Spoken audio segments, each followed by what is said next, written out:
want you all to enjoy your day here at the home of Scottish Rugby. Scottish Gas Murrayfield, thank you for being here today. As a reminder, there is strictly no access, absolutely no access to the field of play, and the use of flares are strictly prohibited. Anyone not adhering to these will be removed from the venue. Please also note that Scottish Gas Murrayfield is a non-smoking and non-vaping venue.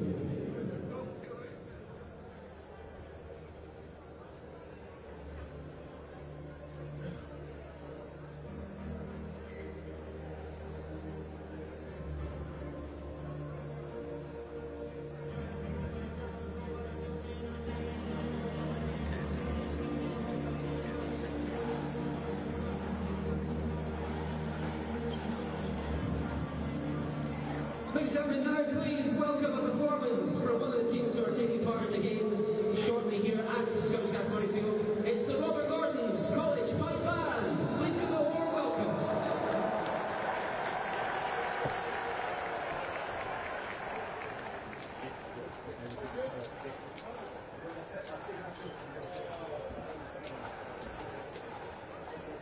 Okay, so camera off. Are you happy now, TJ? You happy with the camera? Yeah, everything's good now. Thank you. Okay, lads, am I on speakerphone? On any voice line, I need to be turned off. I can hear myself coming from the right.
Good morning and thank you for joining us for coverage of the Boys Schools Cup Finals. 8 games across 3 pitches at the Murrayfield campus.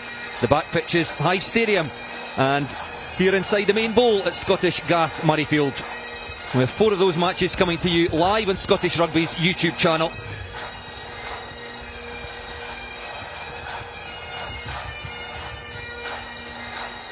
Well, it all kicked off at 10:30 this morning in the Under-18 Schools Bowl final. Morrison's Academy, Crieff and Strathallan against St Columba's from Kilmacombe. We'll bring you the result from that one when we get it.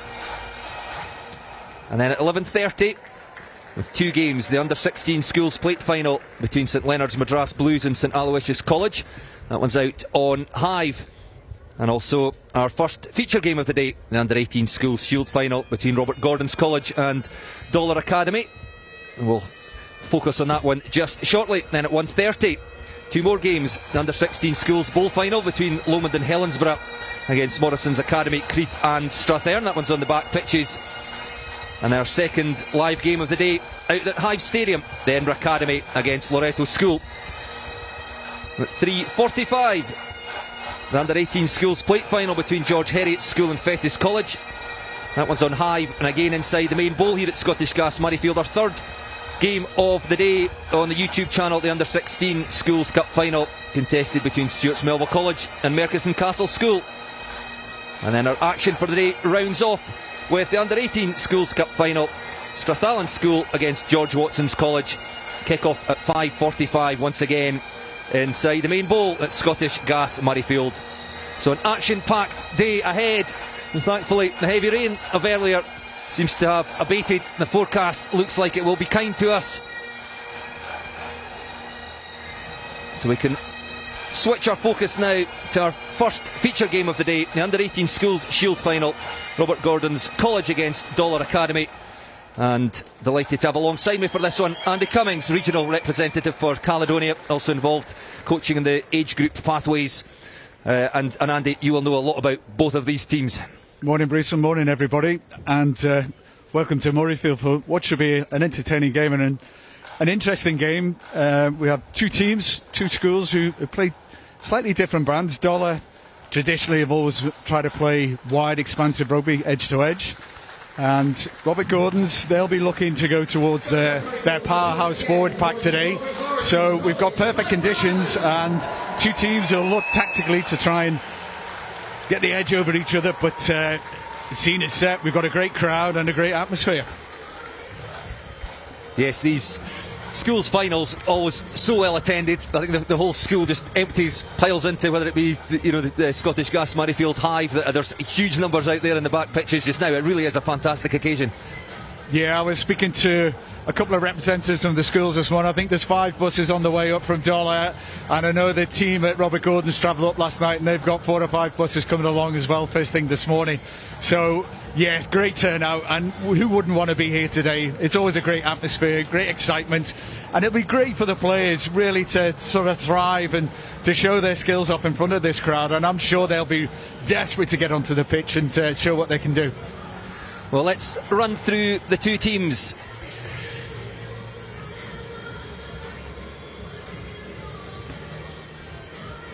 So Robert Gordon's playing in navy blue, and they start with a front row of Archie Hartley and Daniel Awa either side of the captain, James Roberts. At hooker, second row pairing of Harrison Smith and Alex Mitchell.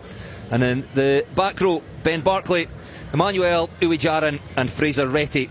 Halfbacks, Struan Leaper and Henry Hamilton. Centres, Declan McCall and Finn McIntyre. And a back 3 of Jamie Ronaldson, Magnus Buchan and Temi Adekola.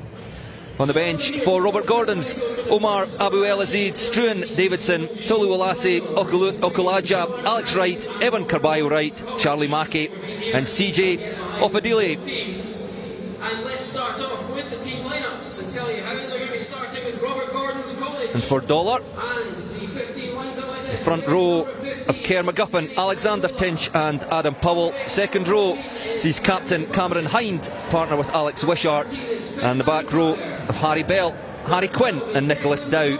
And half back for Dollar, it's Finlay Keach and Paddy McGlynn. Dylan Kelly and Lewis Easton pair up in the midfield, and in the back three, Hamish Lamont, Rory Law and Hamish Mackay. On the bench for Dollar, William Stevenson, Clayton Christopher, Finn Petrie, Ollie Bevan Whitty, Gregor Morrison, David Johnston and Alfie Allen. Number 2 is Jamie Roberts, who's captaining the And Andy, we can maybe bring you in again quickly. Pick us out some players to keep an eye on, and maybe some head-to-heads. Well, in terms of Robert Gordon's, keep an eye on their captain Fraser Retty. He's a man who leads from the front and takes the ball on. He's a big ball carrier and leads that pack really well. The team at Robin Gordon, 6 or 7 of them are featuring within the local Cali under 17s, and they've got a strong bench with Opadile. He was in the Scotland under 7s team last year. In terms of Dollar, look for their backs. They've got a cracker centre partnering. In terms of Dylan Kelly, he's a strong centre. And out on the wing, Rory Law, he's part of the national talent pathway. So they'll be looking to use that speed and that skill set out in the backs. Both teams, as I said, head coaches have really made a difference this year. The teams had a difficult start to the season, but they've grown, both of them. They've had really good results in these preliminary rounds, quarterfinals and semi-finals. They've not played each other this year. But we've got Robin Gordons, who were the plate winners last year. They're looking to go one better, and then Dollar to end off their season with a strong performance. So really looking forward to this. On the wing, number 14, A quick look at the results from the knockout stages. Robert Gordon's College conceded only 10 points. They defeated Linlithgow Academy by 60 points to 5 on the road, and then at home 69-5 winners against North Berwick High School. Well, Dollar Academy, 2 games at home and similarly high scoring, 69-19 winners over Dunbar and Harrington, and then 41-21 winners over Hutchison's Grammar School. I'm not sure what that tells us. You maybe know the relative strengths of the teams that they played, but either way, 2 high scoring teams, they know their way to the try line. Yeah, you'll see Robert Gordon is talking to their head coach. They like to set that platform to release the backs, but they'll be looking to gain the ground with that forward pack, with that power that they've got, get over the gain line and use that width. I'm talking to Ronald Burr, the head coach of Dollar. They're looking really for turnover. Any opportunity to attack the space, they'll use that. They're very proud in terms of the speed of the set, but also speed at which they'll get the ball out wide. So 2 contrasting teams, and it should make a really good matchup. Well, just picking up on the contrasting styles you've mentioned, does the size of this Murrayfield pitch favour one of the teams? I'm not sure how used to playing on a full-size pitch. Yeah, it's the width. It'll be telling in the last 10-15 minutes of this game. I mean, most of the school and youth finals we find, there'll be a lot of mistakes because it's tiredness. It's a big pitch. They'll be used to some wide pitches, but this is a very wide pitch. Probably a little bit Dollar will be using that, but I think fitness will be key at the end in these last 10 or 15 minutes. What I should say, both teams started off disappointing results, but both coaches have identified that the teams have really grown through the season. And one of the things that we mentioned in terms of how the teams have developed and have been left to their own devices to improve their skill set to reach this point in the season. It is an enormous pitch. I always hope that most of the game is played on this side of it, because I struggle to see the far side. Well, out come Dollar Academy, led by their captain Cameron Hind, wearing white tops and white shorts. And Robert Gordon's, led by their captain hooker James Roberts, will be playing in their navy blue tops with gold strips, navy blue shorts. And final words in the huddle.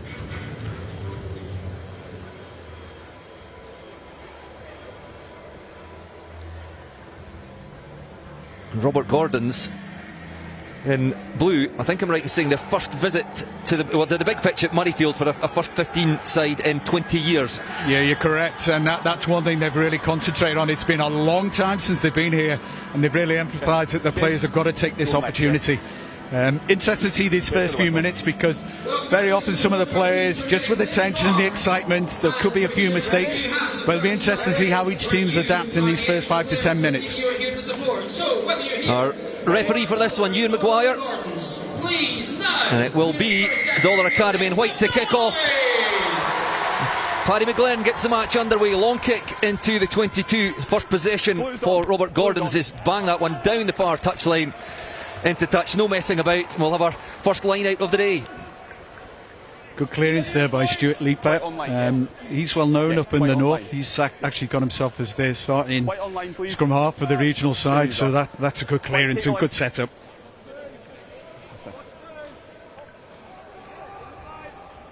Dollar hooker 2 metres, Alexander please, 2 Tinch, metres.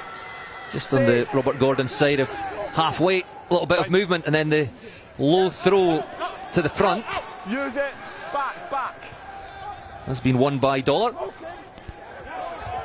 Out to the forwards, that's a strong carry, Advantage, knock on. forcing Robert Gordon's onto the back foot. No However, ball advantage, going back lost, to the it's been knock-on. knocked on by Dollar.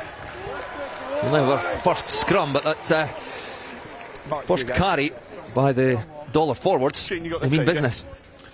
Yeah, just You looking can't to hear me. try and get their first hands on the ball, get over that gain line.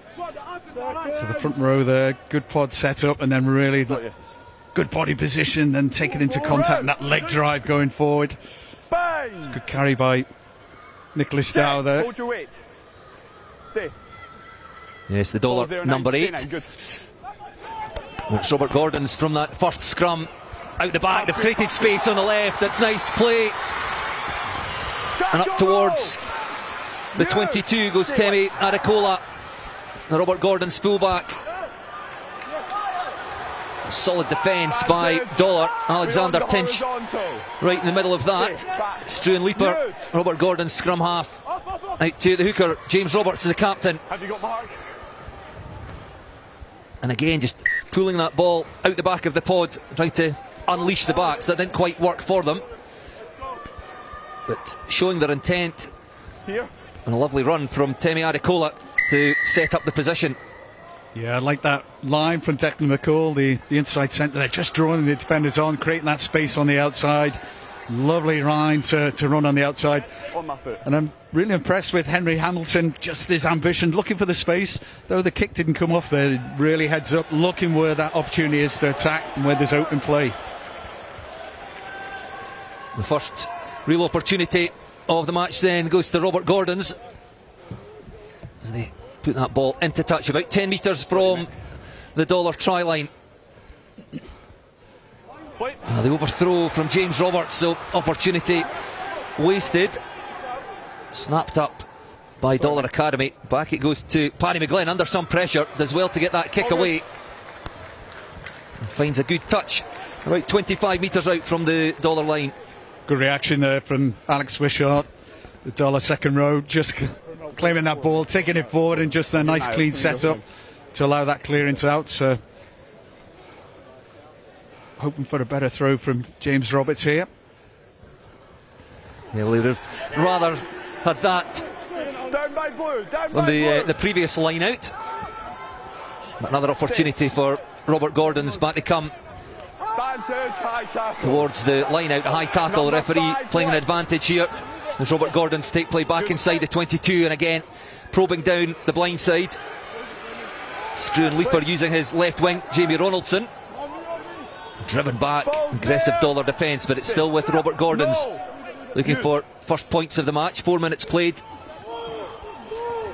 in this under-18 schools shield final. Counter up, Stein. The ball comes out the back, No and advantage. Dollar Counter up. was alert good. to that. However, I think the referee was playing an advantage just for that high tackle. Will come back for the penalty. High Just look at tackle, 5. Keir McGuffin there, the Dollar prop.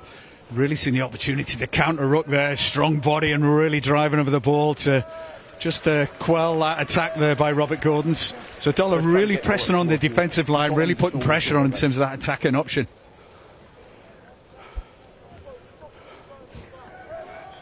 On the line, please. Now the line out again, this time accurate from Roberts. And there's numbers on the left, should they choose to play that. Dollar have reacted quickly. Got 3 defenders round there, but it's still with Robert Gordon's 5 metres away now. Archie Hartley with the carry. Leaper again goes left, just zigzagging here, moving the Dollar Academy defence around. It's been picked up though by Dollar. Nicholas Dow. And off go Dollar, upfield, up to their own 10 metre line. That's a good breakout by the Dollar side, started by Nicholas Dow.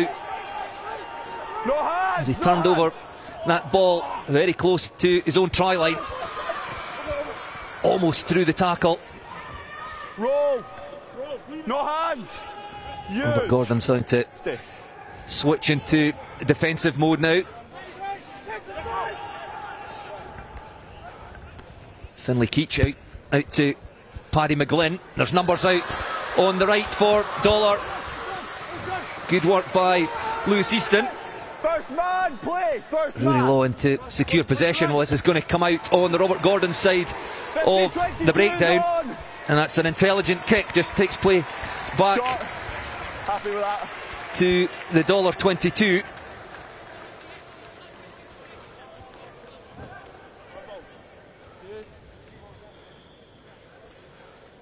That's out. Hold the line out. Well, we mentioned about that enterprise from Dollar and the opportunities in terms of the turnover and the attacking options, and also the centre partnership. Dylan Kelly there, strong, just went breaking through on the outside, and that offload just unfortunately spilled on there. But Dollar really trying to take that opportunity to counter-attack into that space. Fine. Small. The Dollar accurate at the line out and then breaking away, looking to keep the ball alive. Play backwards. It's gone to deck, no knock on, but Counter ruck's it's a fine. good contest at the breakdown. Advantage. Eventually comes out on the Robert Gordon side. Knock on. I think knock-ons both ways. The first one by Dollar, so it'll be a Robert Gordon scrum. Ball's out. I'm just wondering, I mean, we had quite a downburst at the start of the morning, whether we still got quite slippery conditions, because there's a lot of balls just being knocked on or just falling out of the hands. So I think most coaches will be looking for the teams just to keep hold of possession. They're making good ground going forward, but to keep that possession. As you can see, the tackle from Robert Gordon's targeting the ball, Set. knocked on by Hold your weight. Dollar. It was a good break by Alexander Tinch Use 8. from the line-out maul. Declan McCall then, the Robert Gordon's inside Backwards centre. play. Ball's out, went back. Possession lost again, both sides struggling to keep a hold of it, so another opportunity for Dollar on their own 10-metre line. They do have numbers across on that left-hand side, just For me, that's backwards lacking change. accuracy in the Lewis, pass from Lewis Easton, Yeah. or that really So could line have out. worked out for Dollar. I think the numbers were there. They had the overlap. If it'd gone to hand, I think our friend Hamish Lamont was looking for space and was screaming for it, but that's just unfortunate. Yeah, just these handling errors, these first 10 minutes, going into these first 10 minutes, I think just both teams trying to settle down. 2 metres, please. 2 metres. Thank you. Yeah, just the pass from Lewis Easton, just going forward. He'll be disappointed, but time to get back into the game. Yes, two players outside and a bit of space. Not enough to give him that change. Both teams just finding their feet, struggling at times to keep a hold of the ball. It will be slippery after the heavy rain earlier this morning. Holding on the deck, penalty to Dollar. Been impressed with the Dollar front row actually, and particularly Alexander Tinch. He's really amongst it in terms of the ruck, getting his hands in, causing problems, making himself a difficult obstacle to remove, and some good turnover from Dollar at the moment. Was it? Yeah. Well, Tinch has had some good throws at this On the line line, out. please. Thank you. Blue on the line, please. White, let's go. White, let's go. Alexander Tinch, the Dollar hooker, Make sure we're back 10, opted to please. break away from the previous Keep line-out Maul. maul. It'll be fed back to the hooker. Well, this time, in fact, it's Nicholas Dow, the number 8, Backwards, went back. who breaks away. And Dollar inside the Robert Gordon's 22 for the first time. In behind the forwards, looking to go wide quickly. Pass fine. Paddy McGlynn, Dylan Kelly Never on the involved. leave, Blue. Use. Stay. Ruck centre field, back they come to the right, and Harry Quinn. Solid Robert Gordon's defence, is forcing them back to the 22, looking for that inside pass, trying to catch Robert Gordon's unawares at the side of the breakdown. But doesn't work out for Dollar, and suddenly they find themselves all the way back in their own half again. Dylan Kelly and Harry Quinn 10 offside. having to tidy up. Well, the referee Where's the mark? was playing an advantage. 10 always in front. None coming. Offside. Offside, Robert Gordon. So a chance here for Dollar to stick this ball in to the corner and attack again from the line out. Dollar definitely using Dylan Kelly in that centre midfield to try and disrupt the defence, create that space. On the line, please. Fortunately, Paddy McLean just couldn't get loose out of that. But I'm impressed with the centre partnership and Dollar really attacking the line and taking the ball to the defence and trying to break through and create those overlaps. Well, a great attacking position here for Dollar. And best of the match. Line out 5 metres from Robert Gordon's line. Tench goes to the front.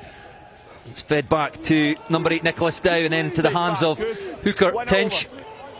Them all well set, spinning away from the Robert Gordon's defence. Crabs across field, goes loose. No clear release from on the ball in Robert Gordon's possession. So untidy by Dollar. Piling into the breakdown, trying to win this one back. It's still with Robert Gordon's. Dollar will be frustrated, you can sense that, with the way they're piling into that breakdown, but a little over-eager off their feet. And that gives an easy out to Robert Gordon's through the penalty. Great first carry by number 3 there for Robert Gordon's. Daniel Awa really taking the ball on strong, long drive and getting over that gain line, creating that platform. But it's good counter-attack here from Dollar after the kick. Dylan Kelly did well to keep that in the inside centre. Hamish Mackay, the Dollar fullback, involved twice.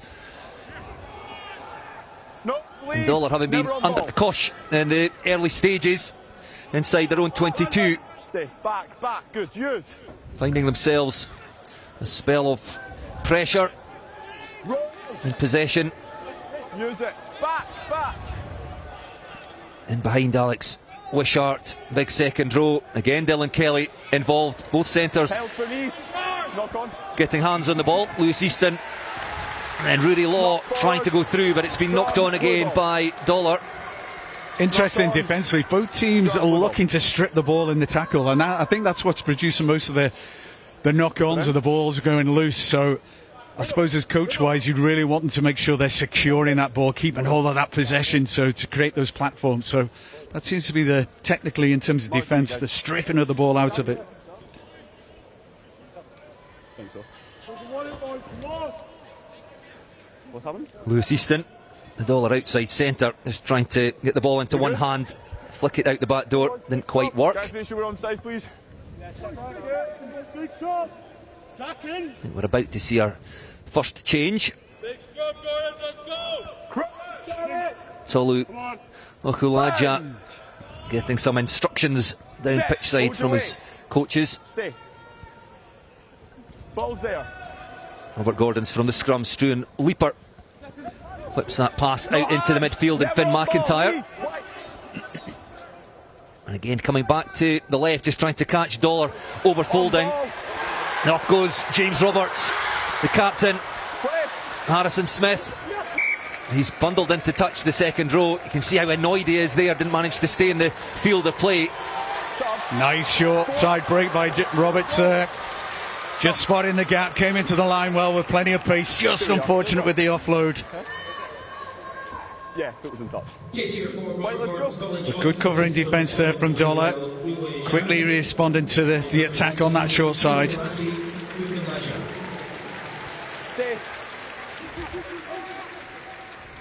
Tolu Okulaja is now on the field of play. When it's with Dollar, intricate in the midfield, almost works for them. Robert Gordon's clinging on to tackles. Off they go again to the left through Finlay Keach. Long ball out to the left wing, shut down by Magnus Buchan.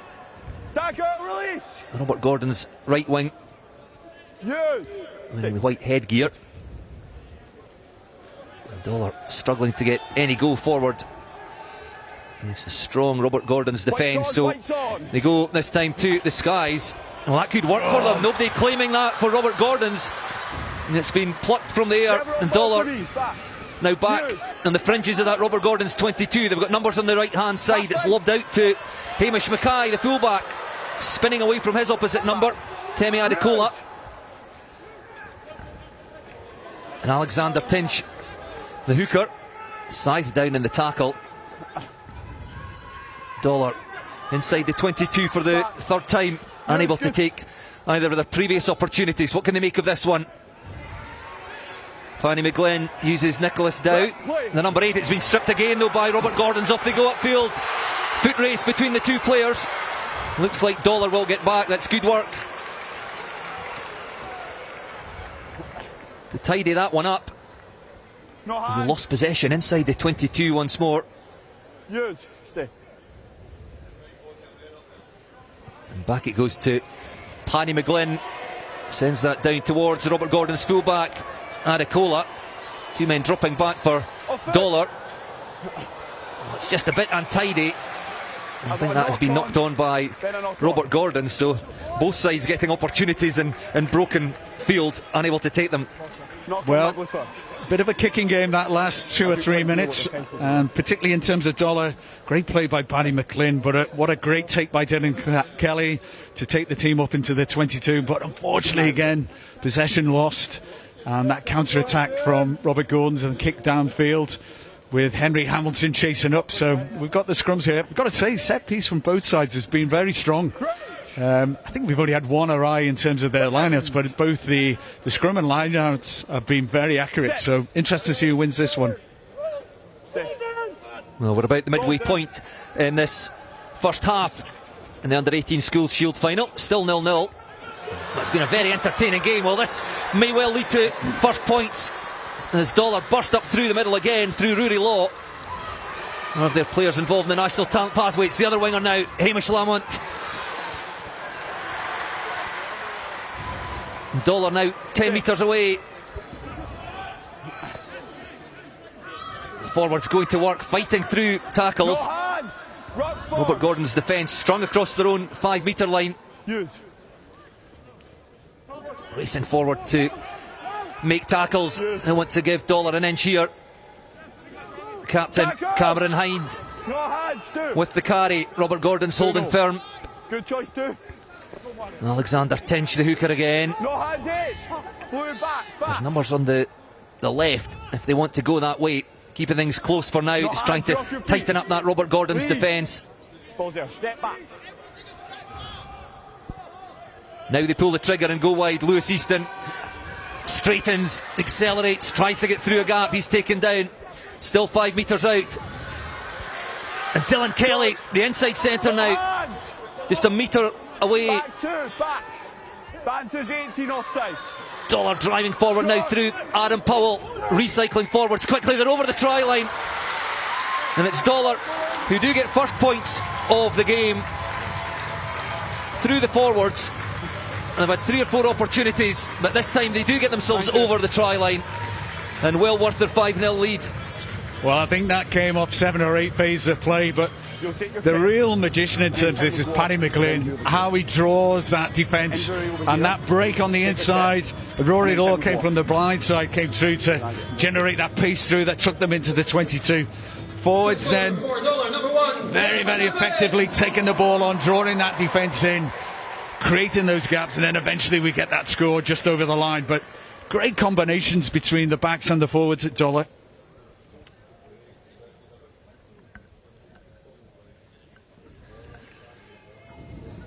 Dylan Kelly, who was heavily involved in the build-up to the try, Time's off. Time off. puts over the conversion. Time off. And with 19 minutes played here at Scottish Gas Murrayfield, it's Robert Gordon's 0, $7.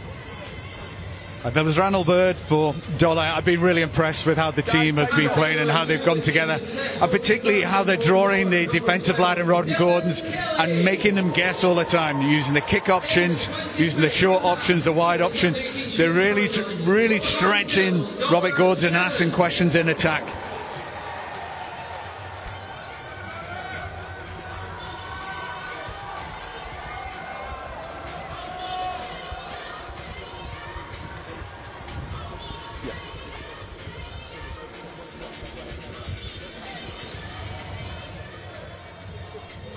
Well, Robert Gordon's had all the early pressure in the opening 5 minutes in and around the Dollar 22. Dollar have grown into the game. Several opportunities inside the 22. Rewarded with their first try. Slight delay here as there's an injury to one of the Robert Gordon's players, just off to our right. He's been replaced by CJ Ofodale. CJ was part of the Scotland under-17s last year.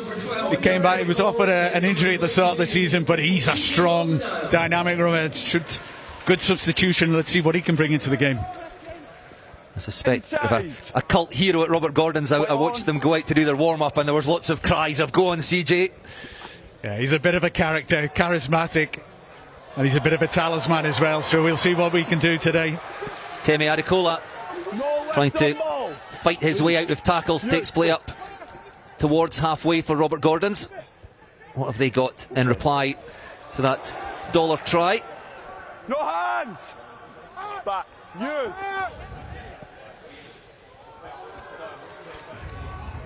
Leave 5, good. Strew and Leaper Back, good. using the forwards. Robert Gordon's just lost a little bit of shape here in attack. Leaper has a go himself. That ball's been knocked on again though. Knocked on. Great pressure from Dollar in defence there. Leaper thought he saw a bit of a gap, but again that pressure on there just forcing the error. But I've been impressed with Dollar how they've created their defensive line, brought it forward and keep the pressure, even at the ruck, that counter rucking, just to keep the pressure on the ball and to keep Robert Gordon's guessing. Right. Bend.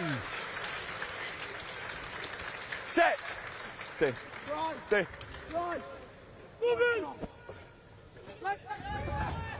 Good. Dollar from midfield scrum, that's been stabbed through. The foot race here, Rory Law leading the way. Can he get to the ball? What's still anybody's for the taking, and it bounces kindly for Dollar. The referee will have to have a word with his assistant here. It's been touched down by Dollar. I think they're checking the offside just from the kick. It's a great chip through, but I think we're just checking the line for the offside. Great speed by Rory Law. Have another look at it here. Look out for Rory Law wearing 14.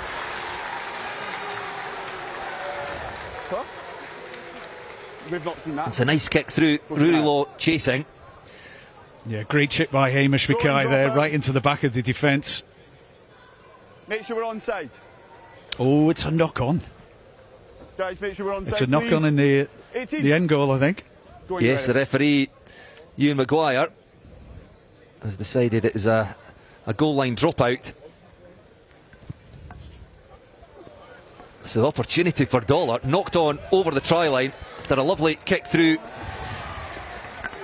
No. So denied their second try. Robert Gordon's offside. And Dollar leading by 7, seemingly in control of this game. Just had confirmation. Kerr McGuffin was the Dollar try scorer, the loose head prop. Great take by Harry Quinn there, the back row from Dollar from that kick out from under from the goal line, and that now sets up this line out just 10 metres out from the line.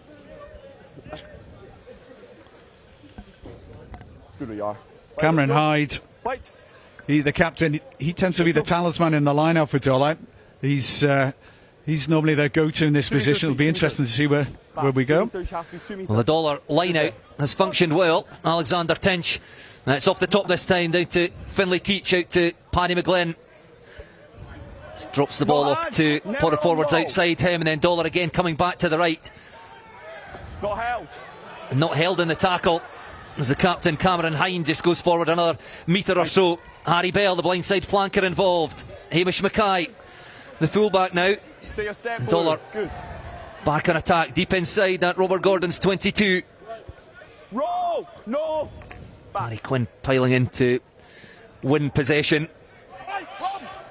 The Dollar forwards making a metre or two at a time, but they come to the right, and Harry Bell.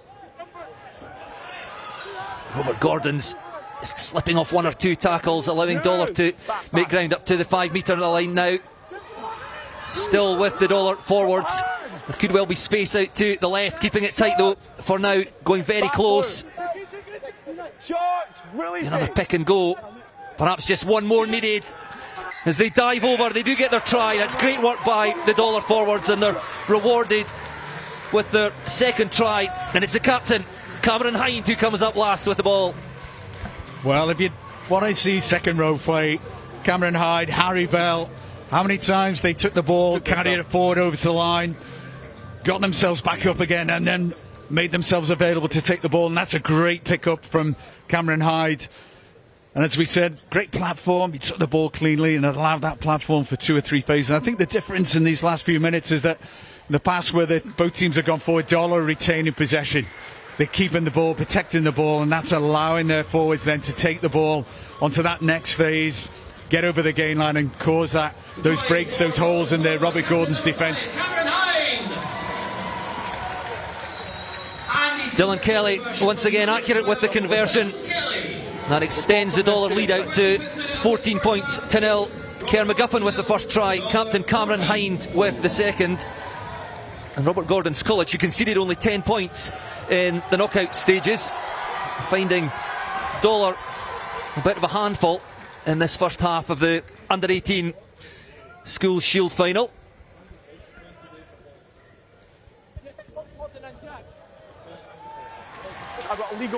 A chance here for Robert Gordon's to reply. They've not seen much possession, certainly not at this end of the field in the last 10 minutes or so.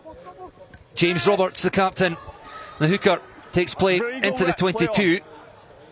I think that's been stripped again by Dollar. Well, it's something you picked up on, Andy, both sides trying to target the ball, and perhaps an opportunity for Dollar to strike from their own 22. Lewis Easton outside centre, taken down. Dollar quickly up to their own 10-metre line. Still Lewis Easton, I think, there. Well, that's a great counter-attack there by Robert Gordon's. You see the two players saw the opportunity, binding together, and a really strong force over the ball to get that turnover.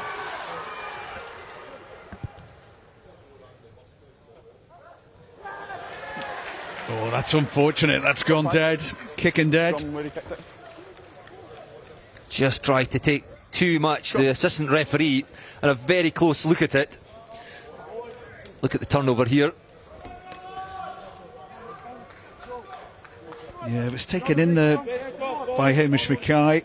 I think it was James Roberts, Robert Gordon's captain, the hooker, who came up with the ball. He'd be a bit annoyed as Robert Gordon's had the opportunity to set up the line out close to the try line, but instead kicking the ball, touch and goal. So hands possession back to Dollar, leading by 14 points to 0. About 9 minutes to play in this first half as the sun comes out, and away again goes Rory Law, showing his pace. The right wing popping up on the left. Quick ball for the forwards, charging into contact, making good ground. Robert Gordon's going to reset quickly. Hint of them being offside. The referee happy to play on. Lewis Easton in possession. Outside centre, involving himself in the game more and more. Off to the left, and Adam Powell, deft touch by the tight head prop to release the backs. He's first man. He's won it. It's been snapped up though by Robert Gordon. So, well, no, it's not. It's with Dollar again. Back good. Nice tipped pass to Nicholas Dow. Never on ball, leave that 18. Shut down quickly by Robert Gordon's. Backwards. Well, couldn't be taken by Paddy McGlynn, but no knock on. There's Dylan Kelly. Has to cut back inside.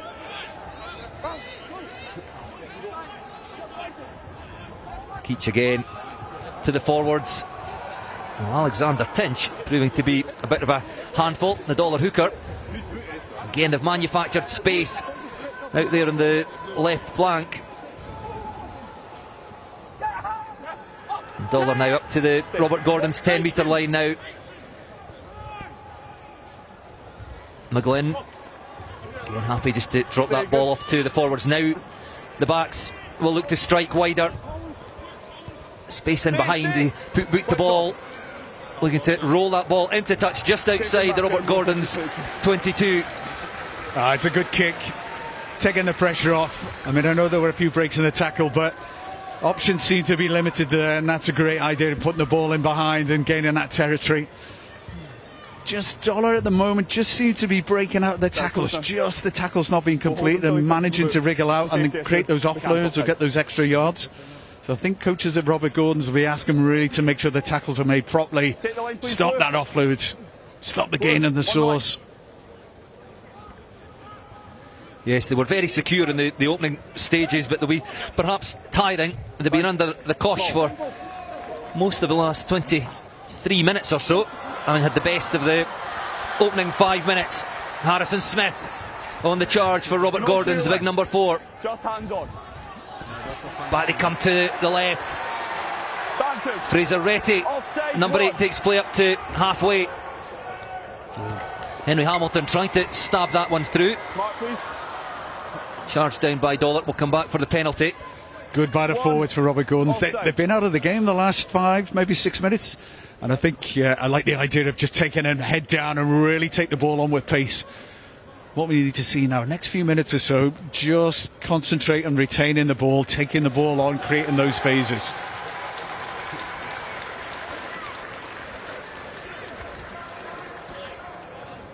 Okay. One of the Robert Gordon's players down, getting some treatment. I wonder if it's Harrison Smith after that carry. Time off.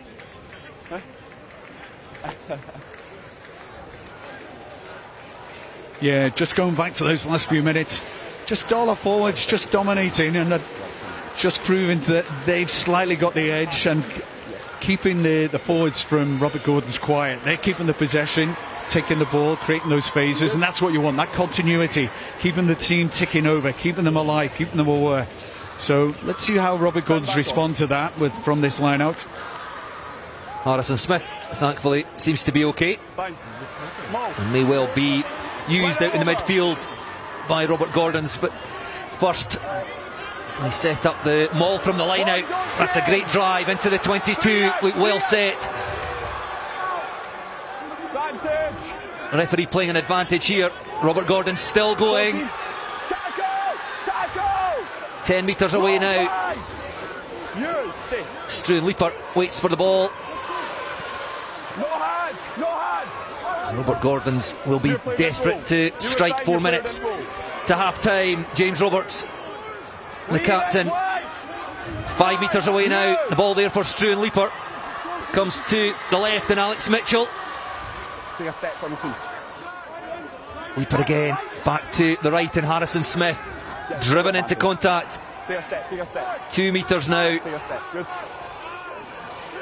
Back to the left, and Tolu Okulaja, he driven towards the try line by his teammates, can't quite get over. It's there again for Struan Leaper. Just lifts the ball up into the path of one of the forwards. The referee playing advantage here, so Robert Gordon's can roll the dice if they want to go a bit wider. There's acres of space across to the right, keeping it tight through the forwards. They're over the try line. Have they got that one down? Held up. Time off. Captain, no, the ball held up. Will come back for the penalty. Perhaps if they'd looked to the right, Robert Gordon's had space, they had numbers out there, but they will have another chance. Yeah, great work by the forwards, particularly in terms of Smith and Mitchell offering themselves as ball carriers and taking it on. Penalty there with the ball going forward. It looked as if the Dollar were being forced to take it down. But yeah, just Robert Gordon's, if they looked up, the space was on the outside, they had the numbers. But let's see what they can do with the scrum. Well, the Dollar hooker, Alexander Tinch, has just been shown a yellow card.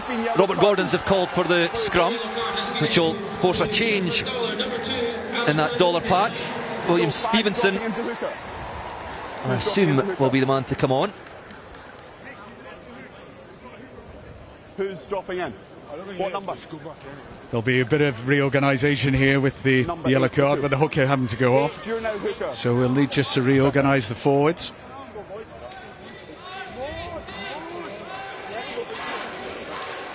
We need to go 88, don't we? Scott. We need to go 88, don't we? Match it. We need to match. So Dollar here with a deep-powered scrum. 7 men, well, they've changed their mind. They're about to pull in Lewis Easton. Well, they have, I think, put that Rory Law has come into the park. There's not a huge amount of space needed to be defended on the left of the Robert Gordon scrum, so they put the right winger in there. Yeah, scrum laws at this age group, you've got to have equity in the scrums. Both teams have got 8. Picked up at the base. Fraser Retty driving close, the referee having a very close look at that. It's been held up again. Fantastic defence by Dollar. Twice Robert Gordon's over the try line, twice held up by Dollar. I think that's Harry Quinn and Dylan Kelly, both of them working really hard. It's Harry Quinn underneath there. Great fight, great struggle, and just managed to get himself underneath the Robert Gordon's players who went over the line. Guys back.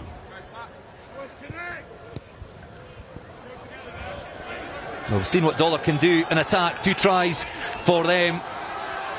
Equally good in defence. That back row fighting to prevent the Robert Gordon's try, but they will have another chance. Harrison Smith in possession. Remember, Dollar Academy down to 14 men. Alexander Tench, the hooker, in the bin. Ball goes loose and goes forward. I've been impressed with Harry Quinn, the 7 from Dollar. He's suddenly starting to come to the game and disrupting, just doing that little bit of dirty work with the balls available in the ruck. He's just making a menace of himself, and of course he was right under to stop that try in a few minutes ago.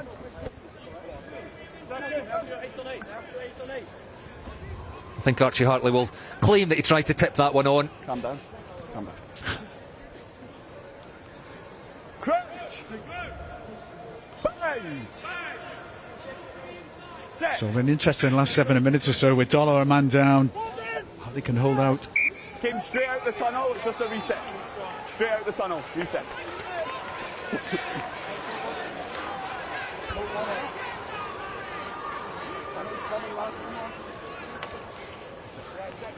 Guys, let's drive straight and square, yeah?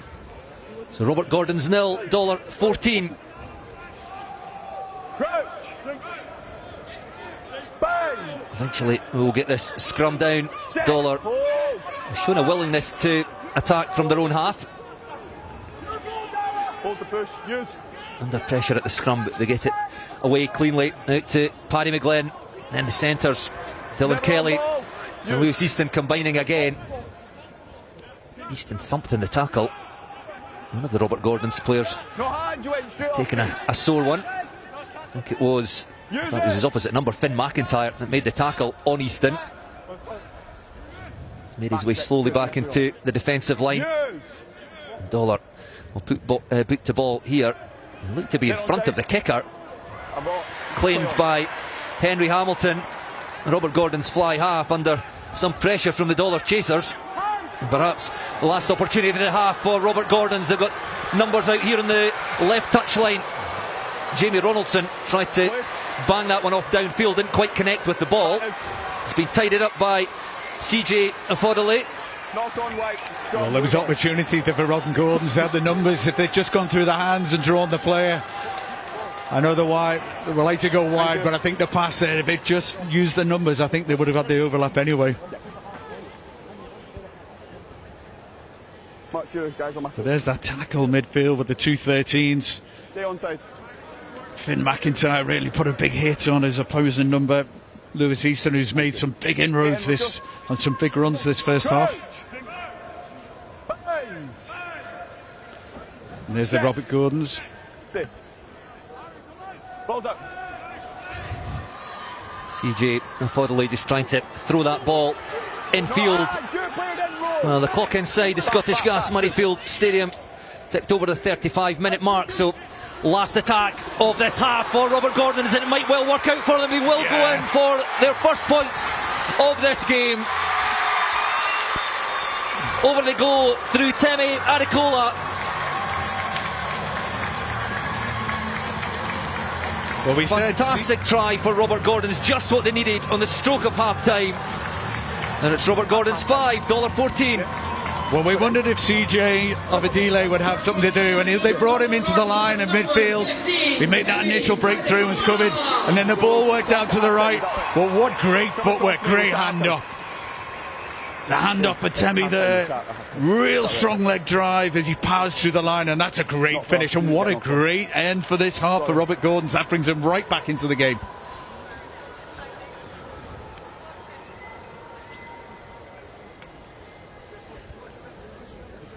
Temi Adekola, the Robert Gordon's fullback, striking just before half-time, and he'll be tasked with adding the extras to his own try from out in front. He's had a couple of good catches and returns previously in that half, but really showed his pace there. And what I liked in terms of the handoff and then the acceleration from that to go onto the outside and skip through to take that score. So great finish to the half for Robert Gordons. Temi Adekola brings us to the interval. And the half-time score in this under-18 Shield final. Robert Gordon 7. Well, what a great start to our coverage of the Boys Schools Cup finals. End-to-end stuff here in the first half of the under-18 School Shield final. But at the break, it's Dollar Academy who lead against Robert Gordons by 14 points to 7. 2 tries for Dollar. Kerr McGuffin and Cameron Hind, both converted by Dylan Kelly, but just on the stroke of half-time, the reply by Temi Adekola, converted by the Robert Gordon's fullback. And the game very much still in the balance at the break. Yeah, we talked about the strengths of the Dollar backs and how they used to like to use that width, and I think that was shown in that first half. And if anything, that just gave them the slightly attacking edge in terms of those platforms then for the forwards to take on. Really impressed with Paddy McGlynn and how he's making different options and creating different options for the backs and for his forwards. With Robert Gordons, there's our try scorer for Robert Gordons, Temi. They've taken the opportunities to try and attack deep into the half.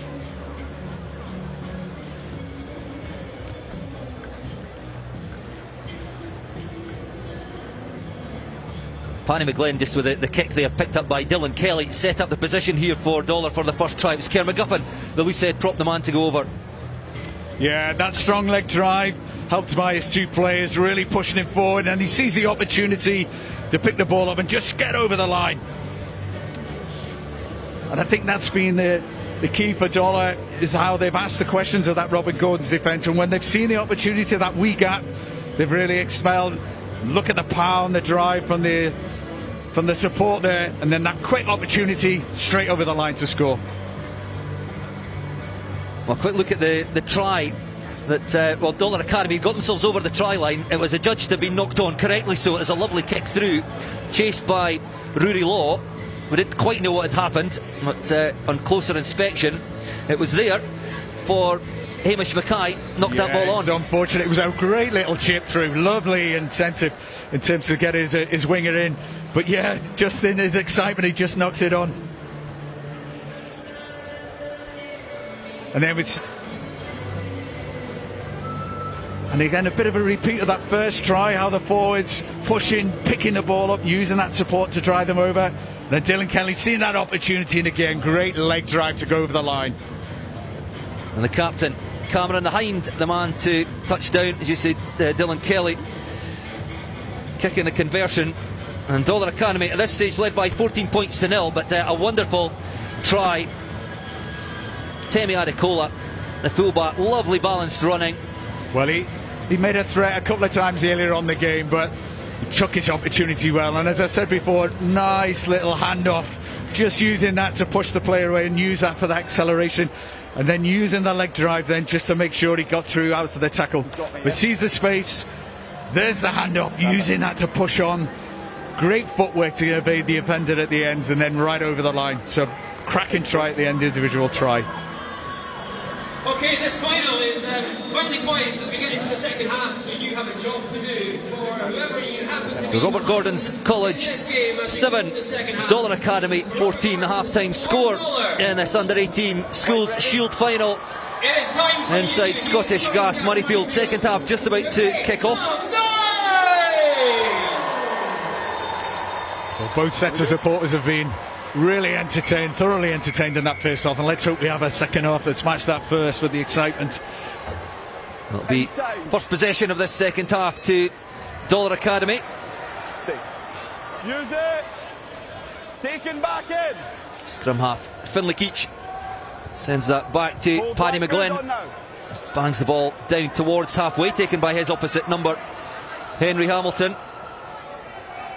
He uses Temi Adekola, the try scorer. Well, here he goes again. He's just scored at the end of the first half. Can he go over in the opening minute of this second half? Taken down inside the $22, but what a run again by Temi Adekola. Great use of the feet again. Lovely acceleration and right on the outside. Just unfortunate they don't want to give the offload to there. But Robert Gordon's great turn. Here's the kick. Here they come again. Henry Hamilton taken down on the $10 metre line. Stay. Use. Well, if Dollar didn't already know, they're going to have to keep a very close eye on Temi Adekola in this second period. James Roberts, the hooker now. Dollar desperately trying to win that ball back. Leave now, good. Stay. Well, a similar start to this second period as we saw in the first. It's Robert Gordon's with early possession, early pressure. White ball wash. Thank you. It's ferocious at the breakdown, and it's still with Robert Gordon's in their navy blue and gold stripes. Dollar playing in white. Stay. Robert Gordon's come across towards our commentary position here in the west stand. Temi Adekola, Struan Leaper. Anything in that, I'm happy. Good play here by Robert Gordon's. Dollar looking a bit out of shape over on that far side. Their defence, Robert Gordon's have seen it. Can they get it through the hands? That looks just a bit forward. And the referee agrees. Well, I would think at the start of the second half, the coaches of Robert Gordon's have asked them to run with intent, particularly the forwards. Archie Hartley, James Roberts, both taking the balls on, trying to break that line. Here we see Temi again. Look at the use of the feet there. Great acceleration. Perfect. Good use of the body in terms of swerving outside, but the metres he's making, he's really proven to be a real handful for the Dollar defence, particularly the back line, and he's making acres of space. Just unfortunate on the offload. Yes, he had Tolu Okulaja inside him, couldn't quite find the hands of the replacement front row. What a start to this second half for Robert Gordon's. James Roberts will be looking to follow on what he did in the first half with the accuracy of his throws. And that target man, Alex Mitchell. Accurate throw to the middle. And Robert Gordon's will set up the maul. It's been disrupted by Dollar, but it's still with Robert Gordon, still going forward. 2 metres away now, Struan Leaper. Waiting on that ball, the scrum half just stands back, leaves it to the forwards. Just inches away now, Robert Gordon's being scored at the end of the first half. Looking for first blood at the start of the second period. They're over the try line, can they get that ball down? Well, held up once again for the third time. Great defence by Dollar. We'll have another goal line dropout. Held up, that's out, hold. 12. Well, Dollar taking that quickly, and I think we'll be very glad that the referee wasn't happy with it. We'll come back. Quick look at the... Well, it's Alex Mitchell again, the go-to man, and trying to get the ball over the line, but it's great defence by the scrum half from Dollar to get underneath. Behind, please, good.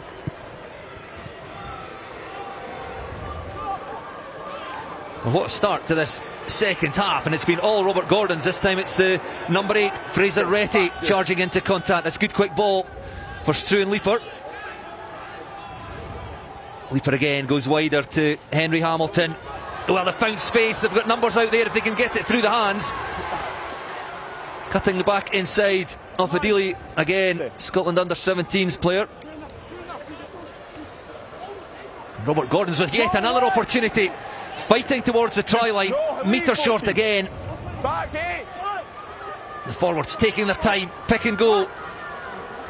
Dollar Academy defence strung across their own goal line. They come round in the side trying to win possession, so the referee playing an advantage. Robert Gordon's may not need it. Playing the 9, 1 white. Well, denied again. We'll have another opportunity from the penalty. It's Archie Hartley was looking again to picking drive over the line. But Robert Gordon's really taking the ball on now, and the forwards really driving in, taking the ball and driving into that contact, trying to break that Dollar defence, which is holding out until now. Yeah.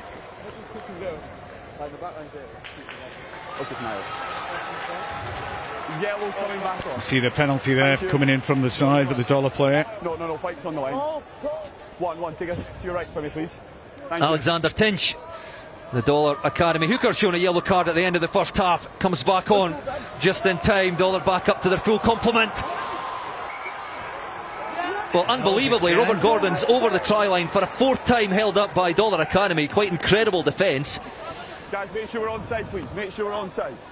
Make sure we're onside. Jane Roberts, I think, was held up there. It was a great take again in the middle. What a platform taken through. Just again. Here they come again, though, through Temi Adekola, the danger man, the fullback. Great contest again at the breakdown. Dollar Academy almost turning that one over, but it's still with Robert Gordon's. Never on ball. Harrison Smith with the carry. Alexander Tinch just back in the field of play, comes piling into the breakdown. No hands. Leave. 18. It's Dollar now in possession. Vantage over for the knock on. They go to their left, and they could well have a bit of space here. As Lewis Easton, the outside centre, tries to accelerate through a gap. And Dollar Academy, having survived several assaults on their try line. Well, you've got to applaud that Dollar defence. I mean, 4 times they've held someone up over the line, and they've really pressed and got that turnover, and let's see what they can do now in attack. Well, that's a strong 5 minutes from Robert Gordon's, and Dollar held out well. Good. Dollar with that 7 points advantage. Can't hold that one.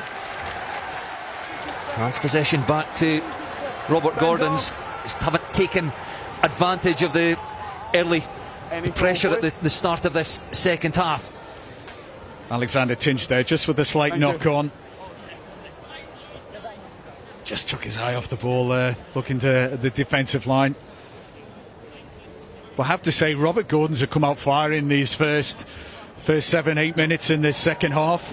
They've really come out with intent to take the ball on with pace, and to really cause and try and break that Dollar defence. But you have to really applaud the Dollar defence and how their work rate and how they're working together to keep the players out. Big hits, working together as a unit to keep the player out, and then 2s or 3s underneath the player going over the line. So Robert Gordon's will be buoyed by the fact they're getting over the line, but well played, Dollar, for that defensive attitude.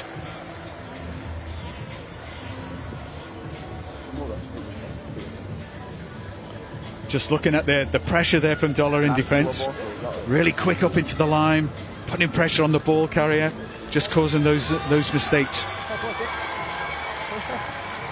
We'll change at half-back for Robert Gordon's. Charlie Mackey coming on.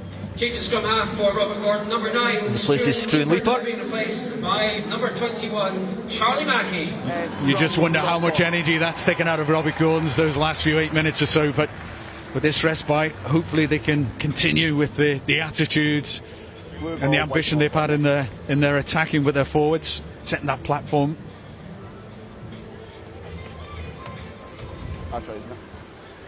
Well, break and play here for some treatment to one of the Robert Gordon's players. Can't see who. Just a reminder, 2 tries to 1. Dollar scoring after 18 minutes through Kerr McGuffin, the loose head prop, and then Cameron Hind, the captain, went over 5 minutes later, both converted by Dylan Kelly. But the pick of the tries, they were both through the forwards, which of course we can appreciate, but yeah, Robert Gordon's with that strike from Temi Adekola, the fullback, just on the stroke of half time, almost repeating the effort in the first minute of the second half. He's an exciting runner. When the ball in hand and he sees a chance to attack space, he does it well. Just one thing we might want to keep in mind, the size of this pitch, and as we get towards the end of this half, fatigue will be key. It's a big pitch, and I don't think the players will be used to this, but the coverage, the yardage they'll have to cover, we might start seeing quite a few mistakes during the last 10-15 minutes in this half. We can see both sides just starting to find a little bit of space in the wider channels. Maybe just not quite at the accuracy as yet, but as you say, as the defences tire more and more, they may well be able to take those opportunities. One of the Robert Gordon's players sadly leaving the field of play with an injury, so forced into another change, but it's Robert Gordon's from the scrum. The new man, Charlie Mackey, gets his first touch, replacing Struan Leaper at scrum half. Mackey again out to Archie Hartley.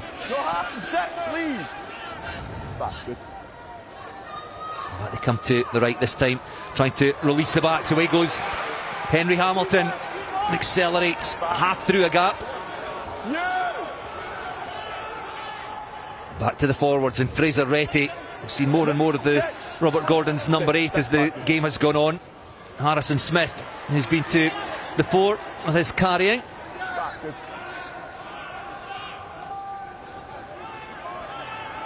And Robert Gordon's making good ground here with their forwards, just zigzagging left and right. This time it's the captain, James Roberts again, the hooker. Back to go to the left, Tolu Okulaja. Will they go a bit wider now? No, still with the forwards. Archie Hartley once more inside the 22. Mackey, back he comes to the right. Now the backs will get the ball again. Henry Hamilton out wide to the winger, Magnus Buchan. Bundled into touch. Well, that was good play by Rob Gordon. Stayed 8 or 9 phases there. Looking on the short side for 3 or 4 of those phases, just to find any weaknesses on the defence on that side. But again, just looking to create that outside space. Good covering tackles there. Right, let's go. Hamish Lamont just coming across, making that covering tackle. Right, let's go. So Dollar leading by 14 points to 7, but have had virtually no possession in the opening 10 minutes of this second half. The line out 10 metres or so from their try line. Alexander Tinch accurate. That's once. And that's Finlay Keach who takes on kicking duties, the scrum half. And takes play just outside the Dollar 22.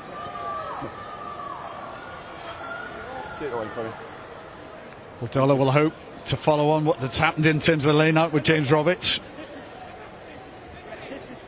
Let's go. I think they've only had one miss throw right at the start, but the rest has been right down the middle and secured. James Roberts again accurate. Racing out the line comes Harry Quinn, the Dollar open side flanker. Back. And it's with Robert Gordon's yet again just on the edge of that 22. Charlie Mackey, the new man at scrum half, and again there's space for Henry Hamilton. Give it.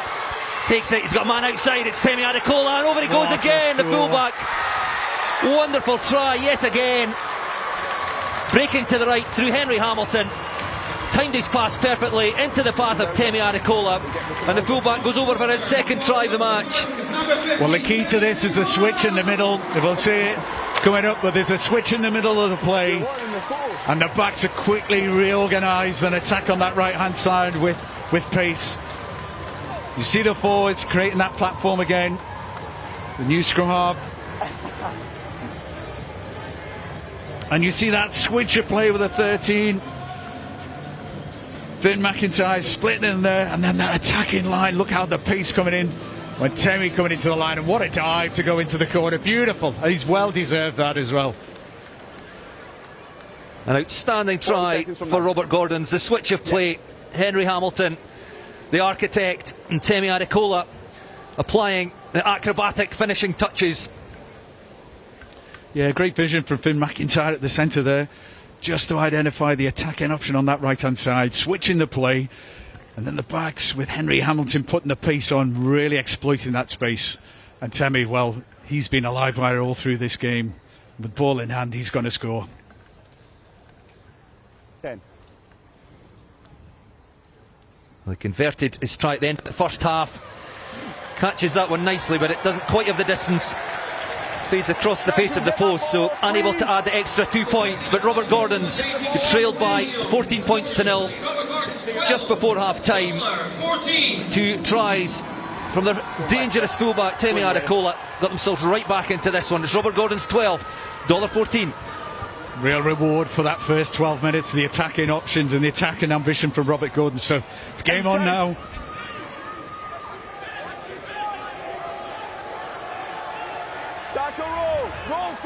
Robert Gordon's very much have their tails up.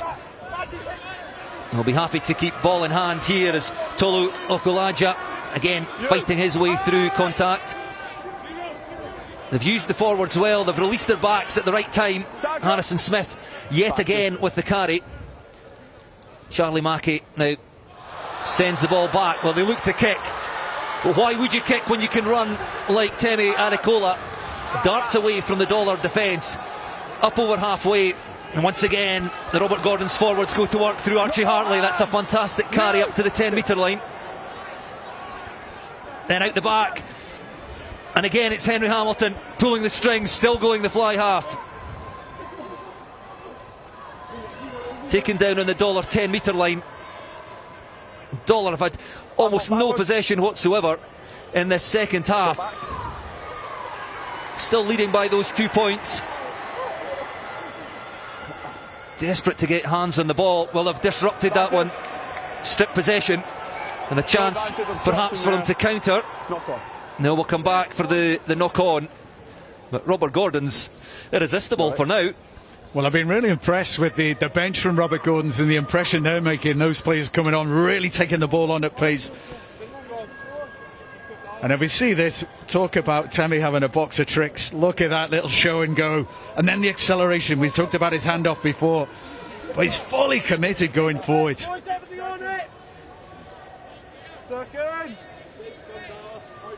Just unfortunate here.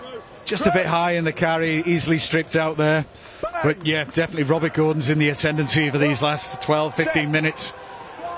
Stay where you are now. Wonder if Dollar can regroup and get their attack back in operation again.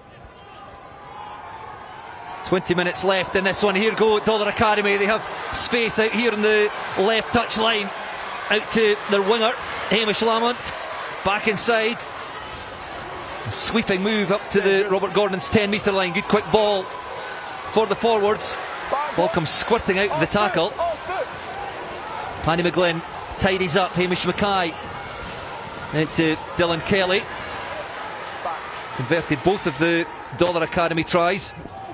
Back to the left they come again. They've created some space here. Harry Quinn involved now, the open side flanker, as well to evade the clutches of Finn McIntyre.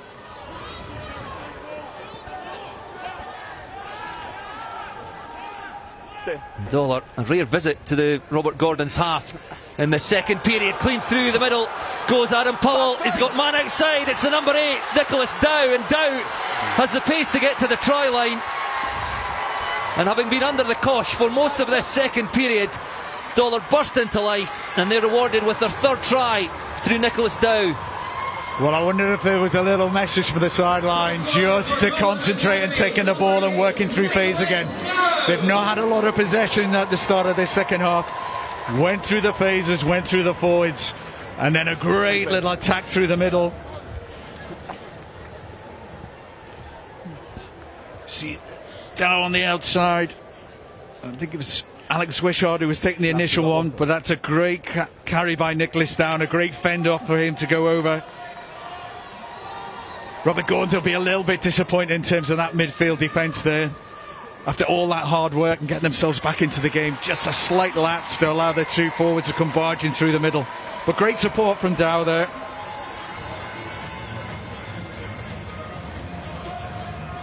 Dylan Kelly again raises the flags from the conversion, adds the 2 extra points. Another look at it here as Adam Powell bursts through the line, lobs the ball over the top into the hands of Nicholas Dowd. Number 8 still had a huge amount of work to do. He's carried power play but shows his pace and goes in for Dollar's third try, and they now lead by 21 points to 12.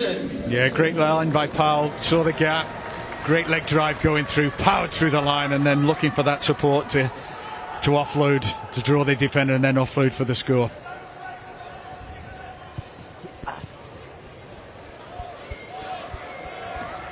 Nine points the difference. About 17 minutes left here at Scottish Gas Murrayfield. Our first live game of the day, 3 still to come. This the under-18 Schools Shield final. Dollar seem to be really emphasising attack through the middle to try and penetrate through the centre or the 10-12 channel. Well, into the hands of the danger man, Temi Adekola. He's well marshalled there with 2 of the Dollar players. Brought him down as soon as he had the ball. Yes, Dollar will be keeping a very close watch on Adekola. No hands! Well, Robert Gordons, they'll be frustrated because they had all the possession in the second half. Just the one try, held up 4 times over the try line. Can they mount a reply? Up into the 22. It really is a fantastic game of rugby. Both sides throwing absolutely everything at this. Robert Gordon's now probing down the left touchline, back to come to the right, and the forwards, Archie Hartley. He's had some telling carries in the last few minutes. The loose head prop, Charlie Mackey, replacement scrum half.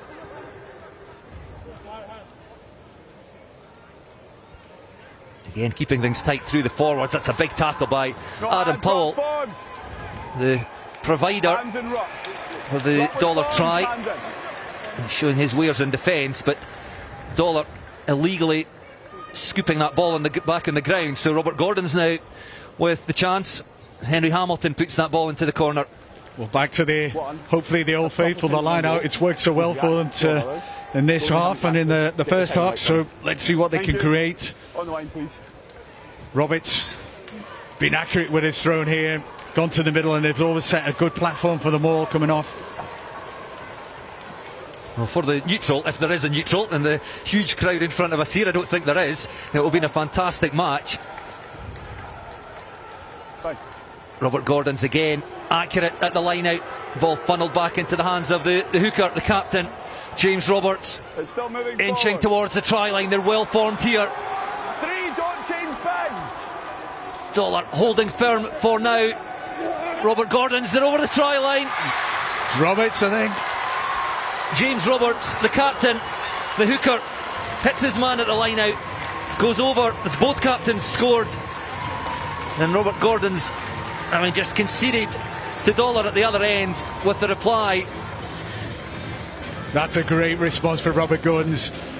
After letting that, what possibly could have been a weaker try through from Dollar, but what a great response there. And Roberts again, in the heart of it, taking the ball on.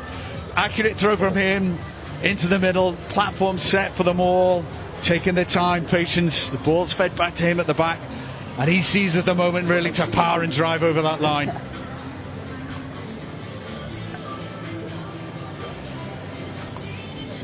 Yeah, good there. So the penalty conceded inside the 22 by Dollar. Henry Hamilton sticks the ball into the corner, What are the numbers? and then from the line out, setting up the maul, it was well set, and they just inched their way over the try line. The captain touching down gets Robert Gordon's back within 4 points. Temi Adekola converted his own try at the end of the first half, unsuccessful with his second attempt. He's lined that one up nicely. Up go the flags, and it's back to a 2-point game. Well, I'm pleased for Roberts. He's been outstanding this in the first half into this, and that's just reward for the hard work and effort.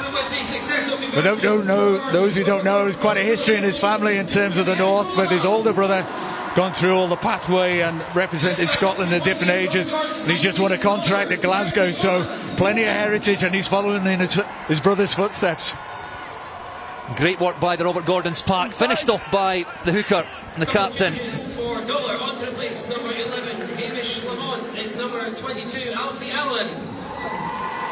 And still 12 minutes left as the sun comes back out here at Scottish Gas Murrayfield.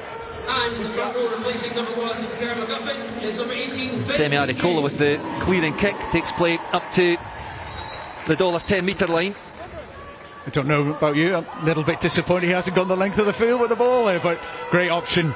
Just settle the nerves. The game management's coming in now, and that's going to be important, how both teams manage this game, manage their options in these final parts of the game. Evan Carballo right on for Robert Gordon's. Number 4, Harrison Smith, is number And it's Harrison Smith who leaves the field of play, and Smith's got through a tower of work. He's been outstanding, absolutely outstanding. The ball carrying, his defensive work as well. He's one of the key players for Robert Gordon's in terms of their attacking options. So well played, young man. He's run his heart out there, and he's done himself proud. And the kick from Dollar out on the full. So that hands possession to Robert Gordon's from the line out. Right, 35 metres or so out from the Dollar try line.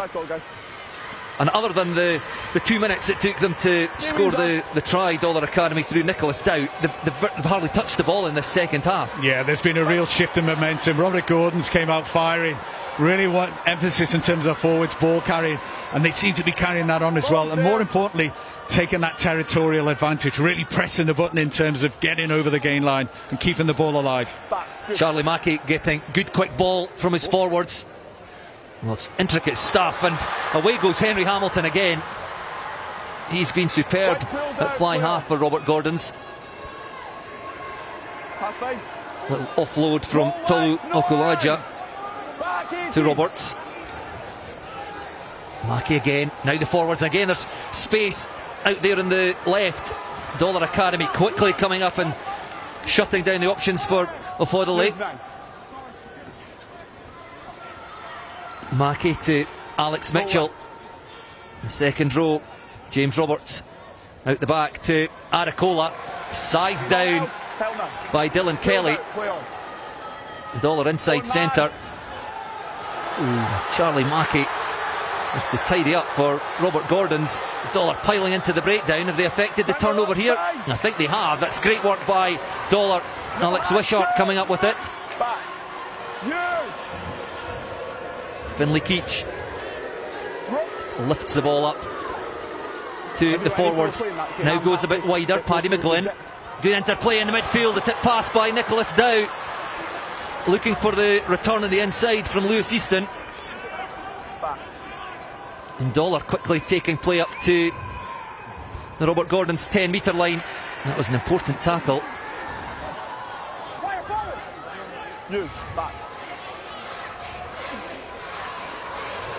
Keach to Finn Petrie, a replacement in the front row for Dollar. It's been turned over by Robert Gordon's. Important work at the breakdown. And there's numbers over on the left if they can get it there. They've seen the space. James Roberts whips the ball out to Temi Adekola now. In fact, it's Ofodole into the 22. You could see some tired legs there in defensive wise and then going into attack. I think there were a few boos there because there was a hint of maybe a high hit on this far side, but well worked out. So you okay, G, time off? Sure. I think we see from there just the tackle. Well, there's a hint of a tackle around the neck actually, but let's go. Official's not quite seen it. I'll tell you what's impressed me. Henry Hamilton, he's not the biggest of fly halves in terms of stature wise, but he makes really good decisions and he's a brave fly half. He takes the ball to the line, and that's what you like to see, because it will always cause or create difficulties for a defensive line when a fly half takes to the line. So he's been really important and a key player in terms of Robert Gordon's in this second half, and what he's providing in terms of attack, the options he's giving. He's been excellent. He had the scoring pass to Temi Adekola for the second try, but he's done an awful lot more than that. Dollar Academy, some rare possession, just outside their 22. still crucially leading by 2 points, 21 points to 19. Back. Finlay Keach still on it, scrum half for Dollar. Almost through the middle goes Harry Quinn. He's been impressive in the 7 jersey for Dollar. Keach to McGlynn, looking to relieve some pressure, get some territory, but Temi Adekola on the spot to take that. Evades the clutches of the first tackler. Off he goes again. He's through 2 tackles, taken down just on the Robert Gordon side of halfway. Good quick ball again for Okulaja. Yes. Stay. And Dollar just can't keep a hold of possession, desperately clinging on to that 2 points advantage. 7.5 minutes left to play in this one. Knock on. Can Robert Gordons find that third try, the fourth try in fact, sorry, that they will need to win this game? Well, we've got a couple of players who are starting to feel cramped, and we did mention about this idea of fatigue. Time off. But here's that man, Temi Adekola again. Time's off, son. Look at the end. I love the way he uses his feet and that handoff. Really causes chaos in terms of a defensive line. It takes 2 or 3 players to actually get him down. So a bit of respite at the moment, but we can see a number of players just lying down here, suffering from cramp and just getting a little bit of thing. And that's, if anything, I just wonder if Dollar are tiring a little bit. Be good. Water off, please. Key now for these coaches is just to get messages in terms of the teams of concentrating about their management, ball retention, creating the space, not trying to force it. Forcing these things makes errors. So clear heads in these last few minutes in terms of this game. And both ends and how they take will be key to this. Crouch. Bend. Set. Stay. Balls Dollar out, balls from out. the centre field scrum. Finlay Keach comes to the left to Paddy McGlynn. Dylan Kelly Not out. Step centre. Play on. fighting his way up to Robert Gordon's 10 metre line. Dollar will be desperate to keep a hold of possession, just goes through some phases. Stay. Keach to McGlynn again. Good choice, Blue. No hands. Dollar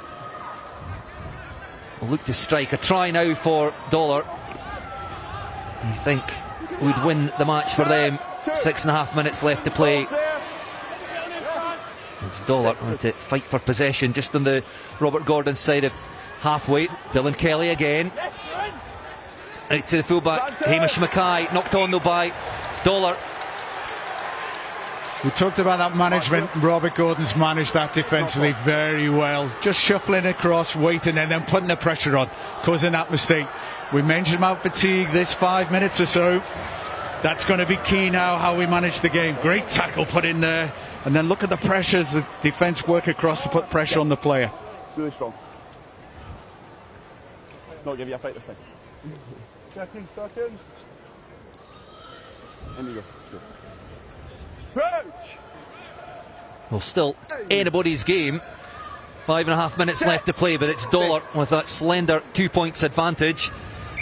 Guys, just feeling round, just a reset. Wheels round, just reset. It looks like we're going to have to just reset the scrum there. Referee not happy with it. That's it. You two, can we get straighter, please? And squarer. Thank you. So just a pause in play there while reset. Get both packs setting down.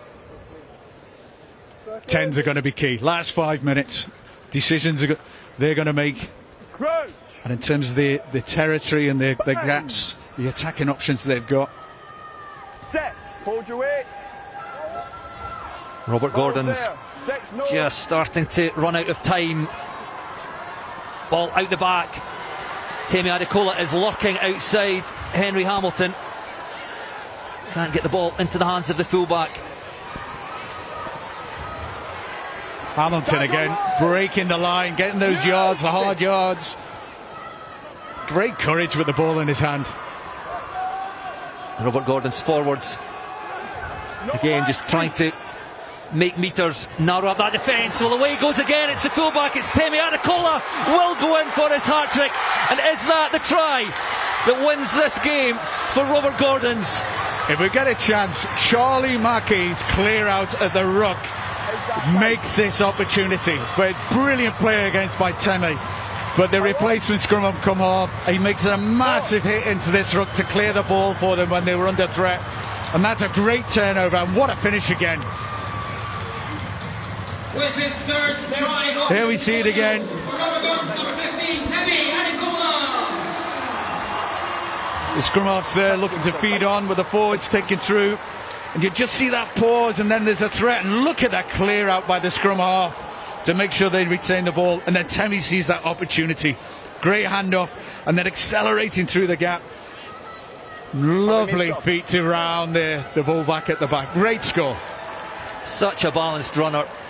As you say, the scrum half had to go in and clear the ball. So Adekola came in to play scrum half. He sensed the opportunity. Just glides his way to that try line, and that gets Robert Gordon's in front for the first time in this match with 3 minutes left to play. Robert Gordon's $24.21. Temi Adekola looking to line up the conversion. Well, we talked about 10.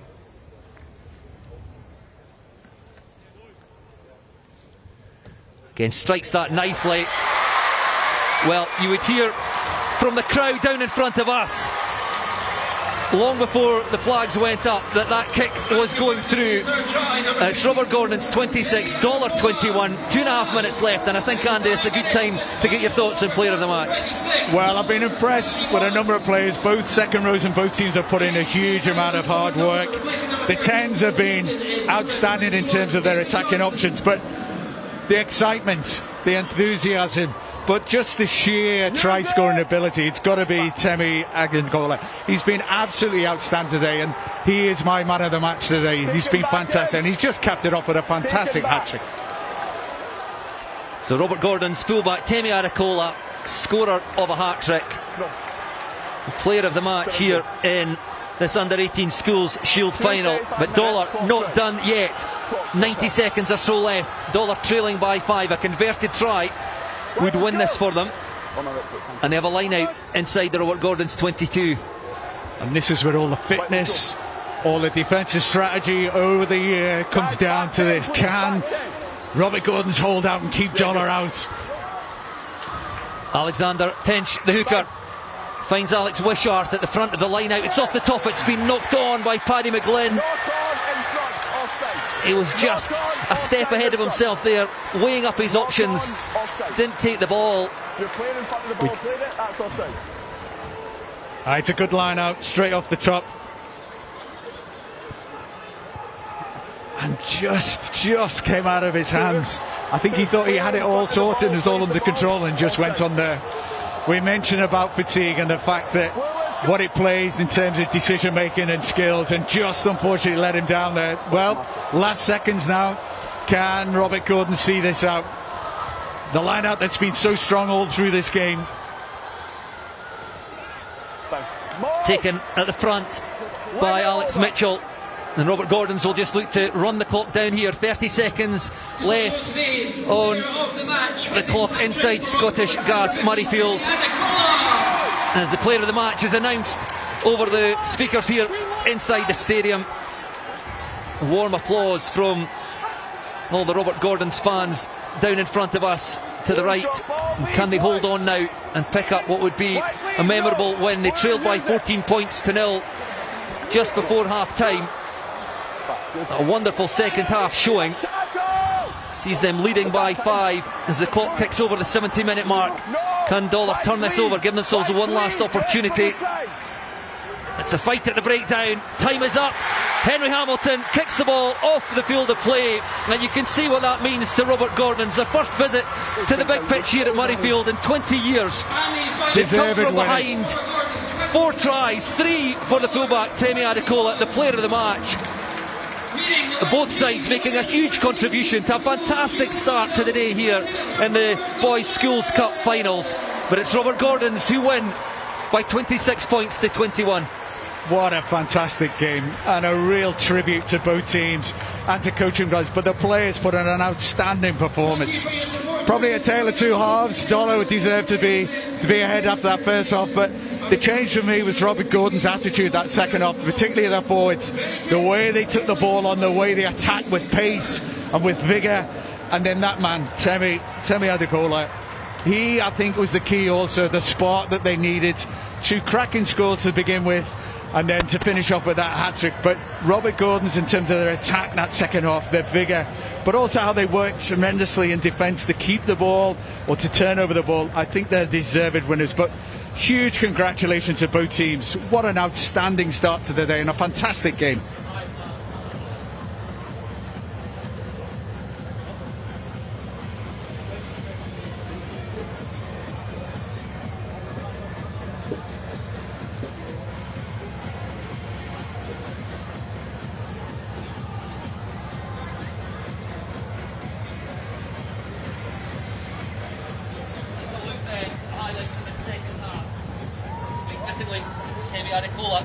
With the first one.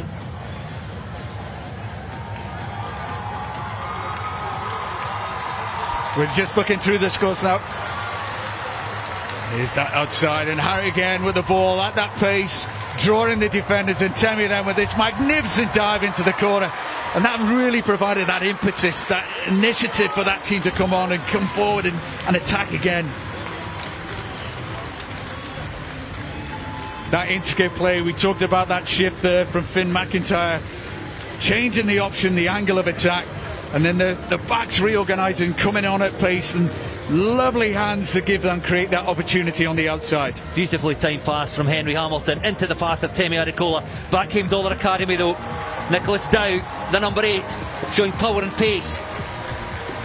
Yeah, great finish for him. He's been one of the big ball carriers for Dollar in both the first and second half, and just rewards for him for his work and effort.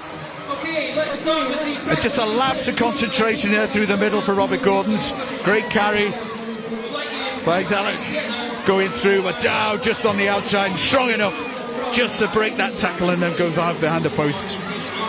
Dylan Kelly with the conversion, and Dollar Academy led by 21 points to 12 at this stage. But Robert Gordon's weren't done. 2 tries in the closing 15 minutes. James Roberts, the captain, with their 3rd try. Well, we said how good their set piece had been, particularly in terms of the line out. James Roberts picking the ball there and then seeing the gap and managing to go for the score. We'll come back. We'll have a look at the final try, which was fittingly by player of the match Temi Adekola, as the Robert Gordon's fullback comes up to receive his award. Outstanding player. Absolutely. That's what you want to see on the pitch, is excitement. Someone who can generate that excitement. And here there's a player of the future in the senior game. He's going to be something else. Just love his attitude, the way he takes on the opportunity to attack space. Beautiful. So we see Robert Gordon's through the middle again, setting that platform, and that clear out by the replacing scrum half, just to give that opportunity. And Temi, confidence there. Look at it. I'm going to take the ball on, and then to round the last player in defence and over for the score. Temi Adekola with his hat-trick try. Robert Gordon's 4th. 4 minutes from time here at Scottish Gas Murrayfield. The try that clinches the title for Robert Gordon's. But Dollar, particularly in that first half, played some fantastic rugby. 2 tries through Kerr McGuffin, and then the captain Cameron Hind. Nicholas Dow with the try we've just seen there in the second half. They really contributed to this, a real occasion. Yeah, we talked about how tactically they like to go what we call edge to edge. They use the width, great use of their backs in terms of, but the forwards really setting up some solid platforms that first half. And in terms of the 2 scores, mirror images with the forwards buying and getting round the corner, round the corner, round the corner, and eventually when the gap appeared, picking the ball and driving over. But I was really impressed with their back line and the opportunities they tried to create out on the outside. But fair play to Robert Gordon's. It's their defensive attitude and the work rate that actually quelled it. But huge applause there for Dollar to create what was an absolutely fantastic final. What a setup for the rest of the day as well. We really could not have had a better start to the day in the Boys Schools Cup finals. And just a word about the officials. I love the way they allowed the game to flow there. Advantage when it's allowed.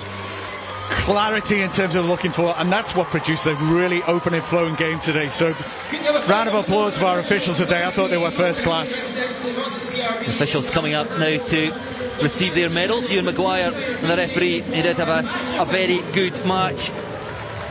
I remember that today rearranged because it fell foul of the weather before Christmas. The sun out now, and I think it's to be out for the day. It was a little bit slippy.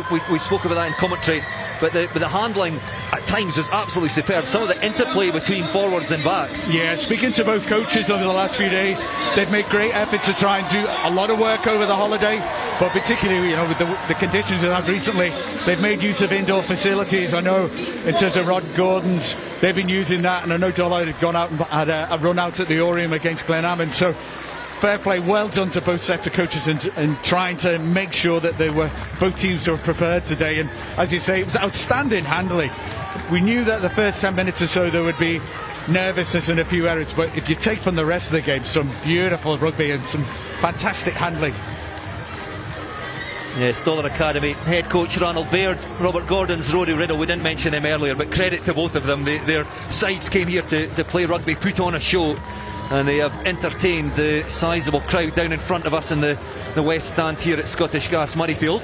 Well, you wouldn't think the rearrangement of this fixture had anything, because I think both teams showed what they're capable of and showed off their skill set, and that's what you want on a platform and an arena like this, if they can show it up. And they gave us a feast of rugby there. So yeah, huge round of applause for both teams. Absolutely fantastic.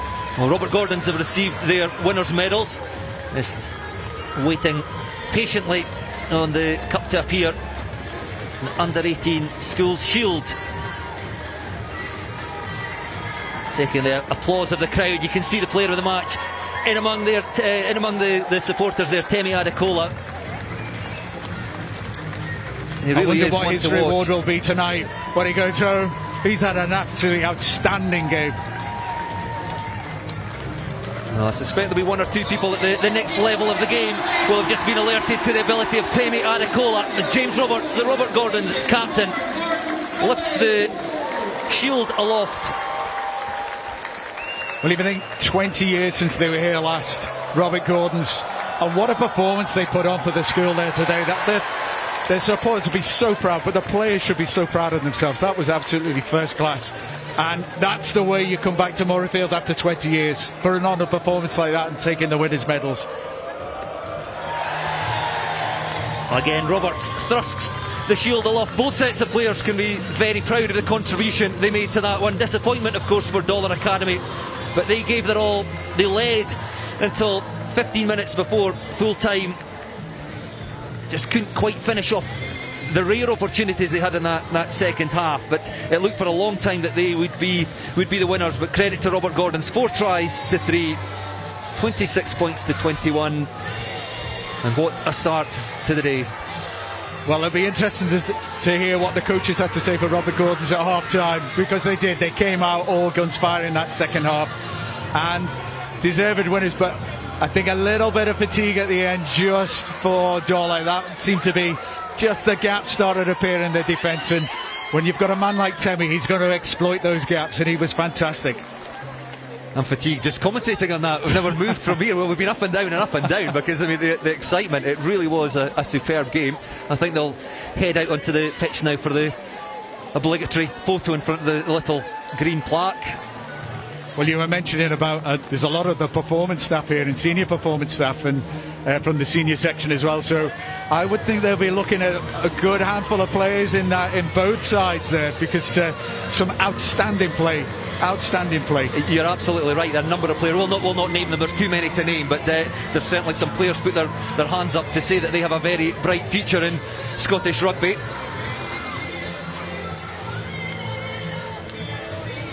So Robert Gordon's players, the last of them just making their way back down the stairs. They'll head out onto the pitch, have their photos taken in front of the green sign.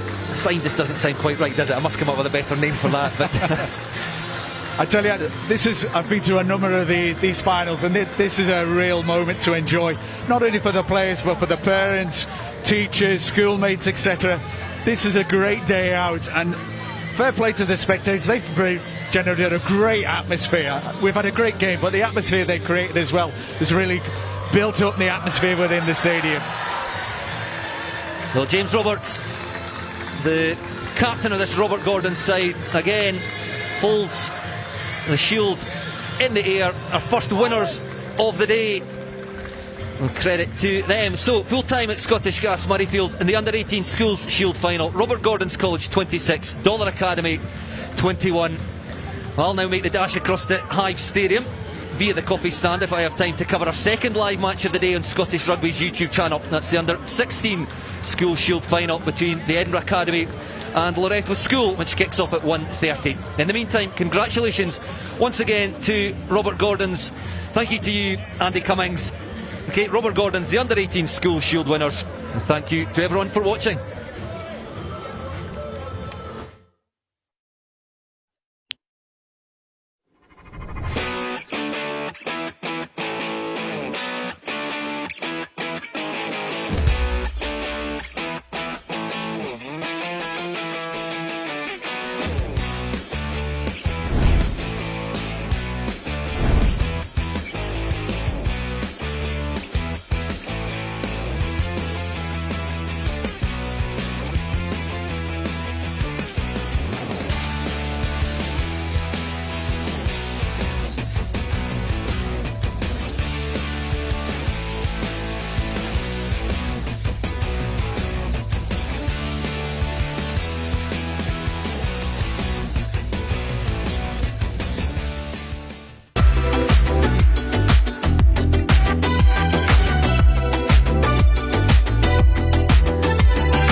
Women's rugby team are making moves.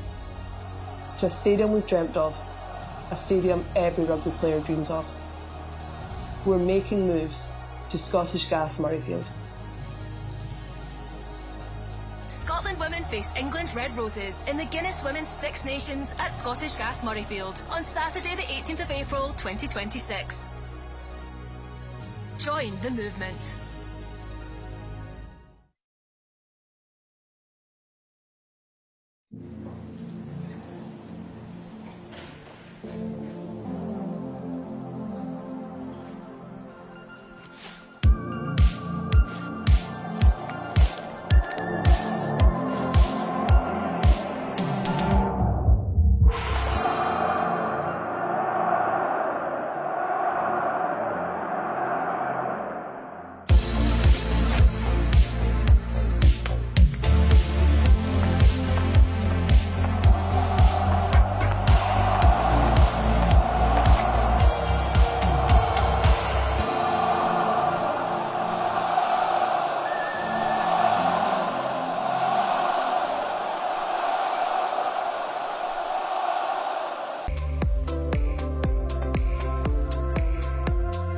Scottish Rugby is on a mission to get more young people playing the game, in schools and across your community.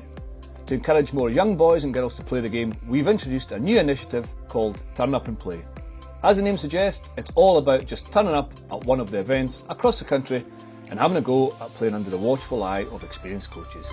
For more information, head over to the Scottish Rugby website.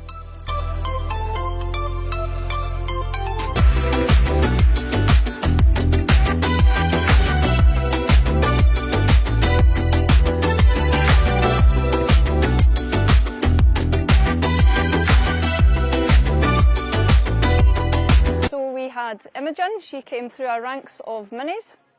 When she reached 12 and started Preston Lodge High School, unfortunately she wasn't allowed to play with the boys as the rules changed. So we seen a need to bring girls rugby in, canvassed our committee and membership and opened rugby up to East Lothian and implemented East Lothian girls rugby. That was 10 years ago. And what kind of state is girls rugby in right now at PL?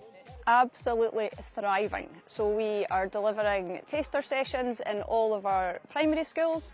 So we have 4 primary schools that we cover, St Gabriel's, Preston Pan's Infants, Preston Tower, what's 5 then? Blindwell's Primary, the brand new school in the new town that's being built here, Clancy Primary School and Long Nidri Primary School. So we deliver taster sessions to nurseries and in school and right through our high school, through our School of Rugby.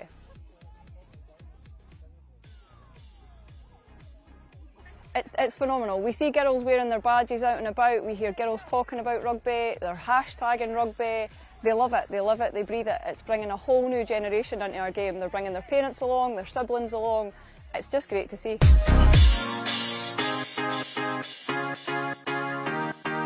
What's your name? Erin. Sarah. And how long have you been playing rugby for? 4.5 years. 1 year now. And how did you first get involved with rugby? My grandparents were very involved, well, my granddad, and I just really loved it, like watching it. My friends went to it, so we just all went together and started here at PL. And what draws you into playing rugby? The team sport aspect, and then there's so many aspects of the game to kind of be good at, if that makes sense, and then obviously the contact I really love. And what was the first couple of weeks of learning the game and doing training sessions like? It was pretty tough because you didn't really know anybody, but after a few weeks you got into the rhythm of it and you started making really good friends, so it was good. What's the best bit about the camaraderie and the environment at Preston Lodge? I feel like it's just kind of, if you're unsure of anything, you can say there's a drill going on and you're kind of unsure of what to do, you can ask literally anyone, like the person next to you, or even if you've never spoken to them before, and yeah, I think that's kind of thing, yeah. How has the player pathways experience been for you? It was tough at first, meeting new people and seeing all these players with different abilities than you, but once you got into it, got knowing the coaches and the players, it was really good. There was a really good positive environment in it, so yeah. Well, I'd encourage them to come along to just one session, not put any pressure on them, and they don't even need to do the actual drills, just to look, meet people, say hello, watch how we do it, and look at how the environment really thrives and stuff like that. And the very best thing about getting on the rugby field, what do you most look forward to? Contact, but also just the entire game, really, playing the game.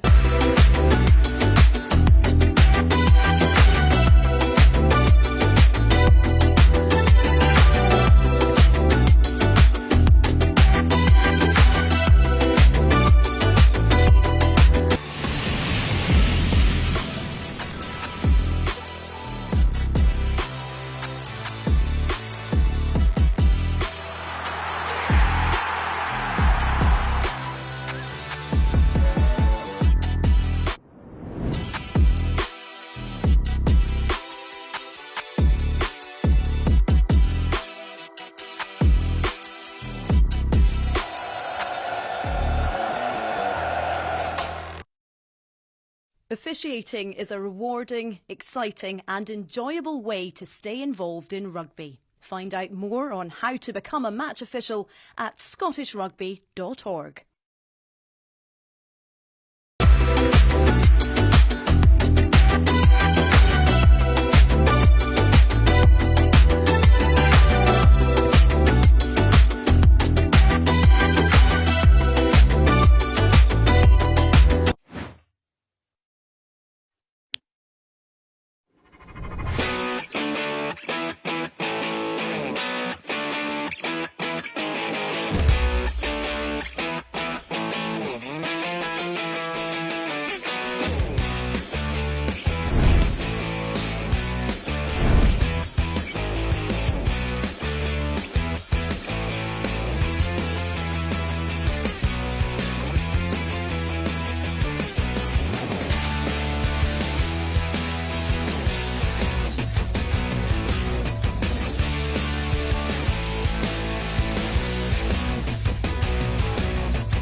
Women's rugby team are making moves.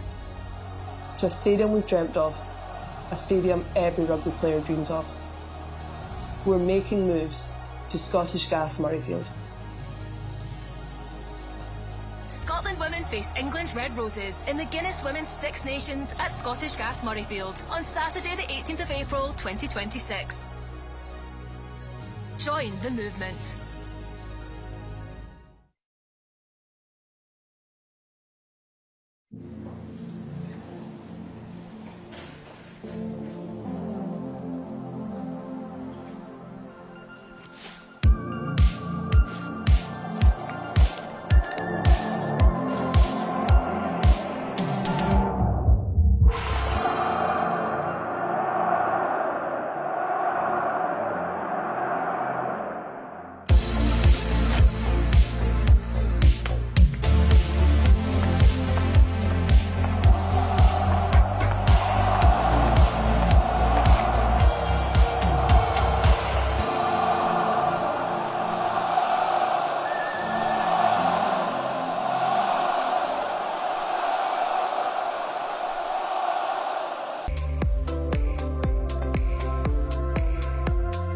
Scottish Rugby is on a mission to get more young people playing the game, in schools and across your community. To encourage more young boys and girls to play the game, we've introduced a new initiative called Turn Up and Play.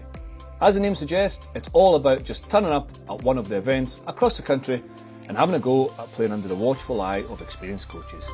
For more information, head over to the Scottish Rugby website.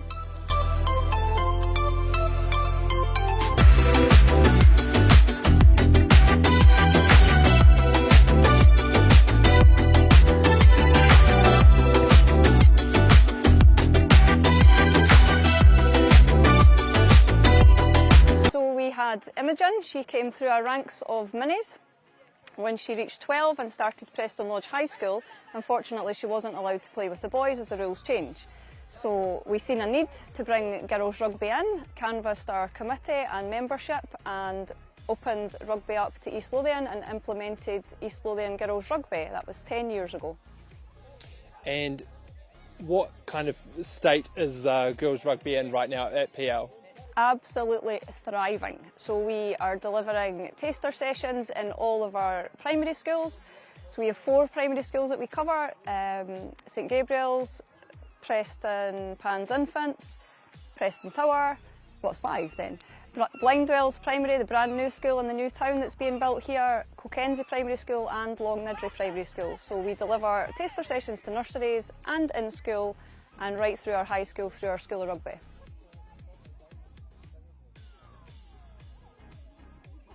It's phenomenal. We see girls wearing their badges out and about, we hear girls talking about rugby, they're hashtagging rugby, they love it, they breathe it. It's bringing a whole new generation into our game. They're bringing their parents along, their siblings along. It's just great to see.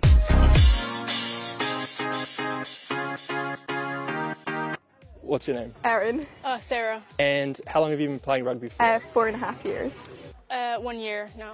And how did you first get involved with rugby? My grandparents were very involved, well, my granddad, and I just really loved it, like watching it. My friends went to it, so we just all went together and started here at PL. And what draws you into playing rugby?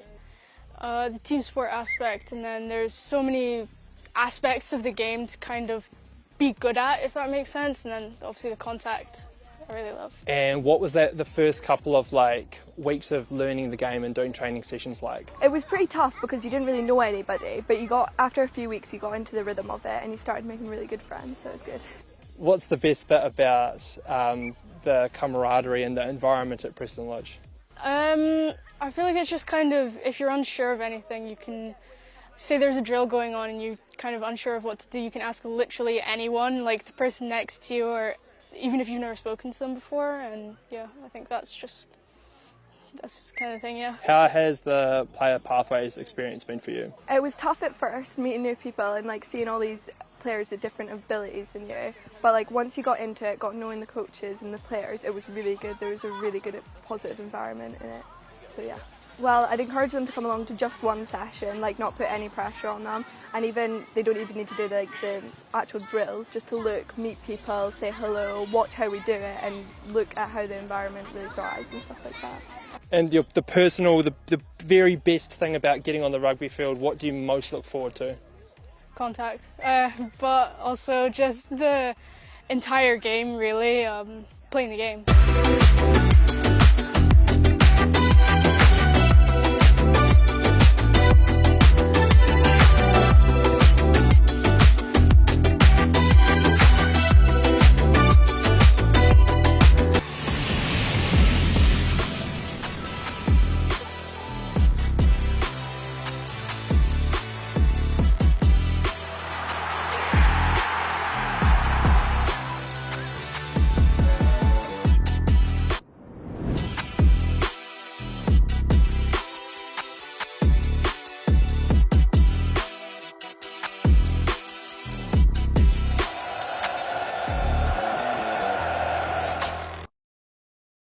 Officiating is a rewarding, exciting and enjoyable way to stay involved in rugby. Find out more on how to become a match official at scottishrugby.org.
The Scotland women's rugby team are making moves. To a stadium we've dreamt of, a stadium every rugby player dreams of. We're making moves to Scottish Gas Murrayfield. Scotland women face England's Red Roses in the Guinness Women's Six Nations at Scottish Gas Murrayfield on Saturday the 18th of April 2026. Join the movement.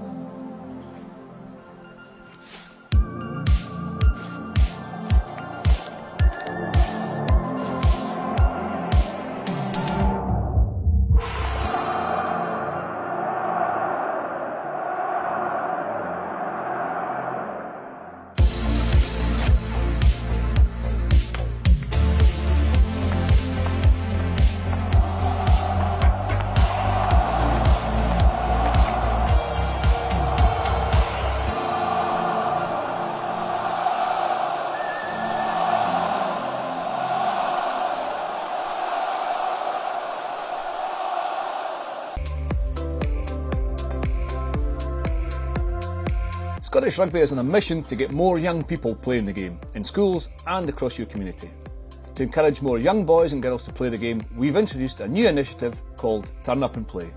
As the name suggests, it's all about just turning up at one of the events across the country and having a go at playing under the watchful eye of experienced coaches. For more information, head over to the Scottish Rugby website.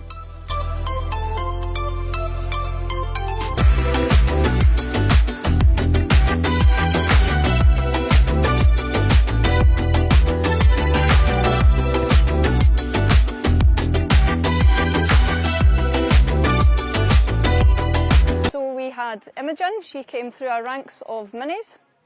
When she reached 12 and started Preston Lodge High School, unfortunately she wasn't allowed to play with the boys as the rules changed. So we seen a need to bring girls rugby in, canvassed our committee and membership and opened rugby up to East Lothian and implemented East Lothian girls rugby. That was 10 years ago. And what kind of state is the girls rugby in right now at PL? Absolutely thriving. So we are delivering taster sessions in all of our primary schools. So we have 4 primary schools that we cover, St Gabriel's, Preston Pans Infants, Preston Tower, what's 5 then? Blindwell's Primary, the brand new school in the new town that's being built here, Clancy Primary School and Long Nidri Primary School. So we deliver taster sessions to nurseries and in school and right through our high school, through our School of Rugby.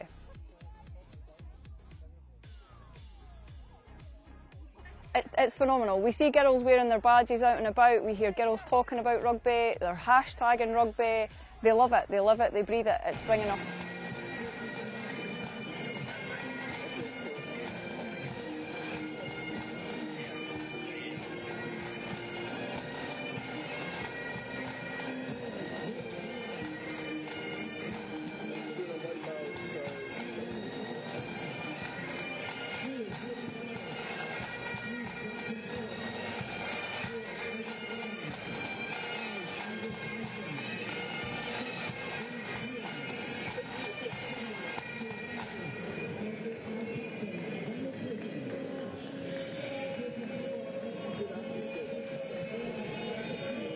Welcome back to our coverage of the Boys Schools Cup finals, and we're at Hive Stadium now for our second live match of the day, the Under-16 Schools Shield final, as the Edinburgh Academy take on Loretto School. Well, sun shining here on Hive. Thankfully the rain from earlier today has gone. Fantastic conditions here for the Boys Schools Cup finals, and very happy to be in the company of Scottish Rugby's coach development manager Stephen Mina for this one. Yeah, thank you. Looking forward to this game. Been a couple of absolutely class games so far this morning, so no doubt this will be the exact same, and looking forward to seeing what the boys can put on. Well, I was very fortunate to just commentating on our first live match of the day, the Under-18 Schools Shield final. Robert Gordon's College coming from behind to defeat Dollar Academy by 26 points to 21. Let's hope that this one can live up to our first game of the day. Let's have a look at the two teams. Edinburgh Academy start with Robert Thine, Arlo Rogers and Struan Hansen in the front row. Ben Hunter and Robbie Ross pair up in the second row, and co-captain Murray Snodgrass at number 8 alongside Zach McGregor and Cameron Dunbar in the Edinburgh Academy back row. At half back, Oscar Welsh partners the other co-captain Ben Hodge. In the centres, it's Freddie Murray alongside Weems Henry. In the back three of Harris Woodward, Max Mayer and Ewan Twaddle. On the bench for Edinburgh Academy, Callum Ritchie, Pranav Jezerul, Dan Coates, Roddy Ogilvie, Cormac Bell, Fionn Reeve and Enrique Mezentsev Santos. And then a look at the Loretto School side. And they start with Corey Whitewick, Finlay Thompson and Alex Roth in the front row.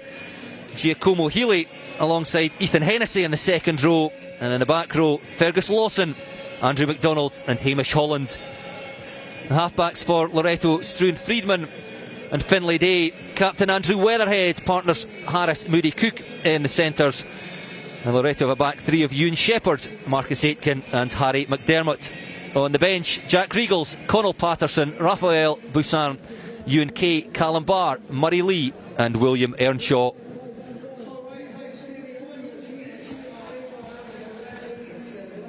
Let's have a look quickly at the results in the knockout stages. Edinburgh Academy high scoring winners in both of their games, seeing off the High School of Dundee by 50 points to 5 and then North Berwick High School by 50-0. Well, Loretto secured their place in the final following a 27-12 win at Strathallan School in November.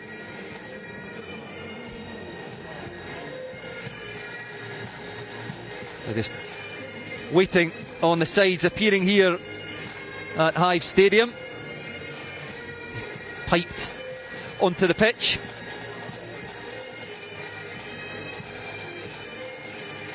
Stephen, you're saying you've taken in both games so far and happy with what you've seen? Yeah, caught the morning game on the back pitch and a little bit the first half of the St Al's game just before this, which showed some great skill and a really close game across here in the main bowl. Well, here come the sides. Loretto wearing red and white, led out by their captain, the centre Andrew Weatherhead, and Edinburgh Academy and their light blue and white stripes. Their co-captains Ben Hodge and Murray Snodgrass leading the way.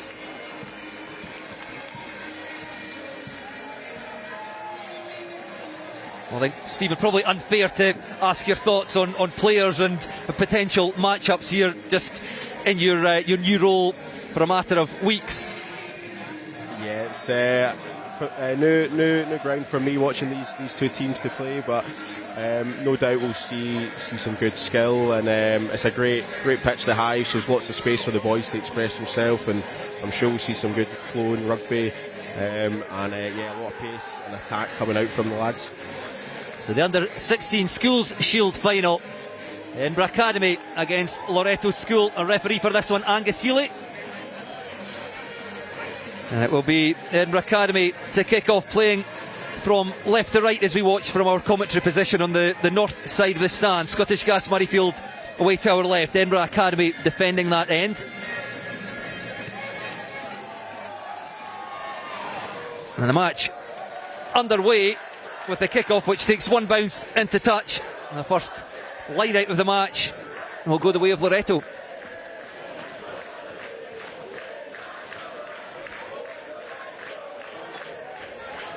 Finlay Thompson, the Loretto hooker, well, eventually finds its way into the hands of Fergus Lawson, wearing 20, starting at blindside flanker. It's a change of jerseys. A carry by Hamish Holland. Well, the Loretto number 8 just setting up the position for the kick. Struan Friedman back to Finlay Day. Sends that ball downfield, gathered by his opposite number, Ben Hodge. First attacking opportunity for Edinburgh Academy. Ewan Twaddle involved. Out wide they go. Freddie Murray takes play back into the Loretto 22. Now the Edinburgh Academy forwards go to work. Back to the left they go through Welsh and Hodge. Loretto on defensive duties in the opening stage of this match. Switch of play by Oscar Welsh. Has caught out that Loretto defence, and the Edinburgh Academy now just 4 metres short. Ball lifted up to the forwards again, charging into contact almost over that try line. They are. That's the first try of the match, with the game barely a minute old, and it's Edinburgh Academy who strike first. Yeah, that's a strong start from Edinburgh Academy. Good patience there, but also great to see how they're holding that defence. You know, it's quite close in here, but actually out wide they've stretched that Loretto defence, which is just putting the pressure on for that big carry.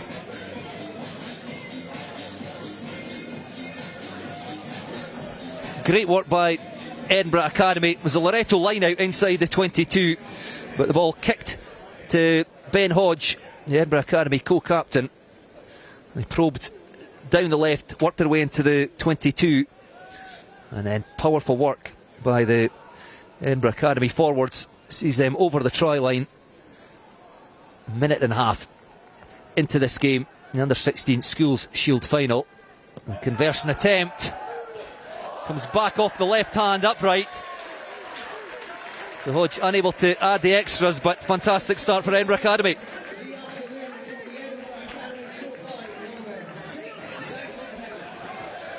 And it's Zach McGregor, the Edinburgh Academy blindside flanker, the man credited with that opening try. Be interested to see how Loretto react here.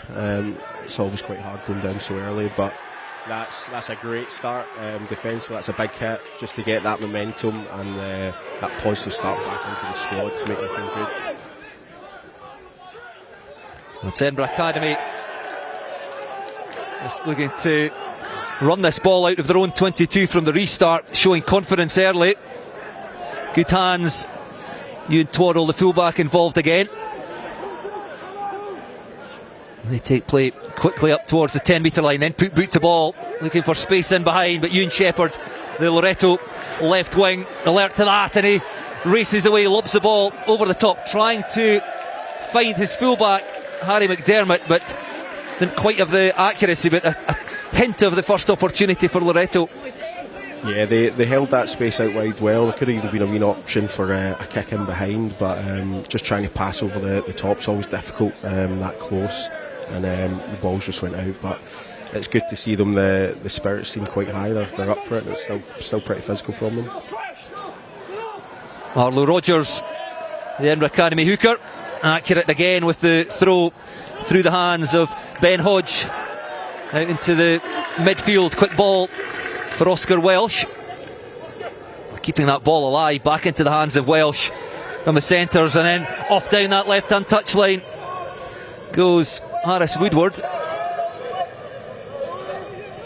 Loretto back on defence just outside their 22. Finlay Thompson, the hooker, involved in the tackle. Good footwork by the forwards. The Welsh inside ball almost working. Tap tackle. And wider they go now. Max Mayer lurking on the right wing. Good footwork and a good tackle by Finlay Day. Back to their feet though, and they'll go in for the second try. Two quick fire tries for Edinburgh Academy, put them firmly in control in the early stages of this final. Yeah, another great score, and once again Academy just holding their width so well. It's making Loretto have to check if they're going wide or staying narrow, and it's just giving them so many options and space to attack from. A great wide pass out, creates that 2-on-1, that 1-on-1 for the winger. It's a good tackle in the end, but there's some good support coming through. Just allows Academy to get quick ball, but straight through, another score. Max Mayer, the right wing, the man to go over. And the 5 minutes played, Edinburgh Academy 2 tries to the good. Ben Hodge, who bounced his first conversion attempt off the left hand upright, slightly to the right of the posts here.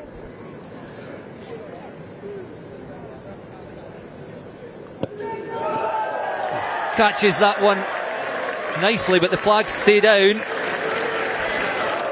So unsuccessful with both conversion attempts, but it's Edinburgh Academy who lead by 10 points to 0, tries through Zach McGregor and Max Mayer.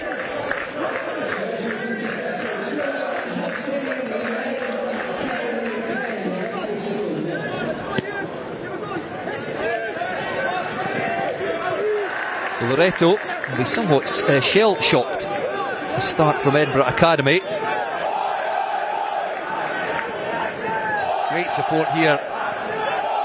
The whole of both schools seems to be crammed into the stand here on the north side of Hive. As away go Edinburgh Academy again, racing up over halfway. Tackle made by Harry McDermott, Loretto fullback. Oscar Welsh again probing down the left touchline. Using his wing, Harris Woodward. Back to come to the right, Ben Hodge putting boot to ball. That's going to roll end over end into touch.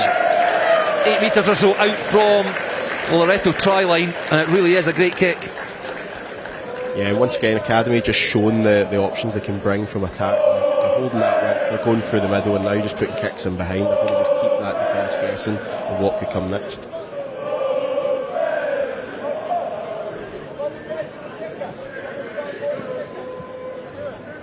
It's a big line out now for Loretto. Finlay Thompson finding Fergus Lawson at the back of the line out.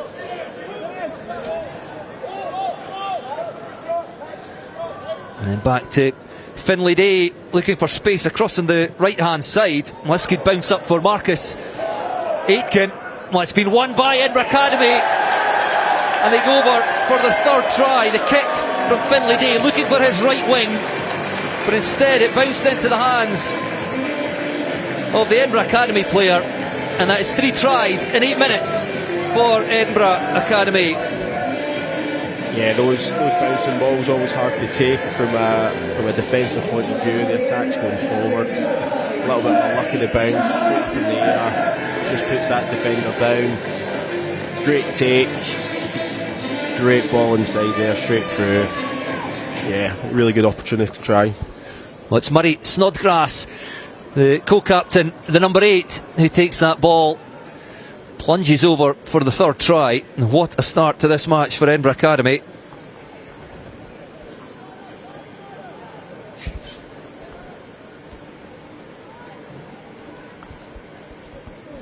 Ben Hodge unsuccessful with his first 2 conversion attempts. A tricky one from out there on the left. Again catches it nicely, and this time the flags do go up. First successful conversion, that extends Edinburgh Academy's lead out to 17 points to 0.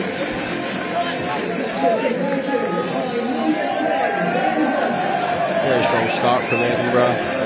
Again, Loretto, let's just get in their half, reset, see if we can start to put some challenges, keep that ball down there. That's a great start. Potential just a touch, yeah. Some good intent there though from the kickoff again.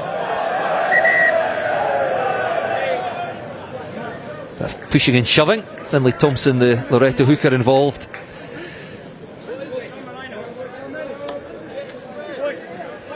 Loretto would be desperate to mount a response to those 3 early tries, but it's an Edinburgh Academy line out.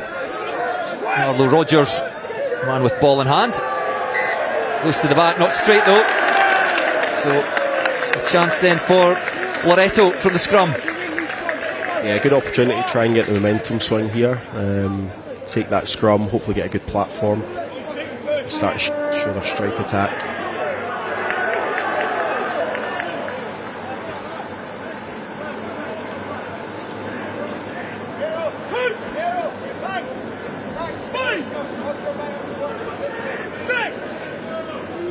Struan Friedman, the Loretto scrum half, and the Loretto scrum under pressure. Friedman trying to get that out of there. It's Finlay Day.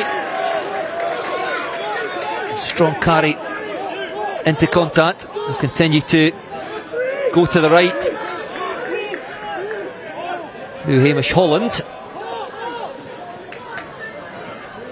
Then Finlay Thompson looks a real live wire, the hooker. Skip step into contact, and Finlay Day again. Tackle by Weems Henry, who came racing out the defensive line.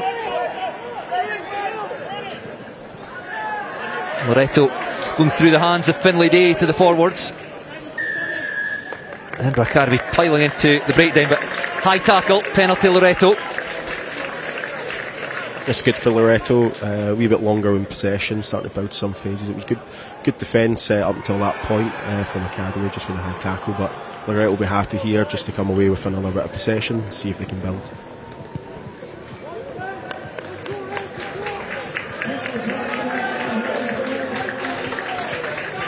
Finlay Day takes play to 12 metres or so from the Edinburgh Academy try line.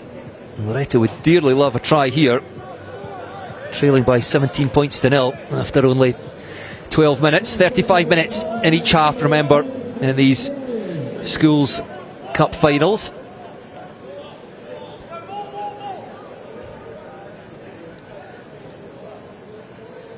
Finlay Thompson, and Fergus Lawson is again the go-to man in that Loretto line-out, wearing 20. Goes down, so they'll play away through the backs. Andrew Weatherhead, the captain, inside centre with the carry. Edinburgh Academy defence well set, disrupting again at the breakdown, squirting out. I think that is Lawson who tidies up. Still there for Struan Friedman. It's a strong carry, gets Loretto back in the front foot inside that Edinburgh Academy 22, round the corner. They come through Giacomo Healy. Penalty though awarded to Edinburgh Academy. Good defence. Yeah, good patience there from the Academy, just to take in those hits, just wait for the right jack opportunity, win that ball back. It was Giacomo Healy, wearing 6 but playing in the second row with the carry. Well, that doesn't find touch, so back come Loretto. Trying to get themselves a foothold in this game. Harry McDermott, the fullback, with the carry. Edinburgh Academy again competitive at the breakdown. They've won that. They've got numbers over on the left. Not much space to play with.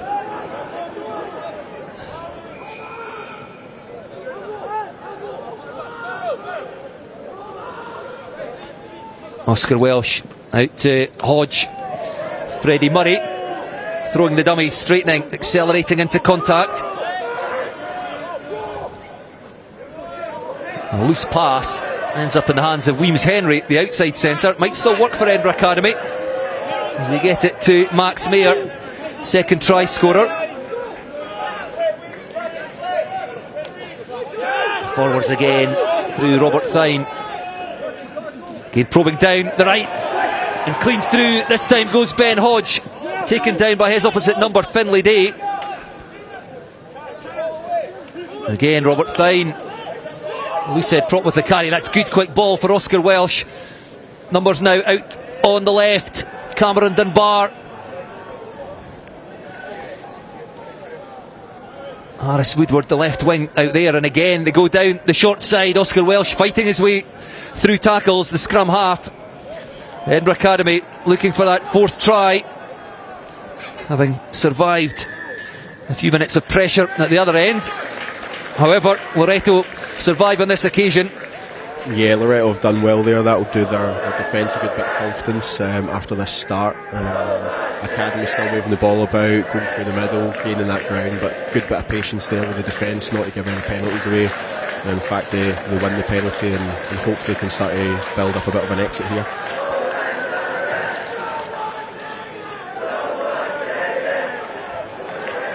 Loretto don't make a huge amount of distance with the kick, but it will be their throw into the line out.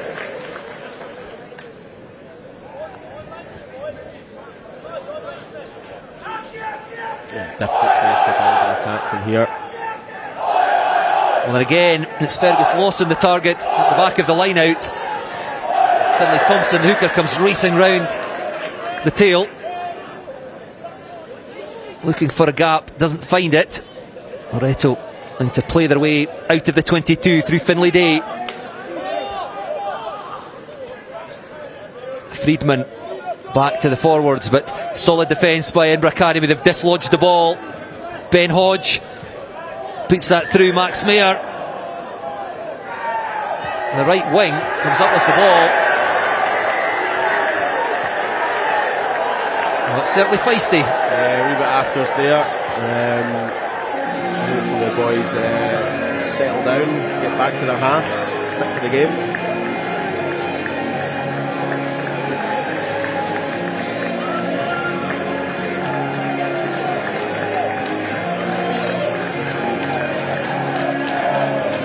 Well, just looking to see what the decision of the officials is here. Having a quick word.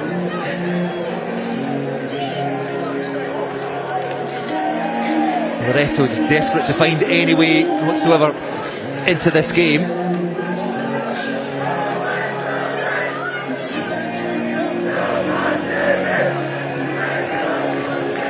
It's one of the Loretto players is being called out.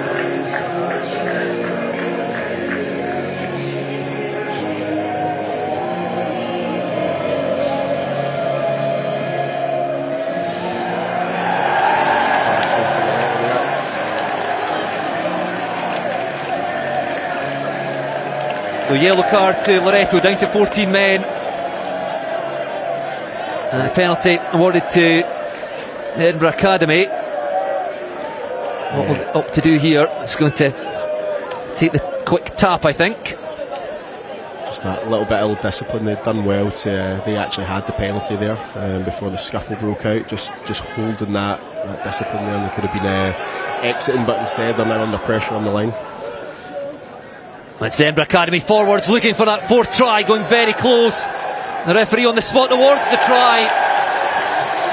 The Edinburgh Academy power their way over for a fourth try, with Harris Moody Cook, the outside centre, in the bin for Loretto. The Edinburgh Academy showing the power of their forwards. They lead by 22 points to 0. Yeah, and just off camera there, really great bit of sportsmanship between the two wingers. Going up, shaking hands, what the game's all about. Let's move on from that and get back to the rugby. But great to see the boys showing some good sportsmanship there.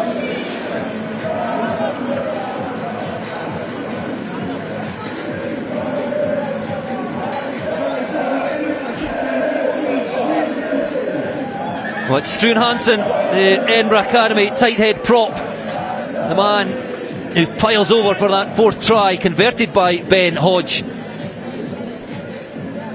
And in the first half of this under-16 schools Shield final, it's Edinburgh Academy firmly in control, leading by 24 points to 0.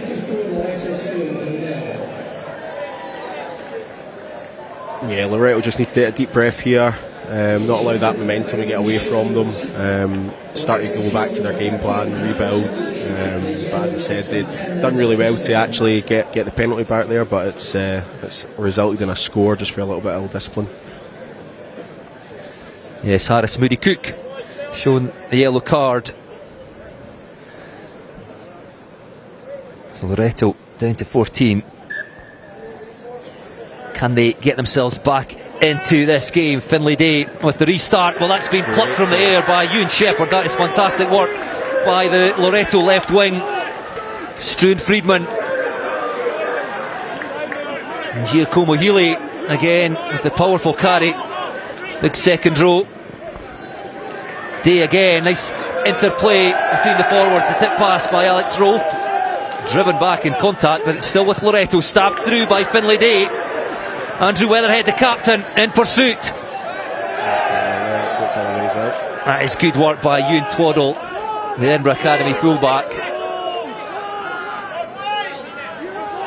And Edinburgh Academy playing with confidence here, will be happy to run the ball from anywhere, and that is some carry by Arlo Rogers, the hooker, up to the Edinburgh Academy 10-metre line. And there's numbers over there on the left-hand side for Edinburgh Academy. Can they strike from their own 22? Harris Woodward. 15's done well just to cover that space there. It could have been a score, but good patience just to build, push them out wide. Good drift defence, then get that hit in. Oscar Welsh having a look down that blind side. Once again, Loretto offside. Penalty to Edinburgh Academy, and Ben Hodge will just take play into that Loretto 22 again after a break for some treatment to one of the Loretto players. Enterprising rugby, Edinburgh Academy, of course, with that 24 points cushion, happy to run the ball out of their 22.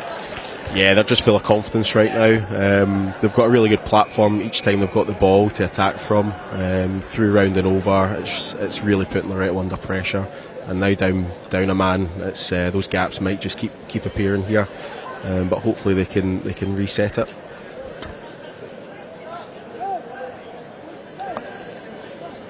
It's also a really good kick there right into the corner, just give them another platform. Let's see if they're going to pull a strike move. Yes, well, they keep things tight again through the forwards, and showing how capable the pack is. They're up against a shortened Loretto back division with Harris Moody Cook in the bin.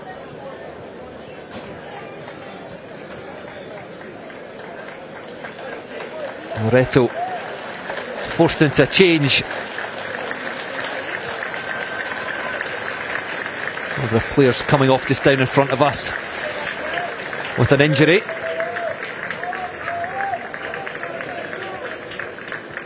The Loretto replacements just going through their warm-up down to our left in front of Scottish Gas Murrayfield, and it's Murray Lee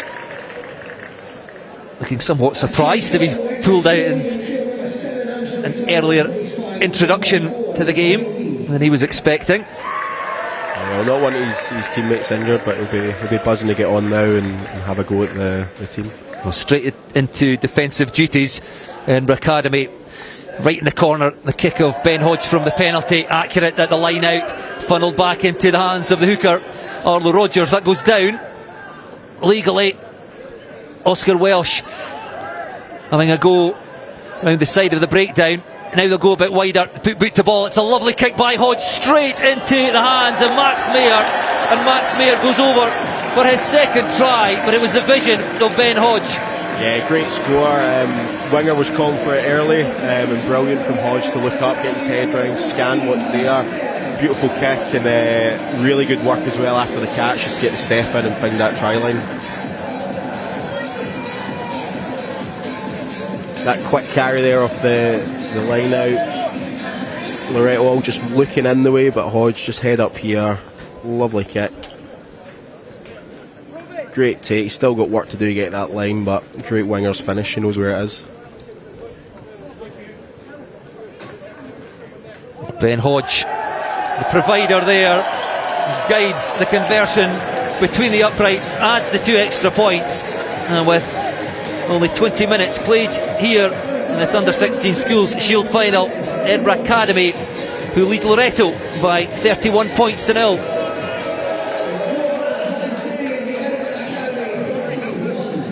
Let's see how this kick-off goes. It's been one of the strong points for Loretto. Good pressure on the tackle or tackling it live.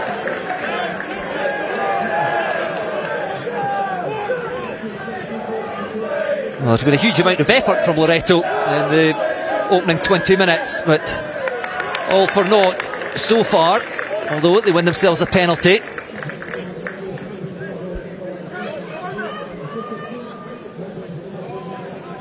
So Finlay Day called forward to prod this ball into touch inside the Edinburgh Academy 22. And that is a nicely guided kick, 6 metres or so out from the try line. What can they mount from here? Yes, it's probably their first real opportunity to be in a space where they can mount a real attack here. It'll be interesting to see if they chuck it up the jumper and go for the forwards, or they try and ship it through their backs. Finlay Thompson, the hooker, will be an option to break away here. It's thrown to the front. Bit of miscommunication. Might still work though for Loretto. In possession is Finlay Day. Throws the dummy, straightens into contact. Captain Weatherhead out to number 8, Hamish Holland. Barrels his way into the Edinburgh Academy defence. They'll come back. A penalty, high tackle by Edinburgh Academy. Another chance for Loretto. Tap and go, lifted up to Giacomo Healy. We've already seen the big second row's power with ball in hand. He goes very close now. It's Finlay Thompson, the hooker, driven to deck just in front of the posts. Round the corner they come again. Ethan Hennessy. Loretto looking for first points. Still with the forwards, still down to 14 men with Harris Moody Cook in the bin. Just a metre or so away now. Pick and go. Again, it's Giacomo Healy. And over they go. They are rewarded for their efforts with their first try. Yeah, good bit of grit there. Quite tight, a lot of pick and go. Sometimes needed when you're under this much pressure, just to get some go forward. A few phases before here they'd been making some good ground. Academy were holding it, but good bit of leg drive just to finish it off. Big man charging through and then get that movement just to know again where the try line is. Great score and will do their confidence momentum really well. Great work by the Loretto forwards inside the 22. They've been under the cosh in the opening 24 minutes. Edinburgh Academy 5 tries to the good, but Loretto get their first points on the board. Conversion successful. And it was Giacomo Healy, wearing 6 but playing in the second row.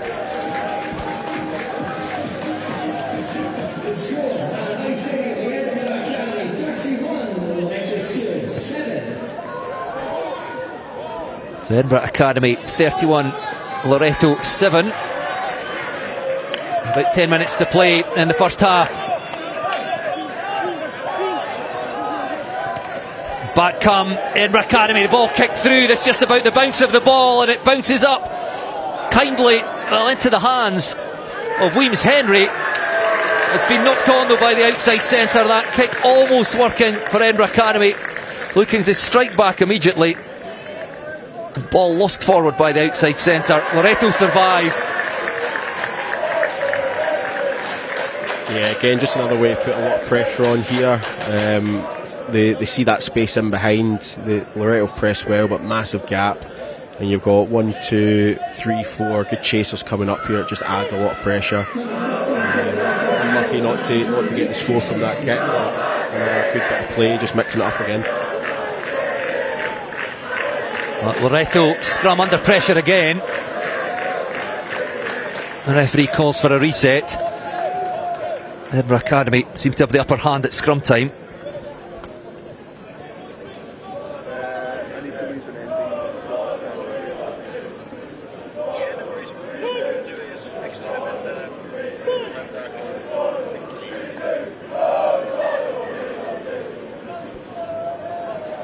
Early engagement at the scrum by Edinburgh Academy. Hands the free kick to Loretto. They'll be quite happy with that. Under pressure at set piece. Just those little changes there are momentum which can do a team well. They lose that scrum and then under pressure again, but that wee free kick, they're now up at halfway. They can try and launch something else here in defence, maybe get another turnover or win possession.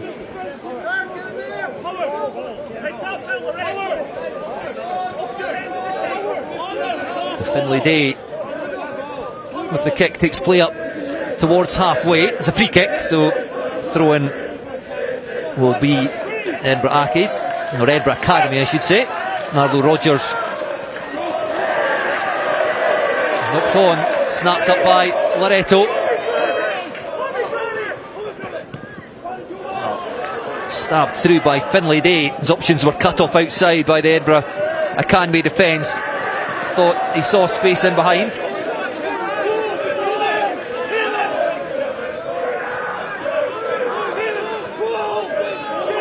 Another strong carry by Struan Hansen. Bundled his way over for the Edinburgh Academy 4th try. And the Academy side in full flow again through the hands of Ben Hodge. Slick handling. Can they get it out into the hands of the winger? That's great footwork. Over they go. Harris Woodward, the man to go over. Yeah, good score. Really pushing them wide there. Loretto, just that wee chip through, just starting that play for Edinburgh Academy play. Maybe good if they held on to it a wee bit more, look for the right kick, but this carry's fantastic. Great wee tip on, pulling this team nearly 15 metres, 20 metres right up that pitch. But look how quickly they're set to play. They've got the overlap, the boys take it really well, draw those players in, 2-on-1s, and then a great wee step inside again from the winger just to finish it up. Yeah, slick hands, Ben Hodge heavily involved, Harry McDermott, nothing he could do, the Loretto fullback. As Harris Woodward, the Edinburgh Academy left wing, goes over for his side, 6th try.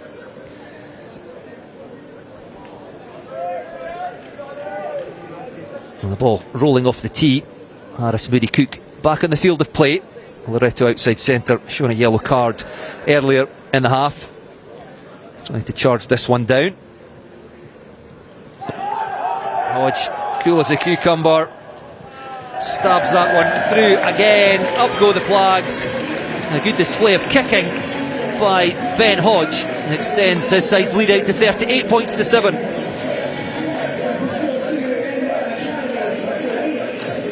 tough job ahead now for Loretto.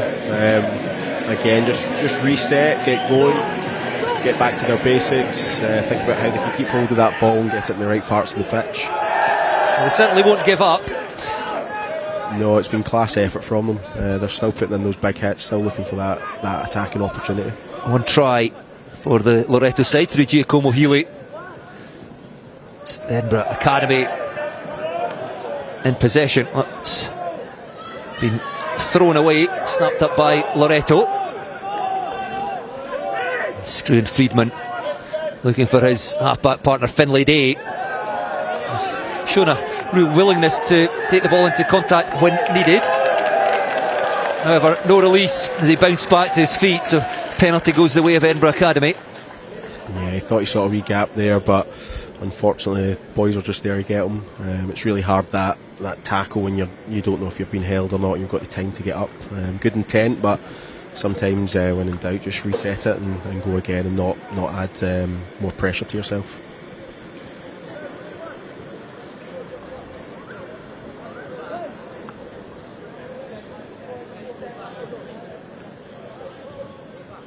As the sun comes back out here at Hive Stadium, approaching half time. 35-minute halves, remember, in these Schools Cup finals. Arlo Rogers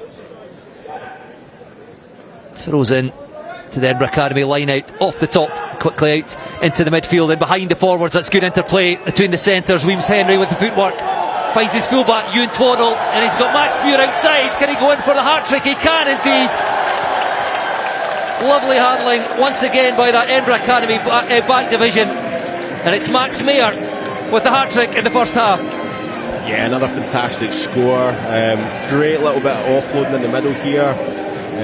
One handed out the back, which you love to see that ambition coming from the players. But one end to the other, you just have that timing marked down. Good wee show and go, and then that dummy pump right through. It just creates that great space, and that winger, he knows where he's going. He's got one destination now, and he's getting that ball.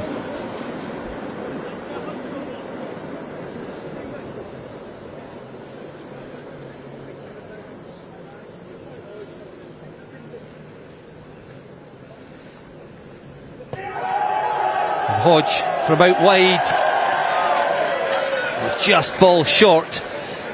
It was accurate enough, but didn't quite have the legs. But Weems Henry, Ewan Toro both involved, but it was Max Mayer, once he got that ball in space, showing his pace, goes over for the hat-trick. And Edinburgh Academy a commanding 43 points to 7 lead as we approach half-time.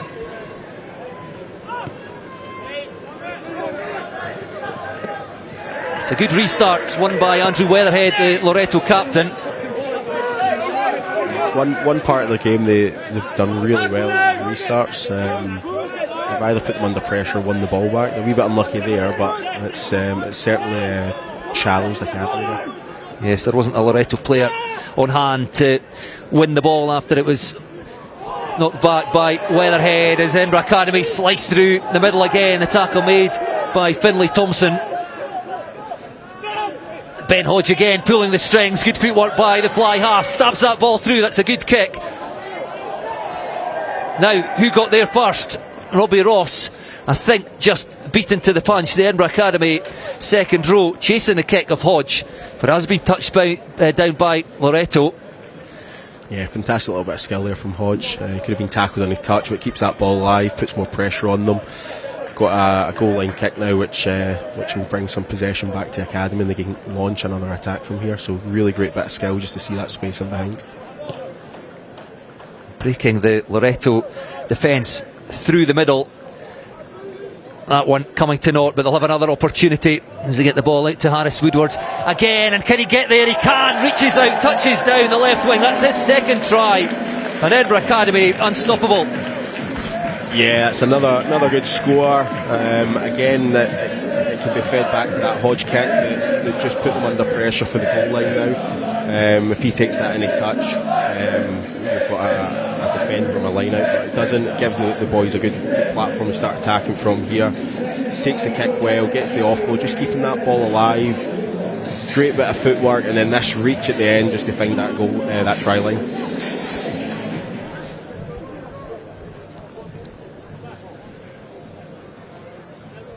Well, it's one-way traffic. Max Mayer with the hat-trick. Harris Woodward on his way to the hat-trick as well. It's his second try. Ben Hodge, still been given the easiest of conversions, but been successful with 4 attempts so far. This one out wide on the left, 5 metres or so in from the touchline. Again, it's got the distance. Does he have the accuracy? He does indeed. Up go the flags. Wonderful kick again by Hodge. And Edinburgh Academy hit 50. Yeah, another good kick from Hodge. He's been playing fantastic.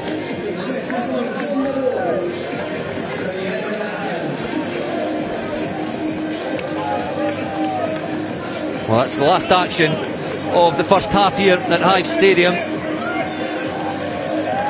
Well, Loretto will wonder what happened in that first half. Have to go in their huddle, regroup, wonder what they can do to somehow get a foothold in this game. But Edinburgh Academy absolutely irresistible in the first half. 8 tries, 3 for the right wing Max Mayer, 2 for left wing Harris Woodward. Zach McGregor, Murray Snodgrass and Struan Hansen getting in on the scoring act as well. And Edinburgh Academy at the break in this under-16 Schools Shield final, lead by 50 points to 7. Let's have a look at the first half action. First try for Zach McGregor, and their first opportunity to have a look at Max Mayer, the right wing. Yeah, he's been a live wire out there. Every time he's got the ball, he's either making good yards or he's finding that try line. It's certainly been a danger area for Academy. They're able to get to both those wings and just find opportunities to score. Well, this came from the crossfield kick. Finlay Day looking for his winger, but instead it was won by Murray Snodgrass, the Edinburgh Academy number 8. Yeah, good bit of opportunities taking that ball, that bounce. They're always hard to take, but he done well to take it and then find that support. Well, back they came again through the forwards. Struan Hansen, this time the tight head prop. Yeah, just highlighting again Academy. They've got it in their skill wheel just to attack and score from anywhere, whether it's going through the forwards or shipping it wide or off the boot. Well, Edinburgh Academy going very close there, but they sensed the space was out wide, and just look at the vision there of Ben Hodge.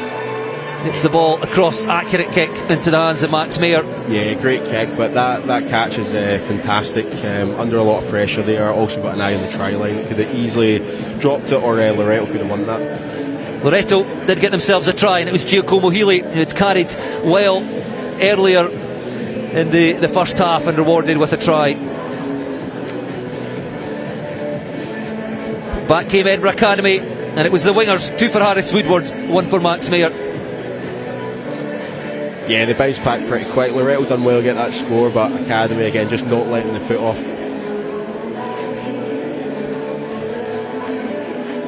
And this score here, just touchline to touchline, so well supported, nearly for every single set of hands in the back line.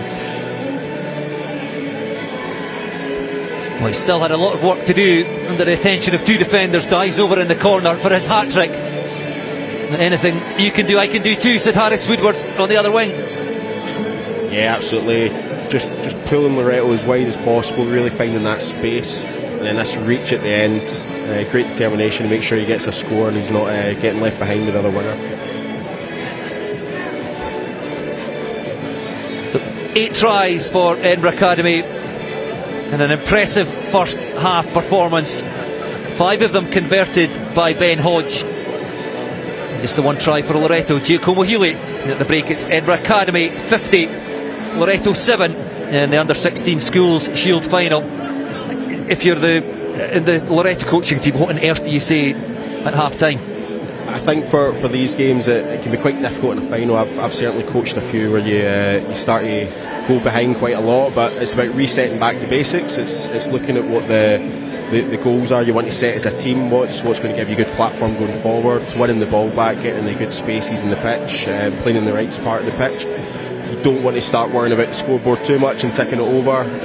From here, it's how do we get the ball back, how do we get in the right areas of the park that we can start to set our own play. Defensively, you know, if you're stopping them going through the middle, you've got a good opportunity to try and stop them going wide as well.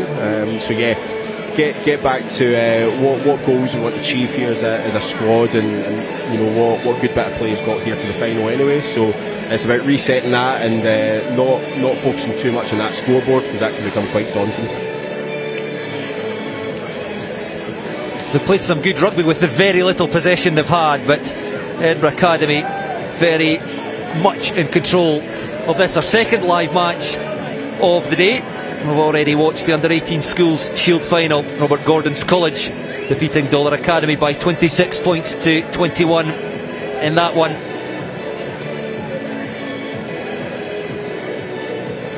The 2 earlier games, under-18 schools bowl final, and the under-16 schools plate final. Kicking off at the back pitches also at 1:30. Under-16 schools bowl final between Lomond and Helensburgh against Morrison's Academy, Crieff and Strathallan. 2 matches still to come at 3:45. Our third live game of the day, under-16 schools cup final between Stewart's Melville College and Merchiston Castle School. That one on Scottish Gas Murrayfield. Well, here on Hive, the under-18 schools plate final to round off the day. The under-18 schools cup final, Strathallan School against George Watson's College. Kick-off in that one at 5:45.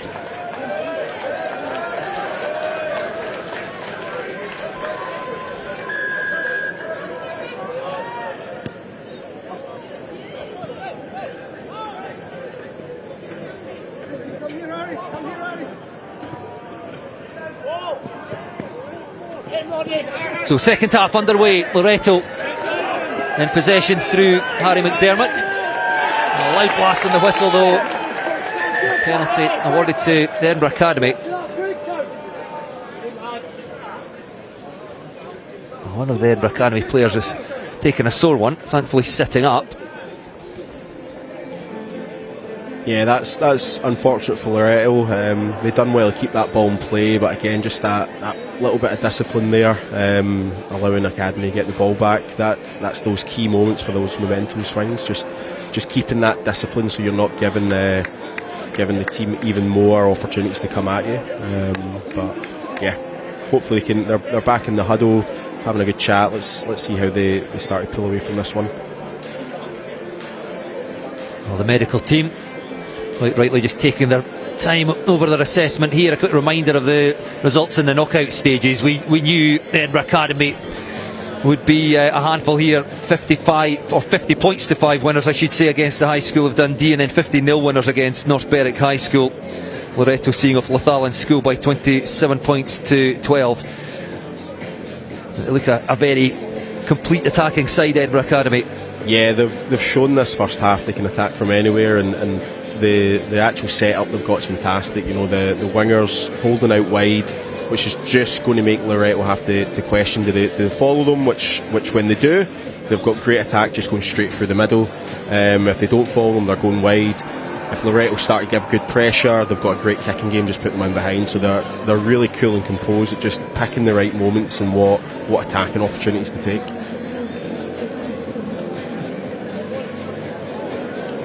Just this break in play for some treatment to one of the Edinburgh Academy players, just down in front of our commentary position here. We're on the north side of Hive Stadium. Lovely view over to the Pentland Hills over on the far side, off to the south.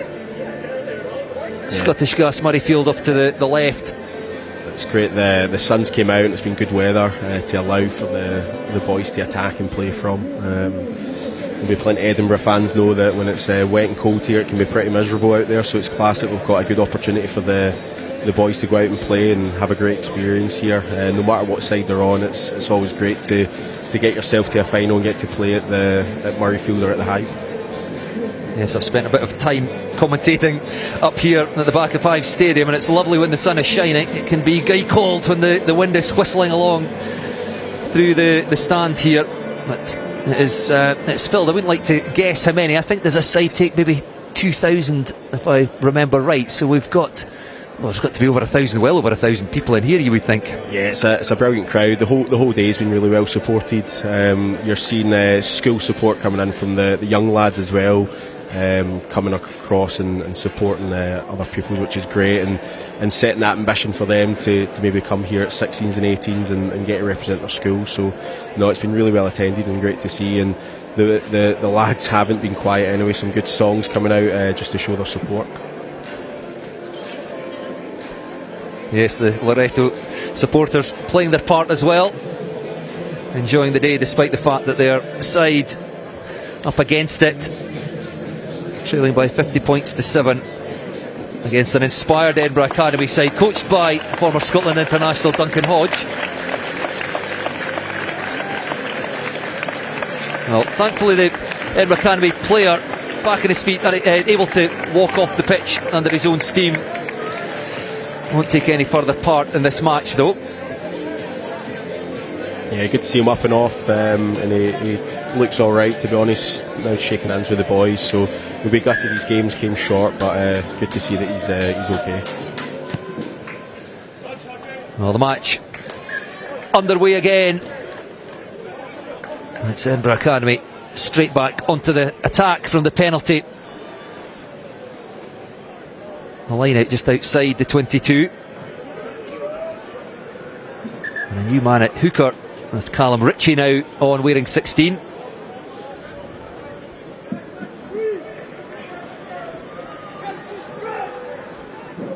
Looks set to go to the front, just taking their time over this one. I thought they'd taken a bit too long, but I think Loretto, they go up early. Loretto went up early and just held them there early, so unfortunately free kick against them. Murray Snodgrass, the Edinburgh Academy co-captain, was standing over that. What's the other co-captain? Ben Hodge in the end just taps, lifts the ball up to Struan Hansen. Powerful tight head prop. Scored one of the 8 tries in that first half. And Snodgrass with the carry. And again, that's Hansen coming around the corner, gets his hands on the ball for the second time in this move. The centres combining, Murray and Henry. He's trying to narrow that Loretto defence. Coming around the corner, taking play away across to the far side. Edinburgh Academy attacking the Scottish Gas Murrayfield end in the second half. It's been turned over though by Loretto. And can they get this ball through the hands, find some space? It's the live wire hooker Finlay Thompson who takes the ball into contact just in front of the post. So again, a loud blast in the whistle with the referee holding on in the deck. Possession straight back to Edinburgh Academy. They won't hang around here. Quick tap and go. Can they get themselves over the try line? They can indeed. Yeah, it's a real shame. Loretto defended really, really well. Some really good one-on-one hits there. It started to actually just break Academy's attack, but after the turnover, just again that little bit around discipline and a wee bit of support just gives the Academy the ball straight back after a really good bit of play in defence. Yeah, just keeping the pace of the game moving. Quick tap and go. Driving over that try line. It's a very powerful pack that Edinburgh Academy possess, and from in front of the posts, Ben Hodge again adds the 2 extra points. Well, it's taken them all 2 minutes in this second half. Get themselves over for their 9th try, and they now lead by 57 points to 7. Yeah, it's now down just to Loretto here, just to again reset. Let's try and win the ball back. Next job, put them under pressure. But that's a great take there from Academy, who potentially look like they're going to attack again from their own half, full of confidence. Yes, here they go again. They can play up towards halfway, then stabbed through by Ben Hodge. He's kicked well, almost won. Yeah, by his winger. Just once again showing that option there in their attack. Just when you think they're going to go wide, they put that wee dig in at the end, and they catch the defenders on their heels and having to work back. But Loretto had cover back there, but again just keeping that whole defence guessing. They don't know if it's coming at them in the middle, going wide, or coming over the top. So really dangerous attack. Loretto with the scrum in front of their support off to our left. An early engagement for the second time by Edinburgh Academy. Free kick to Loretto. No, they've nothing to lose. They might as well attack from everywhere. Finlay Day. This is good play. It is indeed. Couldn't quite get the hands free there, get the ball wide, but good quick ball for Struan Friedman, scrum half. Fergus Lawson has to go in and play scrum half there. Friedman caught up in the breakdown. Penalty Loretto. Yeah, they're starting to build a wee bit of momentum here. That rugby speed coming, which is putting Academy under pressure in defence, which is good to see. They're still not giving up in this game. Really working hard to win that ball and get up the pitch.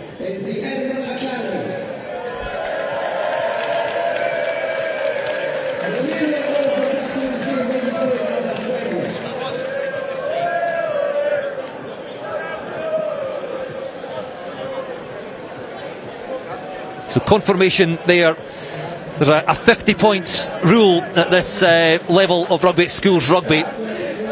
So 57 points to 7 the score. There's a 50 points difference. So the game has been awarded to Edinburgh Academy. They are the winners of the under-16 schools shield final, but play will go on.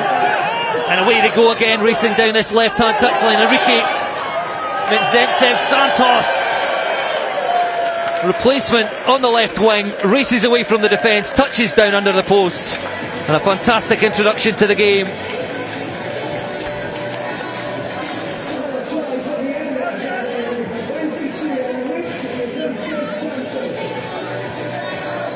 Yeah, and just on that 50-point rule, obviously stands out in school and club junior rugby, just to try and help manage mismatches where you can start to reset and not just focus on a big score. You can give the boys an opportunity to go into a development game and maybe put another focus on where their learning is going to be.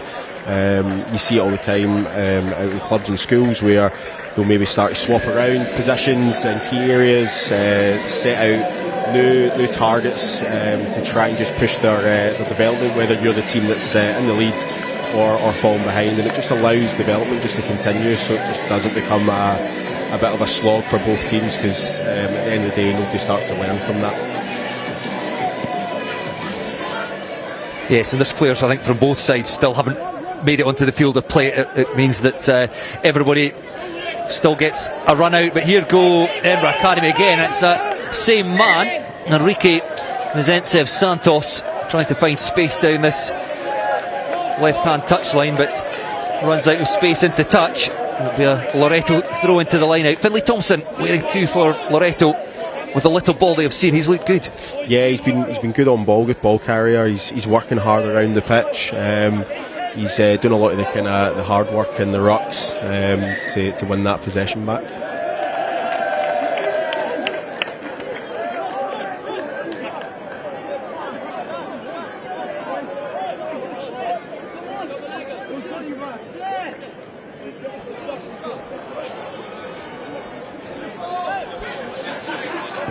Ben Hodge thought about the kick, then thought about running it, then kicks it. Harry McDermott races back. Loretto full back. Does well to go down on that. Win possession for Loretto inside their 22. Edinburgh Academy defence actually very tight here. If Loretto can get the ball out to the right, they might have space.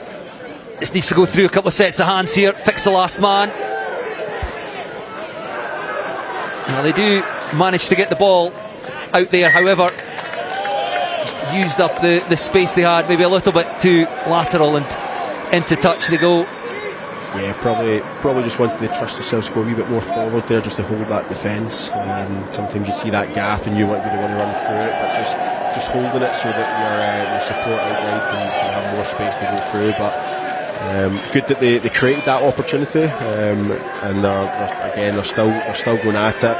I think they're still pretty keen to show the attack they can bring, so it's good that they're showing these opportunities and getting the process going. Looks like Freddie Murray and Ewan Twaddle coming off for Edinburgh Academy, centre and fullback. Cormac Bell and Fionn Reeve coming on as replacements. And the ball coming their direction now, but Murray Snodgrass couldn't find his man with the pass, and then I think that's been knocked on by Ben Hodge. Maybe got away with that one. Did, I think the referee was on the spot, happy for play to go on.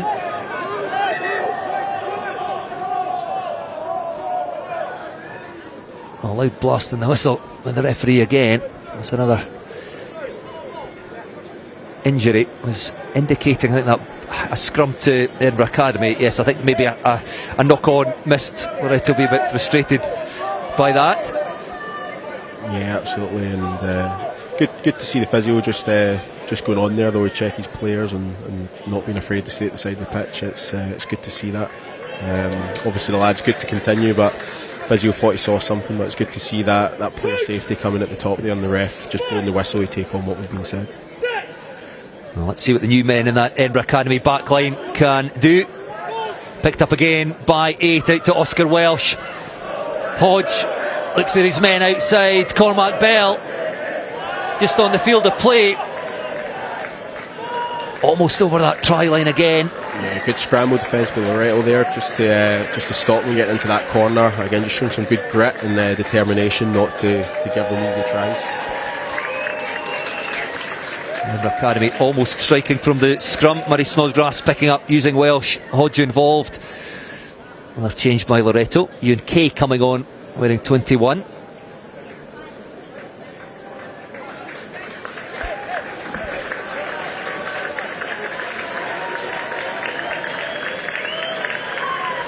Another good throw by Finlay Thompson, finding his man in that Loretto line out.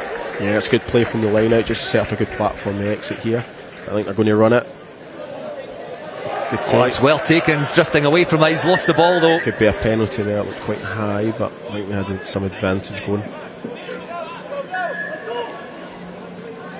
Yes, Edinburgh Academy offside. I don't think they were back 10. Yeah, the referee again playing an advantage here for Loretto. Just outside their 22 against that man, the hooker Finlay Thompson, charging into contact. I think we're still playing an advantage, but Loretto looking for space over on the far touchline now. Edinburgh Academy defence up to the task, closing down the space over there. Finlay Day coming back to the right, and the referee has come back for the penalty advantage. Loretto going quickly, Edinburgh Academy defence not back 10.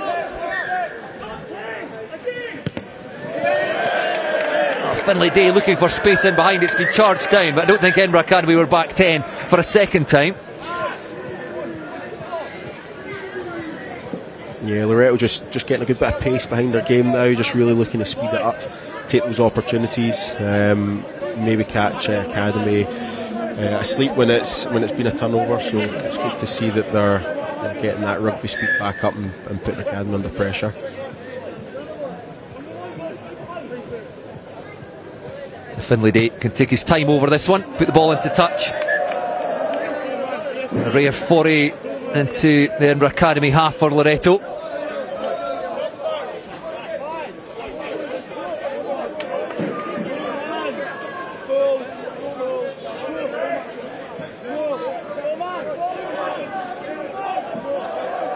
Another opportunity here for Loretto if they can win the ball, start getting up the pitch, build some more momentum. Finlay Thompson. Another opportunity to score. Apologies, Finlay Thompson again accurate, and then through goes Raphael Busan, the replacement, wearing 19. It's good defence by Ben Hodge. The Edinburgh Academy fly half, driving his man back to the 10-metre line. Here come Loretto again. Good to see Loretto just building a few phases, just reorganising themselves in attack here. Didn't have much shape, so Finlay Day looks for space in behind, tries to roll that ball into touch in the corner, but picked up by his opposite number, Ben Hodge. Finds Cormac Bell.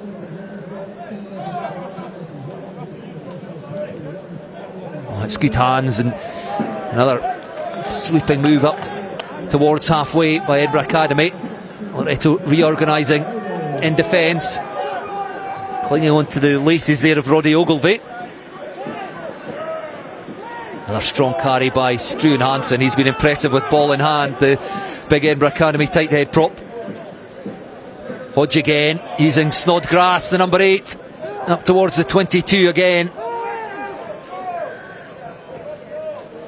Playing quickly, putting that Loretto defence under pressure. Hodge, a short pass to Max Mayer, scorer of a first half hat-trick, the right wing. Not seen so much of him in this second half. To Freddie Murray, puts that ball through off the boot. It's just about the bounce of the ball. It comes up into the hands of Harry McDermott, the Loretto fullback. We'll have a goal line dropout. Yeah, again, good covering there from Loretto, but Academy just again holding that width, which is just causing them problems. And then when they feel that space is not there, let's just put them under pressure with a kick and win that possession back. Really smart play once again.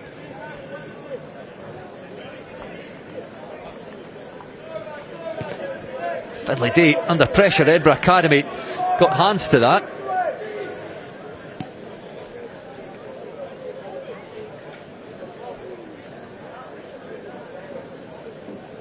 Just trying to work out I think the referee just wants that to be retaken. Finlay Day will have another crack at that. It's been charged down again, this time by Struan Hansen. It's a chance for Hansen. Tight head prop. A lot of space out there. Ben Hodge has seen it. 3 men out there. Nicely timed pass by Cormac Bell. And that looks like Max Mayer has gone in for a 4th try.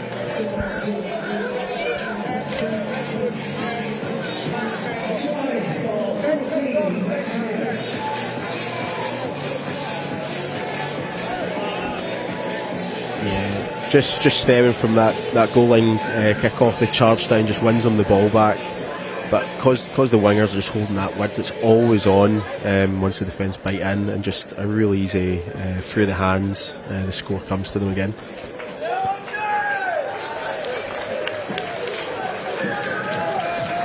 Ben Hodge again with the successful conversion. His 8th of the match. 11 tries in total. Max Mayer with 4 of those. He's been quieter in this second period. Popped up when it mattered. And 71 points to 7 the scoreline. Just a reminder, Edinburgh Academy have already been awarded the Shield, under 16 schools Shield, when they got to that 50 points difference. But the game goes on, as you say, as a development match, Stephen. I think both sides have almost empty the bench. The last 2 Loretto players just down to our left waiting to come on. Conal Patterson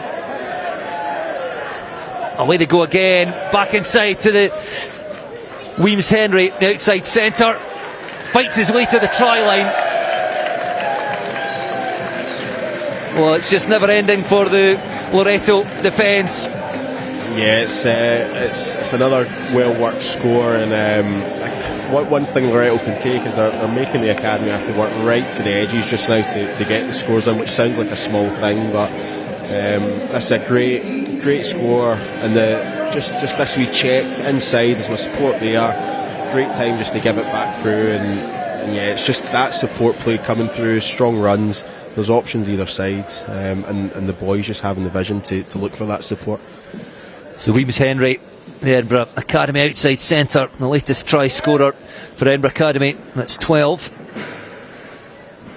in total. And a change of kicker.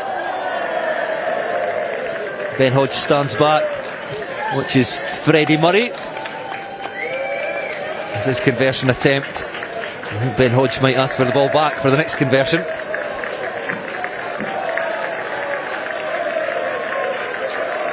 Well, he won't get the chance because he's just been replaced, but Ben Hodge, it's been a very good showing for the Edinburgh Academy fly half. Yeah, and I mean, he's shown how he can attack. He's even that big strong hit he made where he must have drove the lad back, 10 odd metres. When your 10's doing that as a leader, it just gives everyone confidence, and even from his kicking game, I think he missed his first conversion and then just honed straight in and started slotting them again, so really, really good play from him.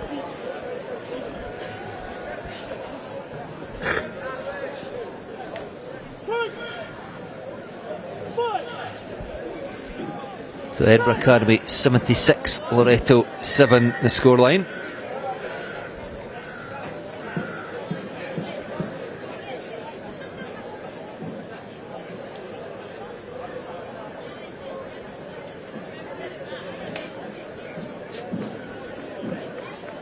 Reset this scrum.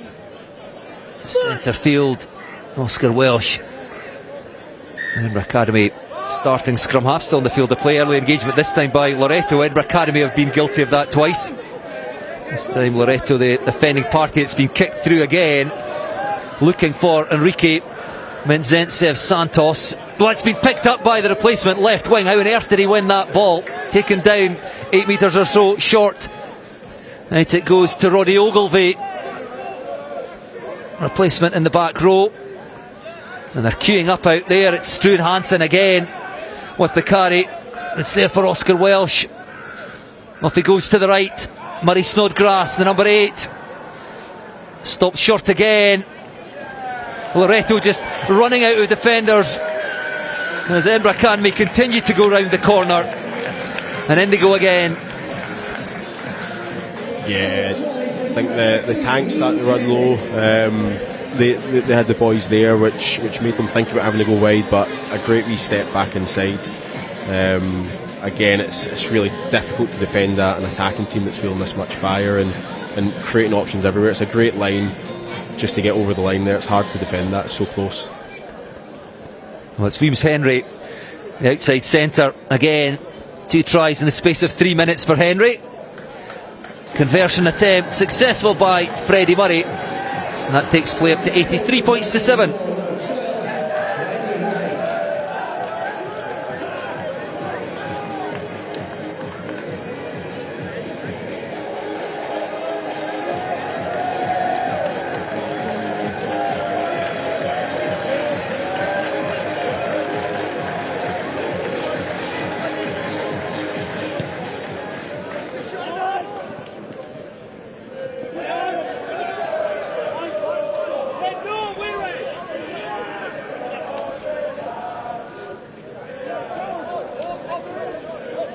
So Zach McGregor, the Edinburgh Academy blindside.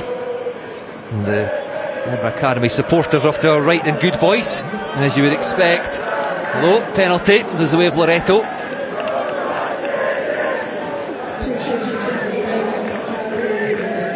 Quick tap by Finlay Day. Stabs that ball through for Rafael Busan to chase. What's been kept in by Enrique Menzentsev Santos. Enrique's had a real presence when he's came on this half. Every time he gets the ball, he looks alive. He's working really hard off that wing to get the ball as well. A real threat coming on.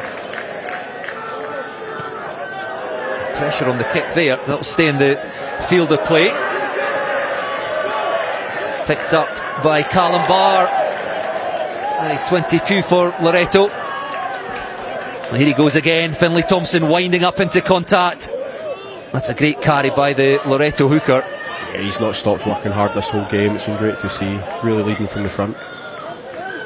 Got involved in some pushing and shoving earlier. He just knew he had that edge to him, and he's shown that with his carries. Again, stabbed through by Finlay Day. Will it bounce up? It does indeed. That's a great individual score for Finlay Day, the Loretto fly half. He's been one of the best in red today and very deserving of that try. Loretto's second.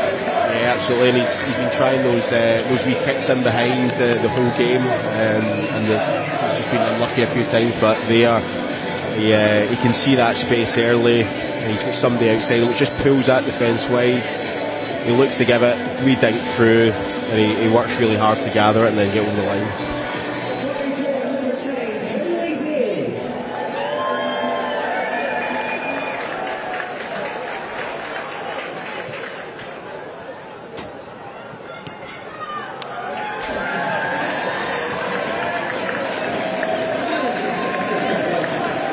Conversion successful from out in front. So Finlay Day with Loretto's second try, adding to the first half effort of Giacomo Healy.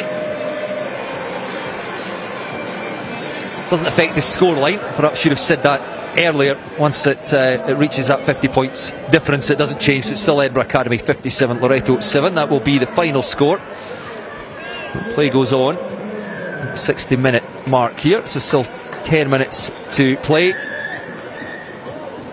Well, the referee has lost patience. It's the third time now that Edinburgh Academy have not been back 10 at a penalty. Yeah, they've been slow at those penalties, and it's just prevented a few attacking opportunities. So unfortunately, you keep doing that in a game, you're probably going to see a card.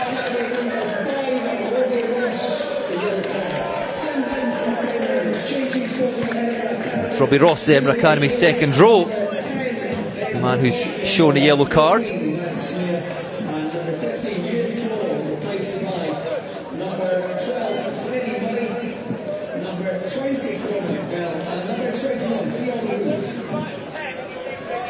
Edinburgh Academy head coach Duncan Hodge just making more changes, giving everybody game time.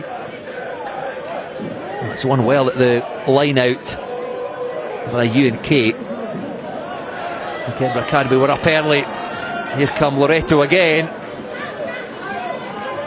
Well, they've done well. Can they get that ball out to the right? Can they score again? They can. Oh, the ball's been lost. It's Harris Moody Cook.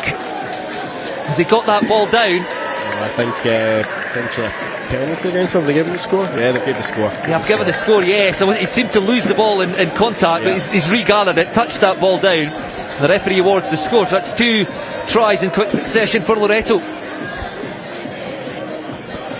Yeah, a real bit of energy. We've said the whole game they've not stopped working hard. They've been putting themselves in good positions. Boys are in a good flow now, showing the attacking skills they have. Just that grit to get over the line and working together to find those opportunities.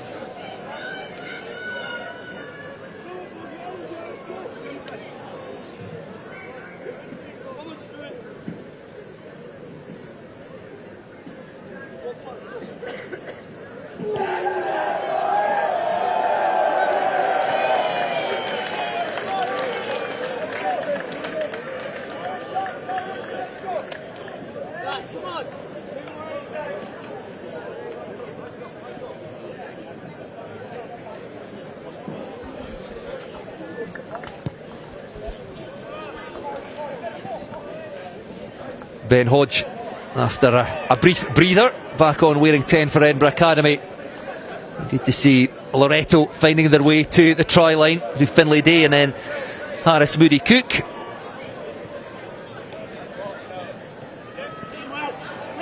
It's a lovely ball over the top of the left hand. Just to finds space for Callum Barr.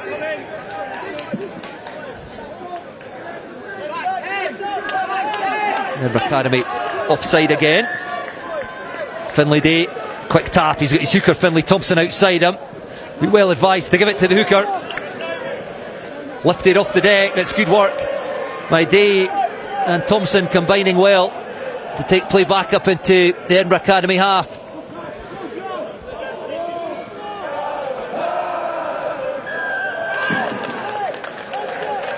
Well, this time they're holding on the deck. The penalty goes to Edinburgh Academy. One of the Loretto players, I think it is Finlay Thompson, down getting some treatment.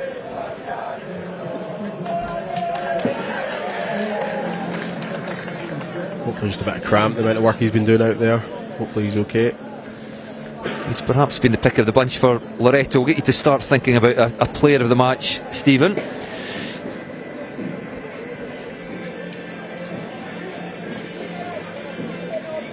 You could perhaps pick out a few players just now that are in your thoughts while we take a break for some treatment to Finlay Thompson.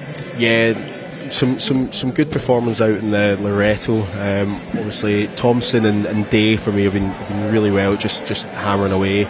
With Glasgow Academy, it's hard not to talk about the wingers picking up hat-tricks and just being a threat out there, but a lot of the work's been coming through the man that's been at 10 for Academy, and Hodge and captain, who for me is probably man of the match.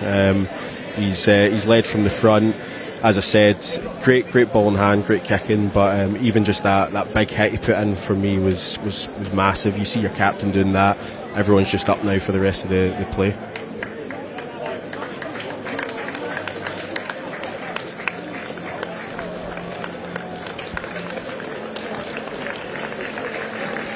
Well, sadly that's the last we'll see of Finlay Thompson being helped off the pitch. Hopefully it's just a bit of cramp, as he's got through a power of work. He's accurate. Well, he's throwing at the line out, he's carried well. Yeah, he can hold his head high, really strong performance across the game. It's a shame to see him leave with some support, but yeah, definitely can hold his head high with the performance he's put in today.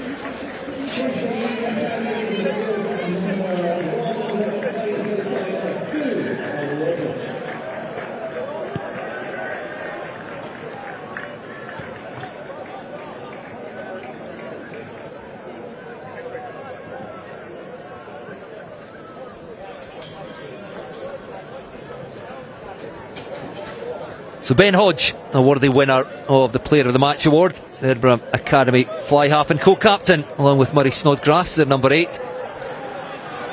As you say, Stephen, while it was the wingers who have done the bulk of the scoring, it's been Ben Hodge pulling the strings. He's kicked well.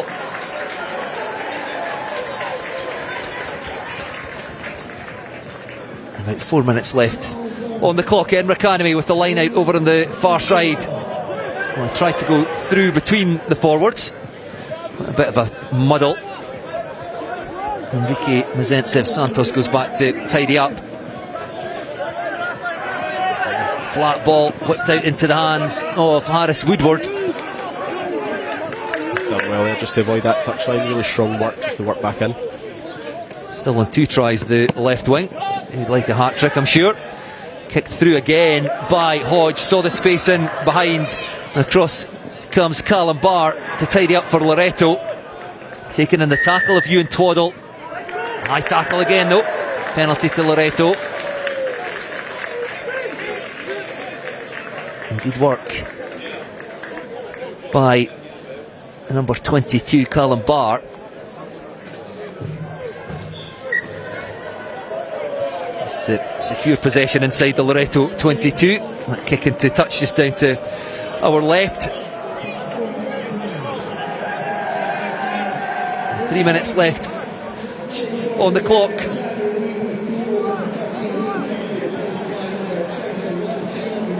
Williams Henry coming off the Edinburgh Academy outside centre. Fionn Reeve, who's been on and off and on again. Duncan Hodge again just rotating his players, giving them all game time. And Williams Henry scored the last 2 tries for Edinburgh Academy. good to see that player rotation. It's really important games like this just to start to build some depth for the boys and challenge their skills in different areas, so it's good to see that's happening.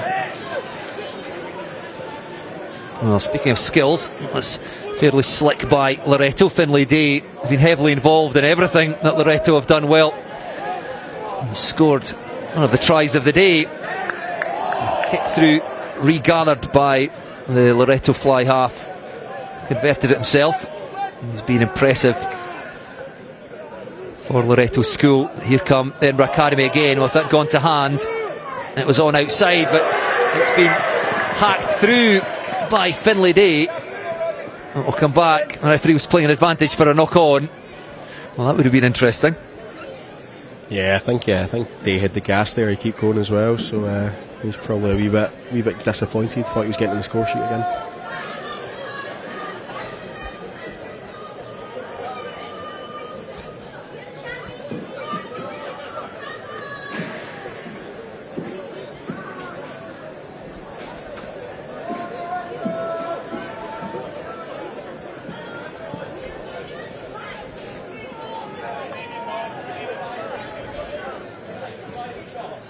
Well, player of the match, Ben Hodge, fly half, just been pulled in, I think, to the scrum, just showing multi-talented.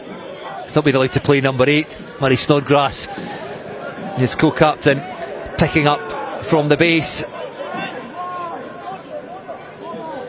45 seconds left on the clock here at Hive Stadium. A referee playing an advantage here to Edinburgh Academy, looking for another try to put the icing on the cake here. It's good hands out to Harris Woodward. Well, can he get his hat-trick? Cuts back inside. He can indeed. That's great footwork by the left wing. Well, probably the last action of this final. Harris Woodward gets his hat-trick. Yeah, he's done well there. Again, lots of work to do, but some good footwork, just minding that touchline. And yeah, the wingers have known exactly where the try line is, but again, it just comes through that hard work in the middle. Great little bit of play, holding that width, drawing them in, and then just good bit of gas, good fend, and yeah, knows exactly where he's going.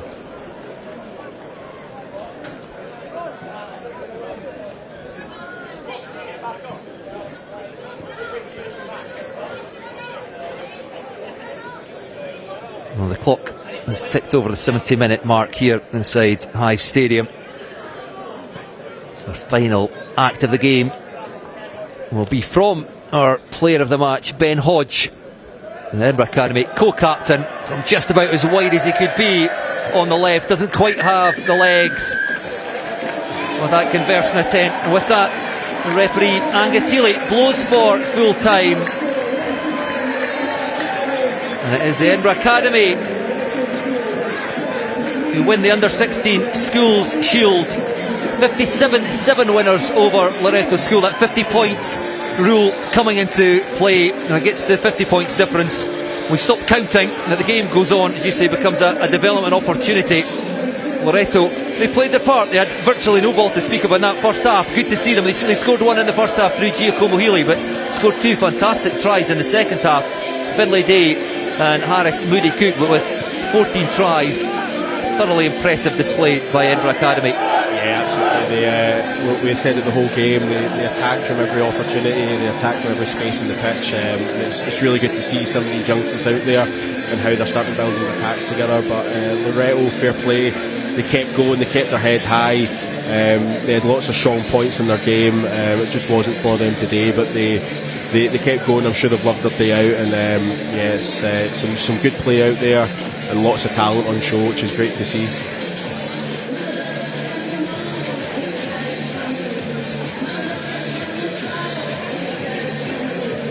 Well, just having a look at some of the many highlights of this one. 17 tries in total. You can talk us through these, Stephen. Yeah, just again using that width really well and that pass accuracy. By having all those attacking players coming through that channel, it makes the defender have to think. And once they're having to think, you've got them on their heels and they can find that space.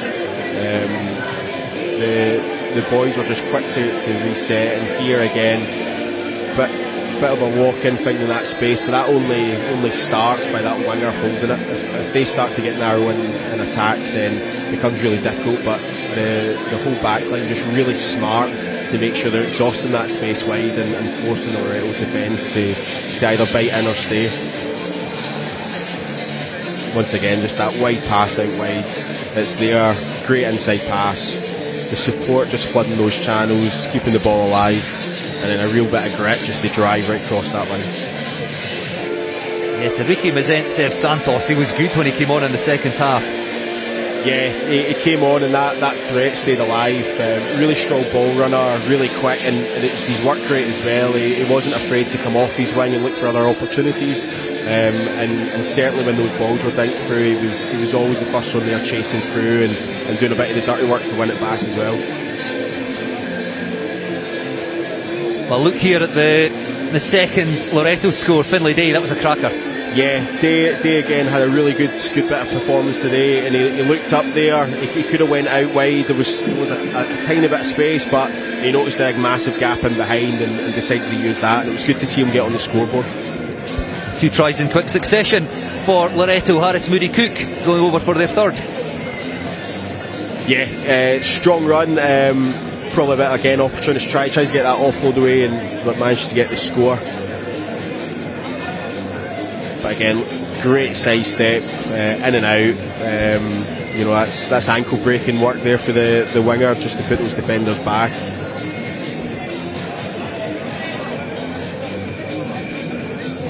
Confirmation on your screen there of the final score in the under-16 schools Shield final. The Edinburgh Academy 57, Loretto School 7.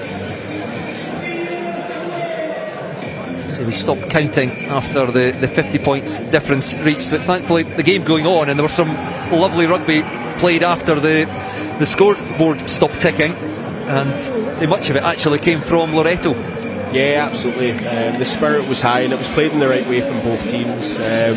Sometimes these mismatches happen in rugby and in the youth game, but it's great to see both teams doing it correctly, mixing up their squads, challenge their players and their different skill sets, which meant that we actually had still a decent competitive end of the game.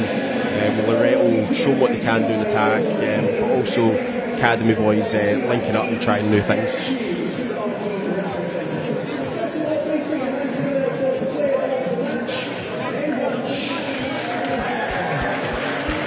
Ben Hodge being called forward to be presented with his Player of the Match award,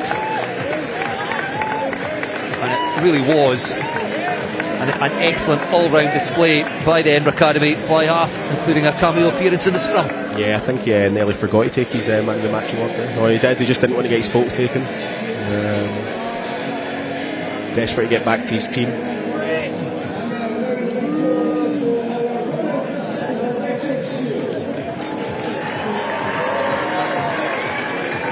Loretto School now coming forward to pick up their runners-up medal.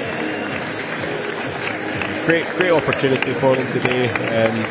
They'll remember the day for a long time, getting to represent your school out here in the Hive. It's fantastic for these young players, so they'll definitely get a lot from this and learn. So yeah, they can hold their head up high. Fantastic opportunity for them.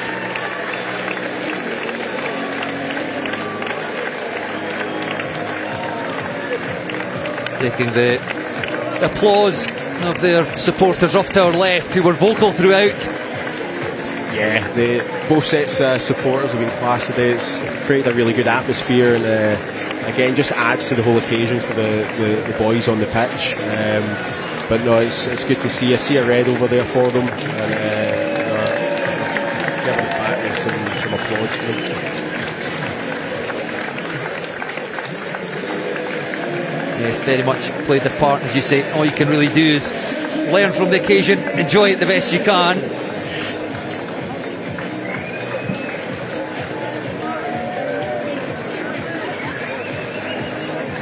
Loretto head coach Alistair Thompson can be proud of the effort shown by his team, led by captain Andrew Weatherhead. Some excellent performances in there with the limited ball they had. They never gave up against an inspired Edinburgh Academy side. And a officials receiving their medals. Angus Healy, our referee today. He done really well. It's sometimes difficult these games, but he kept it flowing. He kept the game going for both teams, and challenged them both when they needed. Done a really good job in the middle.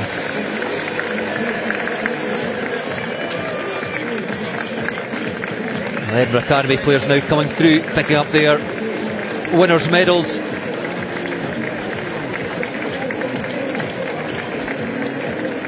There's some names among that Edinburgh Academy team, and I think we'll see more of in the future.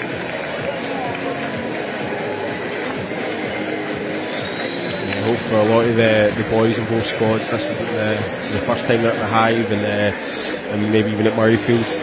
Some absolutely great talent in there across the board, and good to see the work going in at youth rugby. As the wingers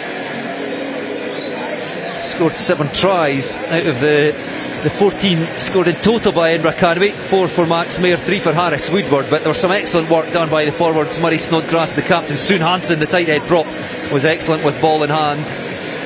Yeah, that work is what sets the platform for the wingers to have that space and go score. If the forwards aren't working hard, create that space in the middle. Well, the co-captains, Ben Hodge, our player of the match, and Murray Snodgrass, the number 8, hold the under-16 shield aloft. You can see just what that means to that Edinburgh Academy side. Worthy winners here at Hive Stadium. Congratulations again to Loretto for their contribution to this final. So Stephen, thank you very much for your input. Thank you. Full time at Hive Stadium then, in the under-16 schools shield final. The Edinburgh Academy 57, Loretto School 7. We'll be in the company of Dale Clancy for the rest of the afternoon. Our next live match on Scottish Rugby's YouTube channel will be the under-16 schools cup final between Stewart's Melville College and Merchiston Castle School on Scottish Gas Murrayfield. Kickoff at 3:45. So join us again shortly for the build-up to that one. Until then, congratulations once again to Edinburgh Academy, the under-16 schools shield winners, and thank you for watching.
Women's rugby team are making moves. To a stadium we've dreamt of, a stadium every rugby player dreams of. We're making moves to Scottish Gas Murrayfield. Scotland women face England's Red Roses in the Guinness Women's Six Nations at Scottish Gas Murrayfield on Saturday the 18th of April 2026. Join the movement.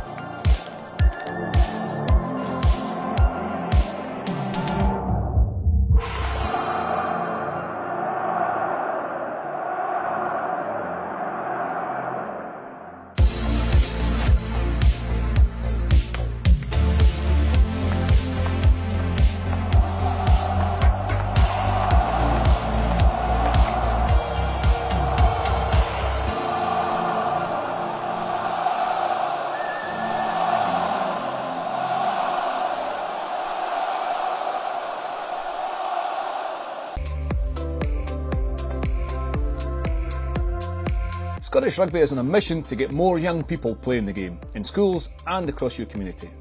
To encourage more young boys and girls to play the game, we've introduced a new initiative called Turn Up and Play. As the name suggests, it's all about just turning up at one of the events across the country and having a go at playing under the watchful eye of experienced coaches. For more information, head over to the Scottish Rugby website.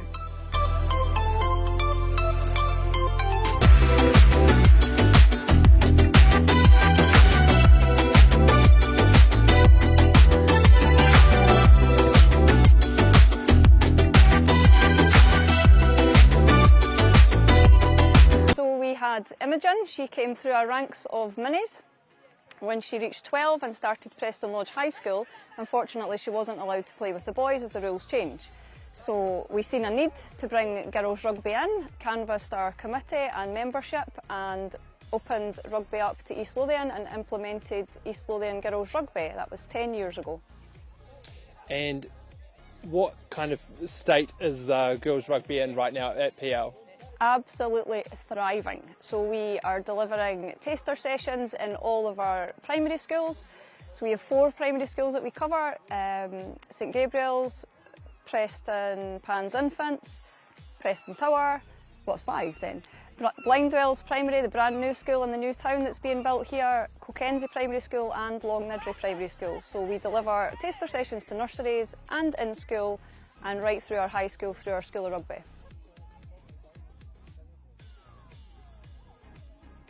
It's phenomenal. We see girls wearing their badges out and about, we hear girls talking about rugby, they're hashtagging rugby, they love it, they breathe it. It's bringing a whole new generation into our game. They're bringing their parents along, their siblings along. It's just great to see.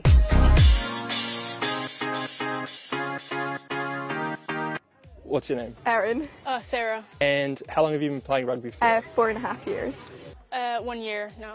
And how did you first get involved with rugby? My grandparents were very involved, well, my granddad, and I just really loved it, like watching it. My friends went to it, so we just all went together and started here at PL. And what draws you into playing rugby? The team sport aspect, and then there's so many aspects of the game to kind of be good at, if that makes sense, and then obviously the contact I really love. And what was the first couple of weeks of learning the game and doing training sessions like? It was pretty tough because you didn't really know anybody, but after a few weeks you got into the rhythm of it and you started making really good friends, so it was good. What's the best bit about the camaraderie and the environment at Preston Lodge? I feel like it's just kind of, if you're unsure of anything, you can say there's a drill going on and you're kind of unsure of what to do, you can ask literally anyone, like the person next to you, or even if you've never spoken to them before. And yeah, I think that's kind of thing, yeah. How has the player pathways experience been for you? It was tough at first, meeting new people and seeing all these players with different abilities than you, but once you got into it, got knowing the coaches and the players, it was really good. There was a really good positive environment in it, so yeah. Well, I'd encourage them to come along to just one session, not put any pressure on them, and they don't even need to do the actual drills, just to look, meet people, say hello, watch how we do it, and look at how the environment really thrives and stuff like that. And the very best thing about getting on the rugby field, what do you most look forward to? Contact, but also just the entire game, really, playing the game.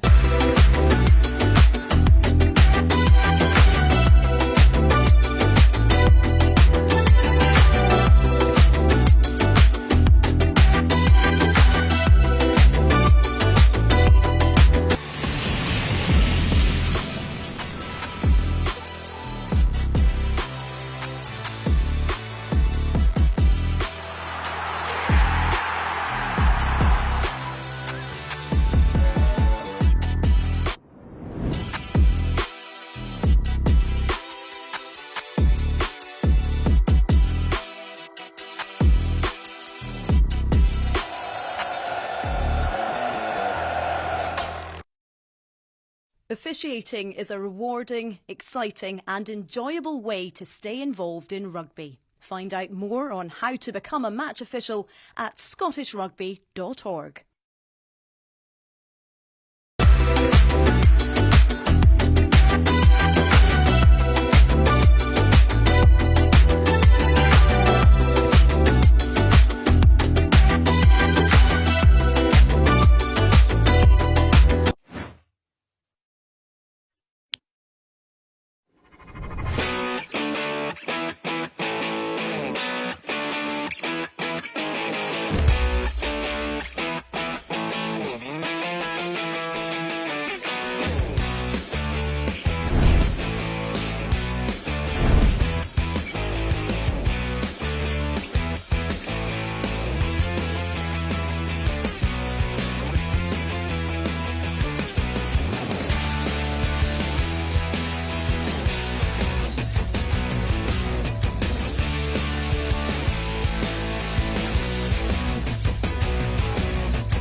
Rugby team are making moves. To a stadium we've dreamt of, a stadium every rugby player dreams of. We're making moves to Scottish Gas Murrayfield. Scotland women face England's Red Roses in the Guinness Women's Six Nations at Scottish Gas Murrayfield on Saturday the 18th of April 2026. Join the movement.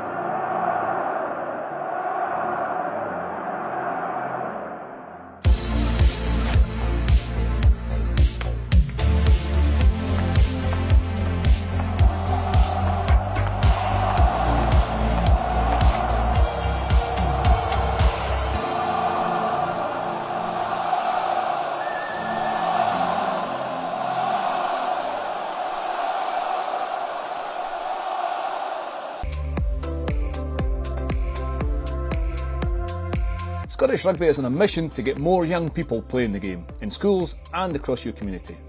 To encourage more young boys and girls to play the game, we've introduced a new initiative called Turn Up and Play. As the name suggests, it's all about just turning up at one of the events across the country and having a go at playing under the watchful eye of experienced coaches.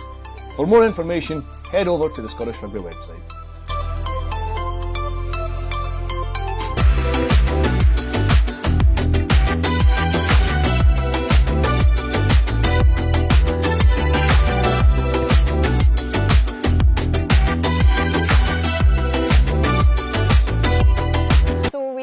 Imogen, she came through our ranks of minis when she reached 12 and started Preston Lodge High School. Unfortunately, she wasn't allowed to play with the boys as the rules changed. So we seen a need to bring girls rugby in, canvassed our committee and membership and opened rugby up to East Lothian and implemented East Lothian girls rugby. That was 10 years ago. And what kind of state is girls rugby in right now at PL? Absolutely thriving. So we are delivering taster sessions in all of our primary schools. So we have 4 primary schools that we cover, St Gabriel's, Preston Pans Infants, Preston Tower, what's 5 then?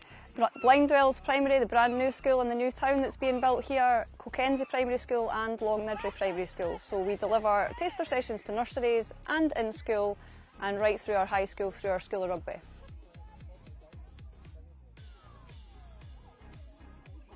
It's phenomenal. We see girls wearing their badges out and about, we hear girls talking about rugby, they're hashtagging rugby, they love it, they breathe it. It's bringing a whole new generation into our game. They're bringing their parents along, their siblings along. It's just great to see.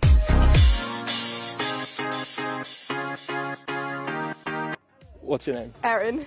Sarah. And how long have you been playing rugby for? 4.5 years. 1 year now. And how did you first get involved with rugby? My grandparents were very involved, well, my granddad, and I just really loved it, like watching it. My friends went to it, so we just all went together and started here at PL. And what draws you into playing rugby? The team sport aspect, and then there's so many aspects of the game to kind of be good at, if that makes sense, and then obviously the contact. I really love. And what was the first couple of weeks of learning the game and doing training sessions like? It was pretty tough because you didn't really know anybody, but after a few weeks you got into the rhythm of it and you started making really good friends, so it was good. What's the best bit about the camaraderie and the environment at Preston Lodge? I feel like it's just kind of, if you're unsure of anything, you can say there's a drill going on and you're kind of unsure of what to do, you can ask literally anyone, like the person next to you, or even if you've never spoken to them before. And yeah, I think that's kind of thing, yeah. How has the player pathways experience been for you? It was tough at first, meeting new people and seeing all these players with different abilities in you, but once you got into it, got knowing the coaches and the players, it was really good. There was a really good positive environment in it, so yeah. Well, I'd encourage them to come along to just one session, like not put any pressure on them, and even they don't even need to do the actual drills, just to look, meet people, say hello, watch how we do it, and look at how the environment really thrives and stuff like that. And the very best thing about getting on the rugby field, what do you most look forward to? Contact, but also just the entire game, really, playing the game.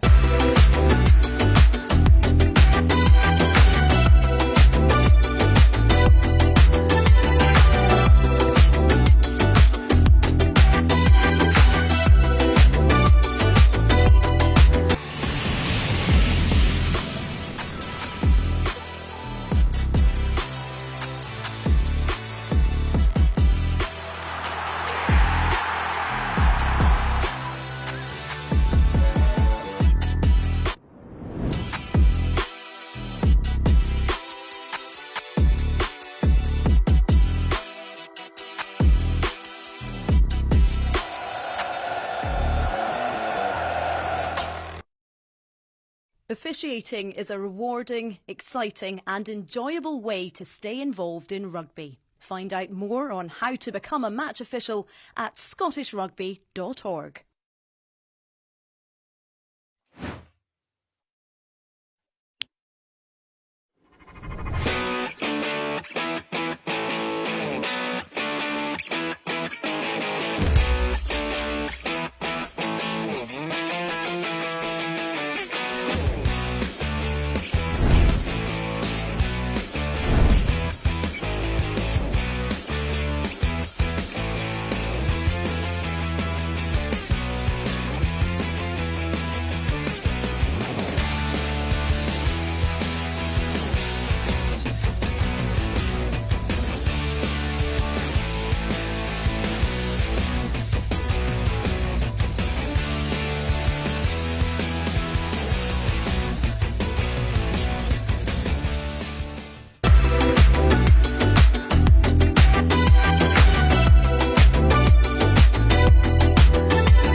The Scotland women's rugby team are making moves. To a stadium we've dreamt of, a stadium every rugby player dreams of. We're making moves to Scottish Gas Murrayfield. Scotland women face England's Red Roses in the Guinness Women's Six Nations at Scottish Gas Murrayfield on Saturday the 18th of April 2026. Join the movement.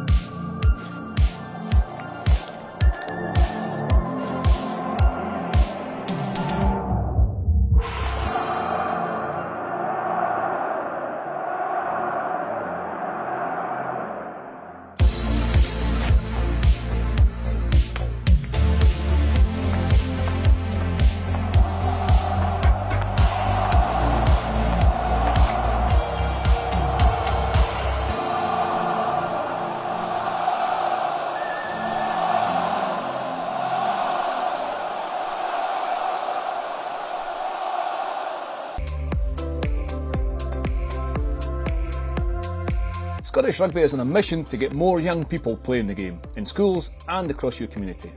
To encourage more young boys and girls to play the game, we've introduced a new initiative called Turn Up and Play. As the name suggests, it's all about just turning up at one of the events across the country and having a go at playing under the watchful eye of experienced coaches. For more information, head over to the Scottish Rugby website.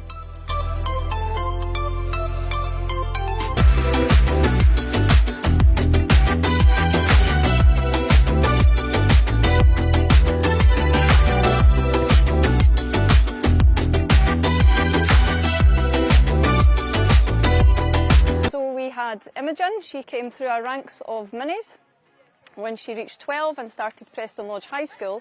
Unfortunately, she wasn't allowed to play with the boys as the rules changed.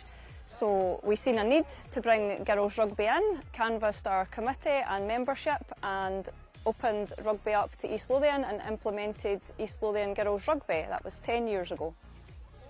And what kind of state is girls rugby in right now at PL? Absolutely thriving. So we are delivering taster sessions in all of our primary schools. So we have 4 primary schools that we cover, St Gabriel's, Preston Pan's Infants, Preston Tower, what's 5 then? Blindwell's Primary, the brand new school in the new town that's being built here, Kilkenzie Primary School and Long Nidri Primary School. So we deliver taster sessions to nurseries and in school and right through our high school, through our School of Rugby.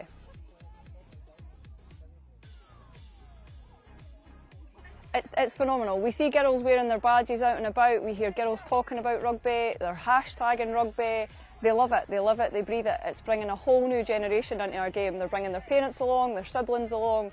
It's just great to see.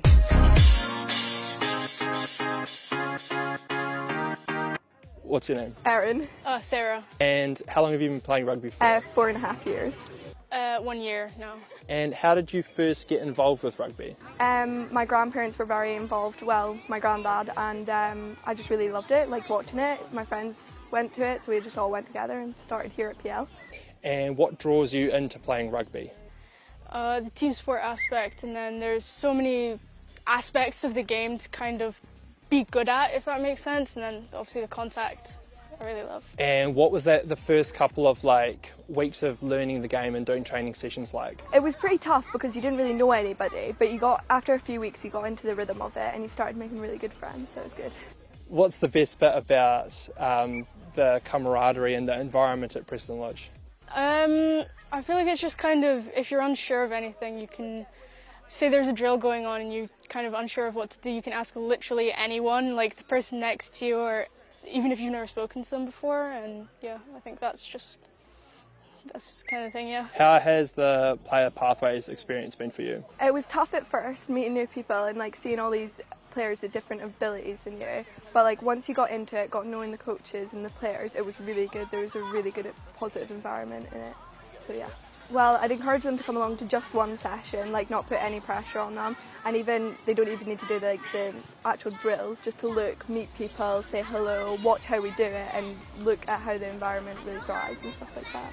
And the very best thing about getting on the rugby field, what do you most look forward to? Contact, but also just the entire game, really, playing the game.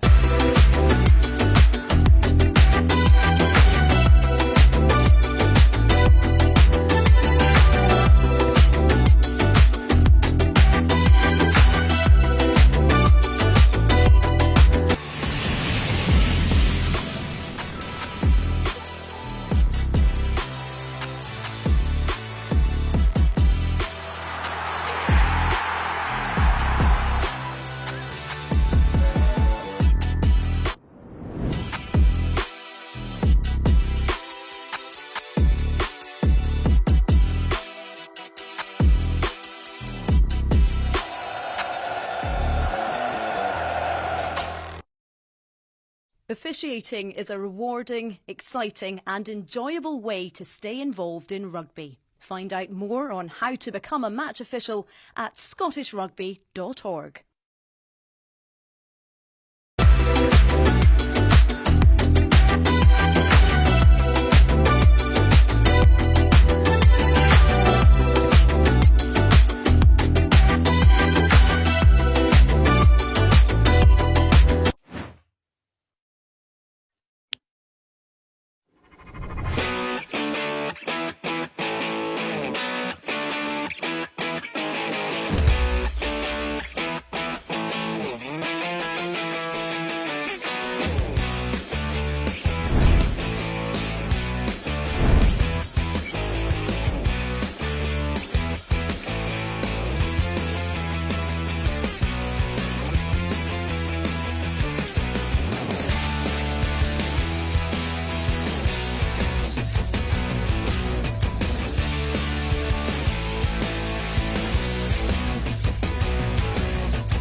are making moves.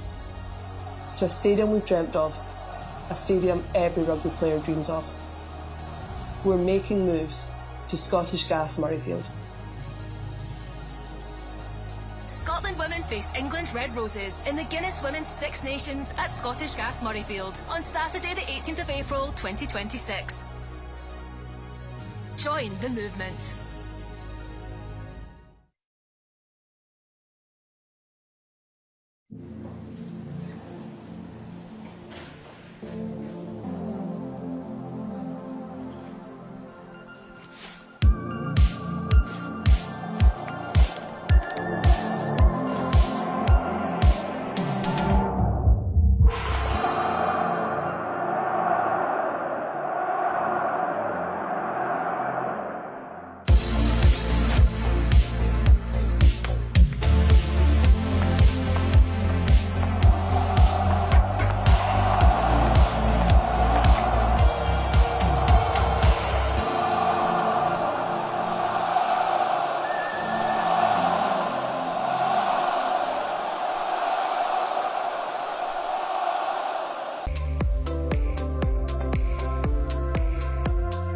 Scottish Rugby is on a mission to get more young people playing the game, in schools and across your community. To encourage more young boys and girls to play the game, we've introduced a new initiative called Turn Up and Play. As the name suggests, it's all about just turning up at one of the events across the country and having a go at playing under the watchful eye of experienced coaches. For more information, head over to the Scottish Rugby website.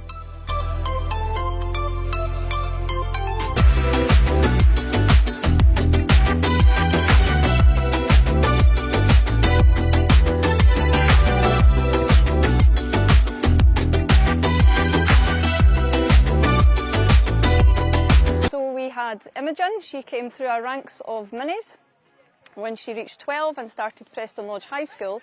Unfortunately, she wasn't allowed to play with the boys as the rules changed. So we seen a need to bring girls rugby in, canvassed our committee and membership and opened rugby up to East Lothian and implemented East Lothian girls rugby. That was 10 years ago. And what kind of state is girls rugby in right now at PL? Absolutely thriving. So we are delivering taster sessions in all of our primary schools. So we have 4 primary schools that we cover, St Gabriel's, Preston Pan's Infants, Preston Tower, what's 5 then? Blindwell's Primary, the brand new school in the new town that's being built here, Kilkenzie Primary School and Longnidry Primary School. So we deliver taster sessions to nurseries and in school and right through our high school, through our School of Rugby.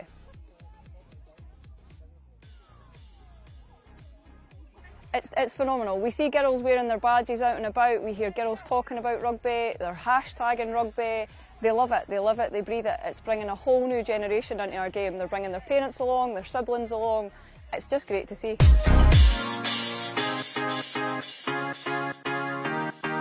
What's your name? Erin. Sarah. And how long have you been playing rugby for? 4.5 years. 1 year now. And how did you first get involved with rugby? My grandparents were very involved, well, my granddad, and I just really loved it, like watching it. My friends went to it, so we just all went together and started here at PL. And what draws you into playing rugby? The team sport aspect, and then there's so many aspects of the game to kind of be good at, if that makes sense, and then obviously the contact I really love. And what was that the first couple of weeks of learning the game and doing training sessions like? It was pretty tough because you didn't really know anybody, but after a few weeks you got into the rhythm of it and you started making really good friends, so it was good.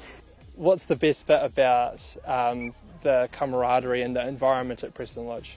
I feel like it's just kind of, if you're unsure of anything, you can say there's a drill going on and you're kind of unsure of what to do, you can ask literally anyone, like the person next to you, or even if you've never spoken to them before. And yeah, I think that's kind of thing, yeah. How has the player pathways experience been for you? It was tough at first, meeting new people and seeing all these players with different abilities in you, but once you got into it, got knowing the coaches and the players, it was really good. There was a really good positive environment in it, so yeah. Well, I'd encourage them to come along to just one session, not put any pressure on them, and they don't even need to do the actual drills, just to look, meet people, say hello, watch how we do it, and look at how the environment really thrives and stuff like that. And the personal, the very best thing about getting on the rugby field, what do you most look forward to? Contact, but also just the entire game, really, playing the game.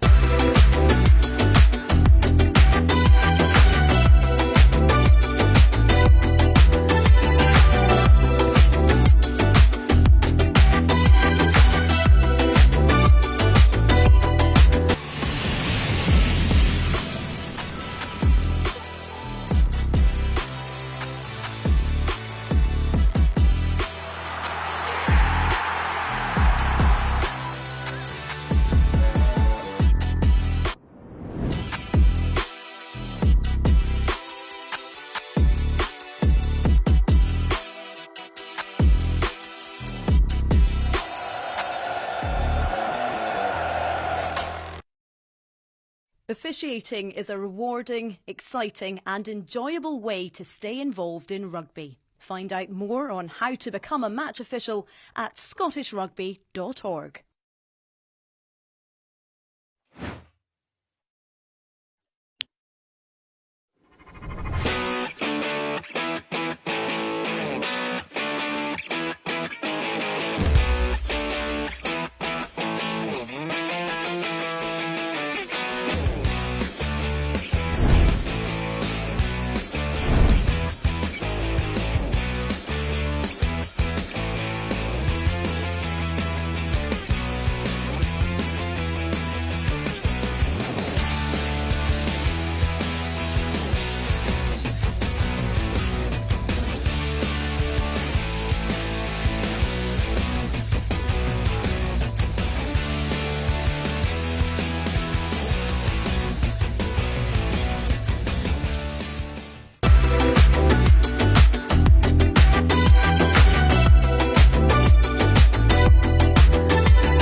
The Scotland women's rugby team are making moves.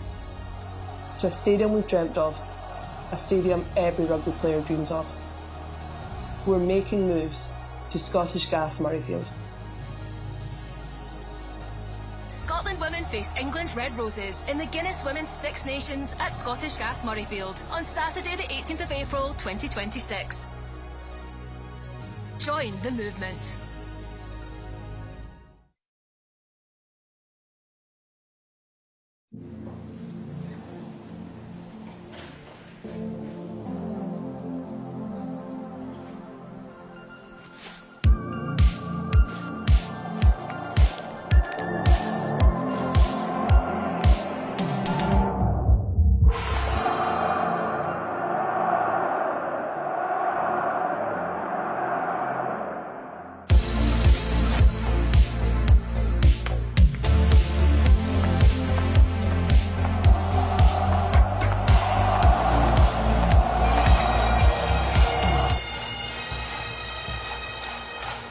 Hello everyone and welcome back to Scottish Gas Murrayfield, where we roll on with the Balls Schools Cup Final. And on your screen at the moment is a merged pipe band, Merchiston Castle and Stewart's Melville, combining before kickoff to entertain the crowd, and they're going to collide shortly to do something very, very similar. It's been an action-packed start to the Schools Final day, and kicked off at 10:30 on pitch 1. Morrison's Academy were the winners, 27 points to 7 against Columbia's. And then at 11:30 on the main pitch, Robert Gordon's College defeated Dollar in a close encounter, 26-21. And then St Aloysius were victors over St Leonard's, 31 points to 26. They picked up the under-16s plate. And then at 1:30 on Hive, the under-16 Shield winners were Edinburgh Academy, emphatic winners against Loretto, 57 points to 7. And there's been a bit of silverware distributed already, and there's more to come. The live games we've got is going to conclude at 6:15, the kick-off between Strathallan and George Watson's in the under-18 Cup Final. But coming up, we've got Stewart's Melville College against Merchiston Castle, and it's in the under-16s Cup Final. And we're awaiting the teams to arrive shortly. kicking off here in round about 9 minutes. At 3:45, Stuart's Melville and Merchiston will go head to head for the under-16s Schools Cup on the main pitch here at Scottish Gas Murrayfield. And alongside me this afternoon is Stephen Mina, and you've got the delight of watching another cup final here on finals day, and it's been an entertaining day so far. Yeah, thanks for having us. I've been really fortunate. I've caught most of the games today, and there's been some fantastic rugby on show, and I've no doubt today will be any different for this match. A recap, just to confirm the victors of the earlier ones. It was the under-18s Bowl was Morrison's Academy, and the under-18 Shield was Robert Gordon's. Trying to keep up in an action-packed day, and it's certainly a sizable crowd that's made its way to Scottish Gas Murrayfield, and it gives us a chance to look at the two teams, starting with Stuart's Melville, led by Stuart Edwards, Jason Hendry, Nathan Sweeney. They're going to start out with Percy Robb at fullback. They have on one wing, they've got Ethan Ho, on the other Jack Allen, Herbert and Hamilton make up midfield, and Patterson is going to line up at scrum half alongside fly half Rudy Fraser, who's co-captain. In the front row they've got Kardowski, Arnold and Gow. In the Boiler House, Grant and Peters pack down, and in the back row is made up of the other co-captain Rory Finlayson, Jack Finlay and Thomas McKinlay at number 8.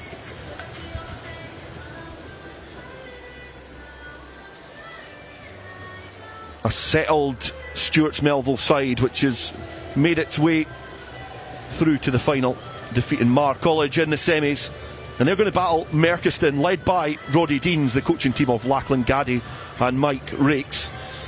At fullback they've got Gabriel Cesar, Karthik on one wing, Grant on the other, co-captain Walker at 12 with William Gordon lining up outside him at outside centre. They've got Jack Dunn and Rory Blair as the half-backs, and in the forwards, in the front row, Loosehead Dunbar, Hooker Beaton and Tighthead Roberts pack down. Behind them Richardson and Johnson, and in the back row of McKay, Kershaw and co-captain Callum Robertson.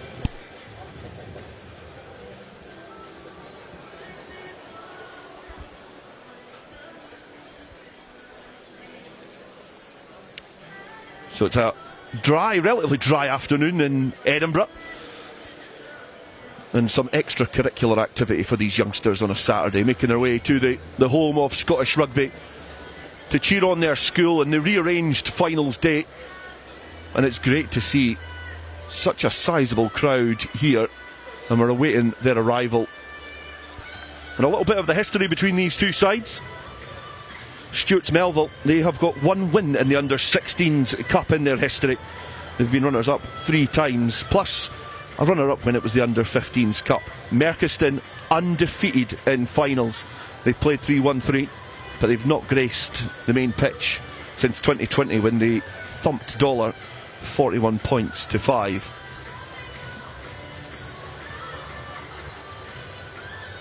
Spectators craning their necks, waiting to see the arrival of the players. And it's difficult to predict who's going to win this game.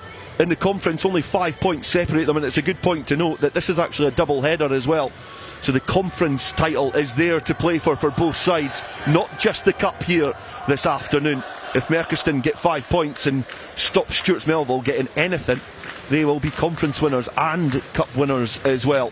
One solitary point will confirm the conference for Stuart's Melville. So a lot to play for, which these youngsters in the under-16s, it's a great occasion for them. Quite a lot of pressure for them as well. Yeah, I'm sure they'll be focused on just getting out of this cup final when playing. They'll be enjoying their occasion inside the changing rooms. We've seen most of the games come to fruition on boys finals day, and we've got 3 left. Other game kicking off at the same time is George Heriot's versus Fettes College in the under-18 schools plate final. That's going to be played in the Hive Stadium, and then at 5:45 we've got a big battle between two huge institutions in our country. Strathallan against George Watson's in the under-18s cup final, one not to miss.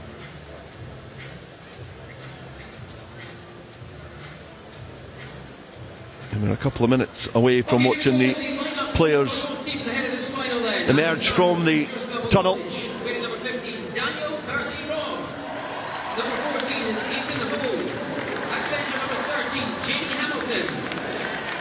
And it's a big occasion, Stephen, for these players to play in such a big pitch as well. They play in such a historic ground. It's something which, you know, it's going to certainly be a highlight for these youngsters so early in their rugby career. Yeah, absolutely. Everyone that grows up playing in Scotland wants to come here, and what an opportunity to play on the main pitch and represent your school. It's no matter the result, these boys won't forget this quickly, and it will be really good for their rugby journeys to experience it so early. Did you get the opportunity yourself to play in Murrayfield? I did not. You're in good company. Yeah, peaked at 13, so don't think I made it that far. But no, it's a great occasion to be involved in. I've been lucky. I've supported a few teams as a coach, and you get absolutely wrapped up in it, and it's fantastic. It's a really good day. I remember, I think it was maybe about 2007, 2008, I was down at the front. My home side had made it through to the Shield final in domestic club land, and I always had my leg in a knee brace, so I had to watch on. But I certainly enjoyed I was going to say celebrations, we got beat by Glasgow Hawks, but I certainly enjoyed the commiserations afterwards. It was a great occasion, a great day for all these schools and clubs, and that's what it's all about. It's a community game, and this day is so big for bringing these schools together. And you can see in the pre-match build-up, it's a real big target for these schools at the beginning of the year. Yeah, absolutely. You know, from a performance point of view, give the boys something to aim, but also just from that wider opportunity and getting onto the main pitch, that journey to get here, it's fantastic to see. And then even if you just look at the crowd, the amount of young lads and young players that came along to watch their schools, and I'm sure will be eager to be back here in a few seasons. It's a great crowd, and yeah, really exciting for this final. Stuart Melville have been at the last 3 under-16s cup finals. 2 defeats against George Watson's in 23-24 and then 24-25. Their victory coming in the 22-23 season against Strathallan. A big victory for them on that day. So they'll be hoping to pick up another victory. They seem to come out on top if they're not playing George Watson's at this level. And they're going to be flanked at the tunnel by the respective schools who, in a typical partisan style, have selected to be either side of the tunnel. Stuart's Melville with their traditional colours draped on the left hand side as we look on, the mustard red and black, which you can see there on the bobbled hat of a keen youngster awaiting the teams against the navy and red of Merchiston.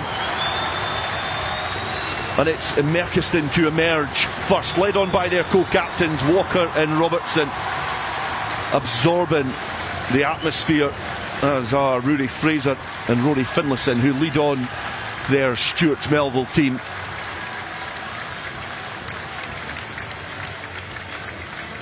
Closely followed by the match officials, who scamper onto the pitch, and the two teams will take stock and have a conversation before we get this underway in a few seconds' time. Merchiston will be playing in their traditional navy tops with the red threads. Final conversation for them in their huddle. They'll be playing from right to left as you watch on this afternoon.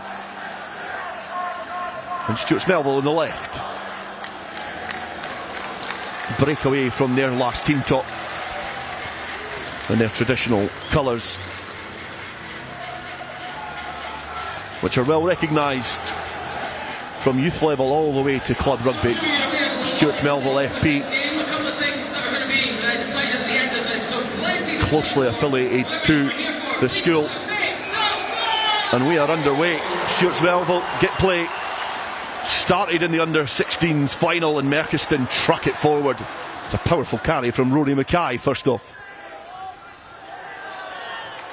Powerful carries to set the tone for Merchiston.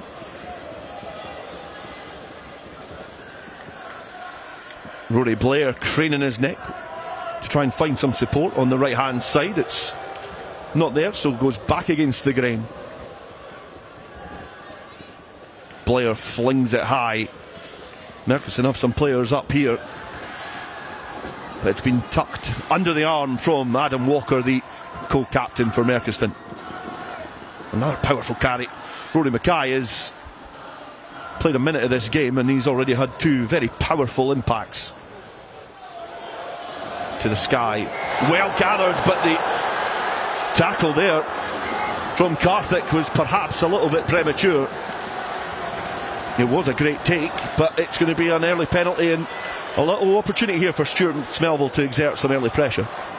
Yeah, absolutely. Just a wee bit excited with the occasion, chasing up there. He knew straight away what he'd done, and right decision, get the penalty and play on.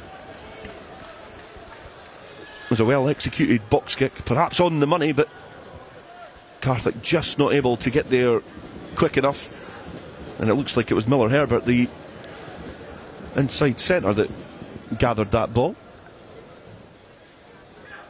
It's an opportunity for Ewan Arnold. Finds his target, being brought down. The wraparound from the hooker finds a player back inside, and it was the aforementioned Herbert who powers through the defensive line from Merkiston.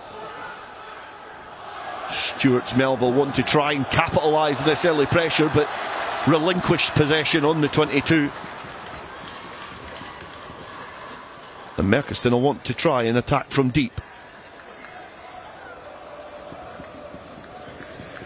Early opportunity for Stuart Melville. They will come back for the put-in, and perhaps those early jitters from these youngsters showing there, the keenness on that flat run, perhaps just overrunning the ball carrier, meant it just fell back into Merkiston's hands.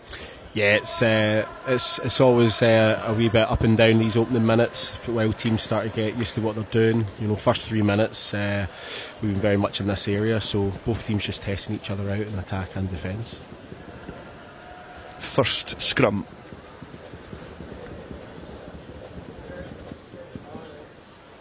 Time off as there's some conversation with the assistant referee.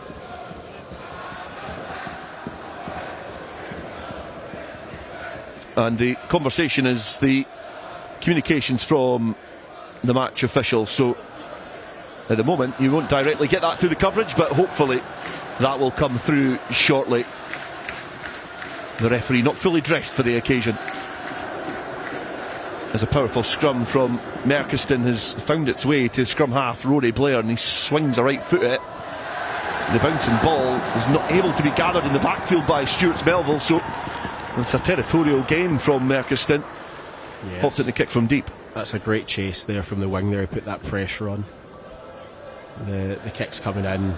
That chase isn't there. It's maybe an easier catch for them and maybe a bit of a counter, but just having that presence to be up makes him drop the ball and gives him the ball straight back. And Percy Robb, the fullback, not able to gather the ball at the first occasion. It was a difficult one to gather. It's one of those ones that you either back in or back out and get caught in two minds, and you let it bounce in front of you. So it's another scrum for Merkiston, and another solid effort that Blair can fling the ball wide. Merkiston working hard off the ball, and it's now Karthik with the ball in hand. He's been shackled inside Stuart Melville territory, but some inroads made. Another powerful carry. Some sizeable under-16s amongst the Merkiston ranks. That was Callum Robertson, the number 8, who with the first truck forward, but it's been snaffled by Stuart Melville and they win the penalty. But some good attritional work from this Merkiston side. Yeah, good patience there just to allow the attack come, trusting their defence. It's a hard ball to take, but yeah, really good D. The ball just has the legs to get over the head of Arjun Karthik. And this was the initial break. And in a big pitch you want to be trying to get the ball in the hands of the speedsters, but that's a great defensive cover there from Stuart Melville. Yeah, he does really well. There's loads of space out there for the boys to play with, and it can take a wee while to get used to those extra metres out wide, but he's tracked back and hurt really well.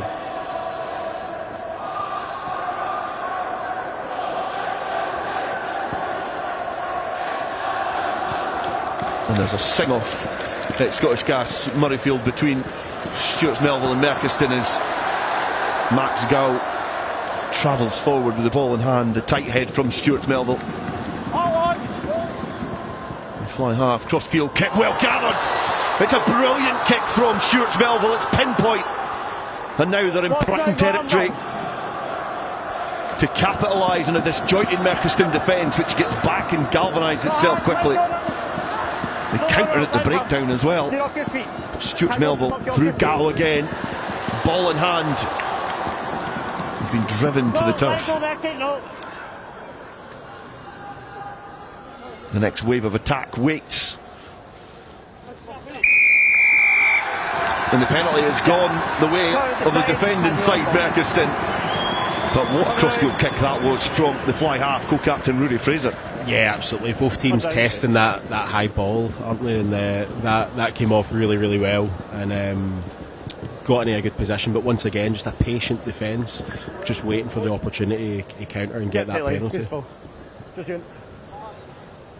Well gathered by Jack Allen out wide, the left winger for Stuart Melville. That's a great replay of the fly half. Rory Fraser swinging that leg at that ball. He knew exactly where he wanted to put it, and he put it in that position. Line out not going to plan for Merchiston. They just fumble it at the tail. Run down. Red ball. And this is a good attacking platform for Stuart Melville, just outside the 22. Yeah, it'll be interesting to see how they set up here. First real platform we go from. Will they go back in the air where they got some success, or take it through the middle? That midfield of lined up interesting, so it'll be good to see what they're planning here. You could almost put a blanket across four of the backs in Stuart Melville colours and behind. The movement is going to be important. A solid scrum. Herbert with the ball and then slicing through. They're able to find the gap in that Merchiston defence, but eventually it regathers and engulfs the ball carrier. Patience required here for Stuart Melville. Approaching the 8 minutes mark, and there's been no scores so far. We'll play on. And Gow, not for the first time, has the ball in hand. Yeah, cool. Just hold that mark for me, Dave. Another solid carry. Patterson distributes and finds another willing runner. Clear out accurate from the Stuart Melville side. Ball perhaps a little bit slower than hoped to really test this Merchiston defence. Fly half, Fraser travels with the ball, but not for the first time it's just been knocked forward. But yeah, again, great defence there. Not worrying too much about the breakdown, just setting the line, getting up, putting that pressure on. Unlucky to come away that's a penalty, but really big hits and really good patience to make sure that they're getting those man marked. Tap and go from Stuart Melville. Inside centre, Herbert feeds the ball through the hands, and then wrapping round is the fly half, and is he going to be able to get through? He's over, and it's been scored by Rudy Fraser. Stuart Melville strike first here in the under-16s cup final, and it's been an impressive start from the fly half. And I think he's the player to get over the whitewash. Brilliant work from Stuart Melville. Yeah, again, just coming from this penalty, a wee set play, just try and trick that defence. Great line coming in tight, just drawing more of those defenders in, those blue jerseys struggling to get there. Great work with the 10, and a lot to finish it there. So yeah, well done, not getting held up.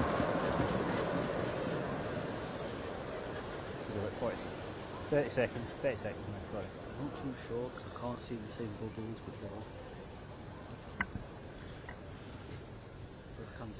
Rory Fraser with the try. And now a conversion out wide. No, but I can put one now.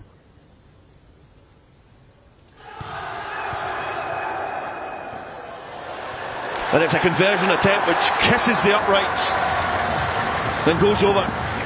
And that is a confidence booster right there. Yeah, absolutely. What a nudge from that touchline. That will definitely get the boys up for it now. And he successfully Excellent work from Stuart Melville just to number 10, Rory Fraser. orchestrate the opening. And Rory Fraser goes in for the opening try. How can Merchiston respond?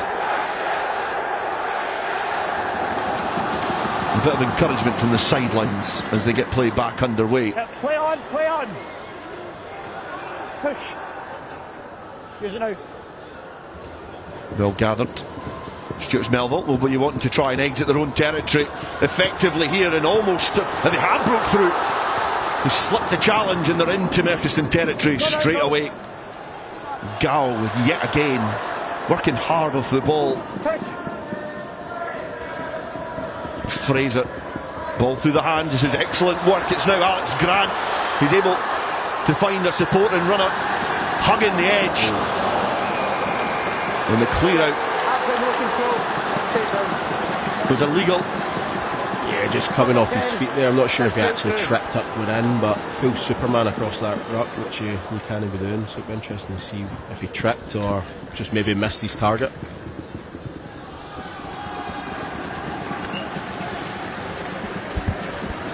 Boys, when you're rocking, you stay in control. Play back down to the edge. Yep, all right. Towards the halfway line. Keep going back. And it's a great bit of attack here.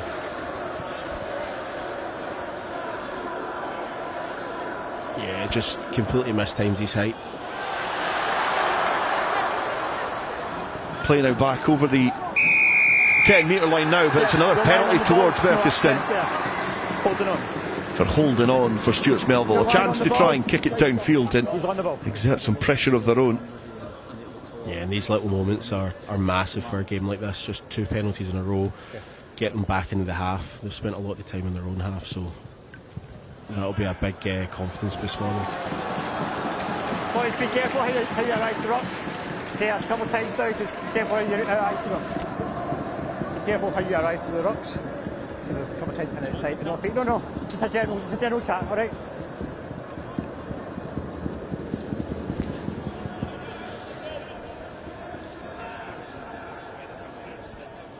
Yeah, that's fine. Play going forward from Merchiston. A well executed line out this time. Tackle! A chance for Rory Blair to stoop down, get the ball through the hands as Jack Dunn now distributing. Yeah, expansive play from Merchiston, looking to try and respond in this final. Dino Richardson. No ball. Still play advantage. Got a free. Another notable appearance there from Rory Mackay. No. He looks like he's part of a formidable back row as the ball stabbed forward from Rory Blair. And it trundles off, and Stuart Melville are now camped inside their own territory. And they'll have to be accurate here from the line out. Yeah. High tackle, boys. Watch your discipline, please, okay? High tackle.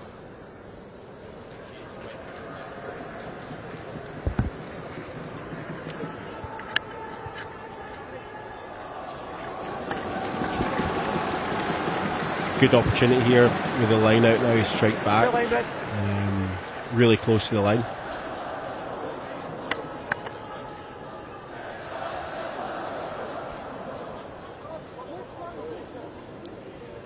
And now a prime position for Merchiston to strike from, 5 metres away from that Stuart Melville line. And it's a miscued line out which has been swept up at the back. Inaccuracy and a very physical challenge which has went unpunished from the match official, and Stuart Melville sweep it clear. But a little bit of inaccuracy there from Merchiston, who will be disappointed not to make that opportunity count. Yeah, these opportunities are key. They've built up a lot of pressure there, so they'll be annoyed that they've not executed it. Really good play there from the Strumel lad, just to read that and take that ball. Rory Mackay has been involved in some very physical carries forward, and he's shown his defensive prowess as well, perhaps verging on the the legal lines of the laws, but he's been an impressive figure for this Merchiston side, who are perhaps yet to click into action. Challenge well ridden by the fly half, now into the hands of Adam Walker. He's having to fight impressively hard to try and keep that ball. He's been met with his opposite man, Millar Herbert, and the penalty goes to Merchiston. Physicality's just went up another level in the last couple of minutes from both squads. Be a wee bit of excitement and adrenaline there. The boys just need to remember their discipline, so they don't give away good work.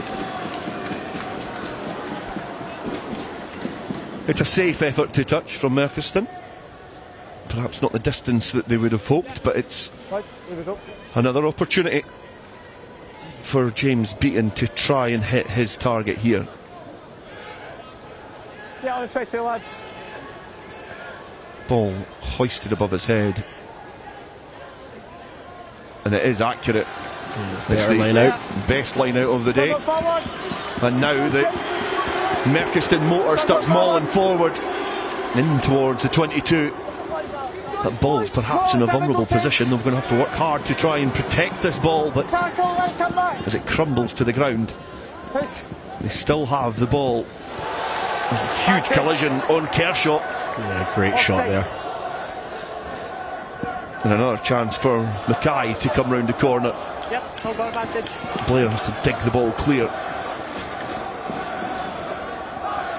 Aggressive defence. Mackay yet again. And goes it alone this time. Back. Affords Blair some time to scrape that ball back. Merchiston now eating away at this territorial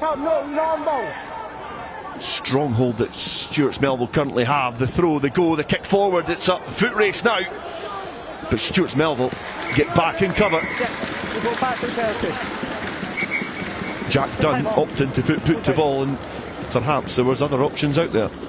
Yeah, there maybe was an option just to put that bit a wee bit wider. The wing had a good bit of space, and these big dead ball areas could have been a wee bit better kick, but definitely trying different things to test this defensive line. Yeah. Time's off. Merchiston had the penalty advantage, so they were rolling the dice. Scrum half Rory Blair, just ball tucked underneath his right arm, waiting for some guidance from the match official. We're good. Okay. Dead line, boys, on the line. This will be a chance for Merchiston to try and get back onto level terms. On the line. Stuart's Melville done it from a penalty on 8 minutes. 10 minutes later, what can Merchiston do? Mackay, ball through the hands, back row linking up. Another truck forward from Merchiston. Could be an opportunity if they go right here. A dive towards the line on the left hand side. Stopped short by Stuart's Melville. A little pocket of space again, well plugged by the Stuart's Melville side. And Merchiston will have to get this ball back and go again. The dive, the go, and it's the scrum half, Rory Blair. He finds a pocket of space, grabs the ball, and like all good scrum halves, snatches the opportunity, and right in front of the sticks. Yeah, that is prime territory. Proper scrum half try that. The spacious appears post maybe just getting in the way there, defence not thinking about it. 9 will take that all day long. Just in line with that right post. On the right post. We thought it was going to be close, and it's certainly proven to be that way. Merchiston have taken about 15 minutes to really get into this game, and the conversion attempt successful from fly half Jack Dunn. So we are all square here in not only the Under-16 Cup, but also the Open Conference as well. A lot to play for these two sides, and that try there gave Merchiston the opportunity to draw it level. A wily little effort. It's just level 7, Merchiston 7. Yeah, it's been a real physical opening game here so far. Some really big strong hits coming in, which we love to see.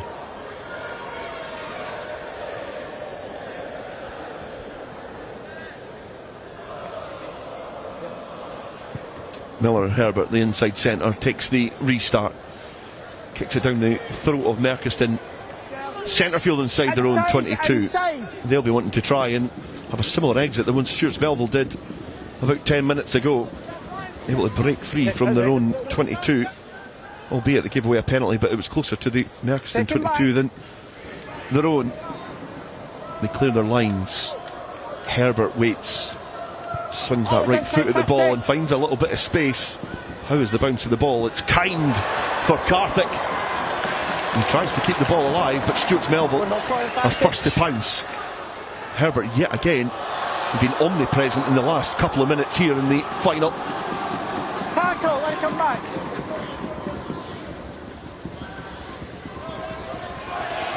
Okay, back to Jordan. Great strong carry there. Parks in the scrum half finds a runner, and it's a fruitful endeavour inside Merchiston territory yet again. Second row, Alex Grant with a trundle forward. Defence strong from Merchiston. Herbert, boot to ball. He makes a foot race, and can Karthik deal with this? He's shown his footballing prowess as he hacks it off the dead ball area. But Herbert is starting to grow into this game in the 12 jersey for Stuart Melville. Boys, penalty. Yeah, both teams definitely having a wee test in behind there. West and you'll East, know there's a lot inside. of space in that dead ball area, and both just trying their luck to try and see if they can sneak a score in. Herbert signalling to Ewan Arnold that it's going to be his job to throw this into the line out and to find the target. It's a good opportunity for Stuart Melville to reclaim the lead a few minutes after relinquishing it.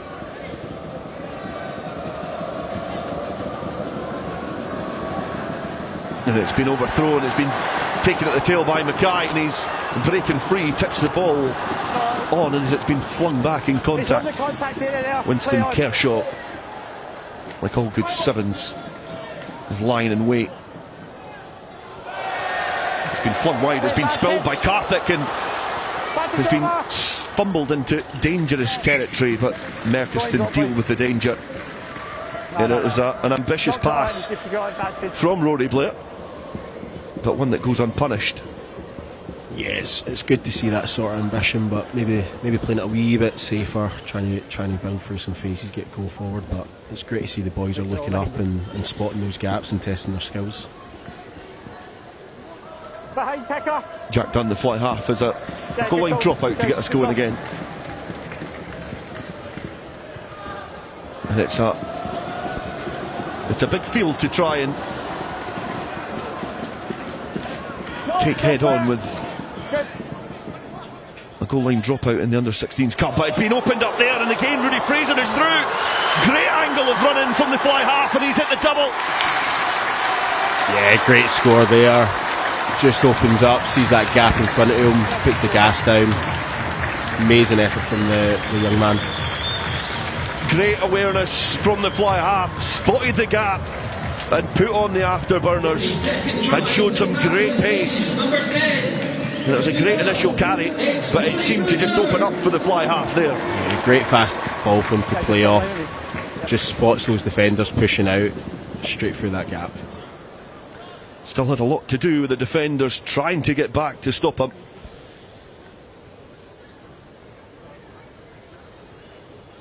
But Stuart Melville reclaim the lead.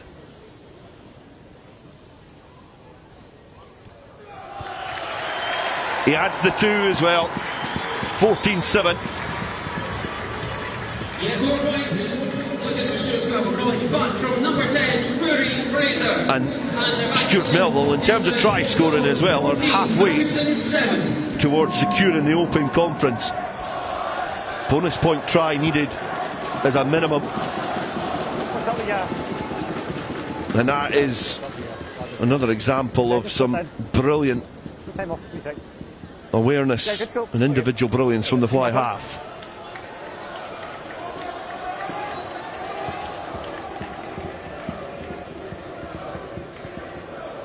And Merchiston, for the second time in this game, will get us back underway, trailing by 7 points.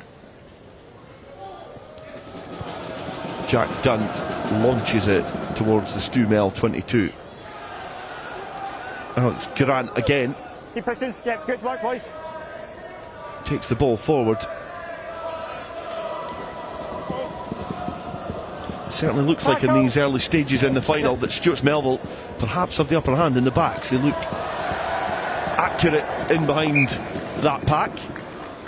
And it was a good time because it was the forwards that fumbled that one. It wasn't the backs. It was almost a commentator's curse there. Yeah, they are starting to settle in a wee bit and feeling confidence behind their attack, and that's just where they become dangerous. Mercury will need to look at how they going to close down that attack and kind of snuff out that momentum.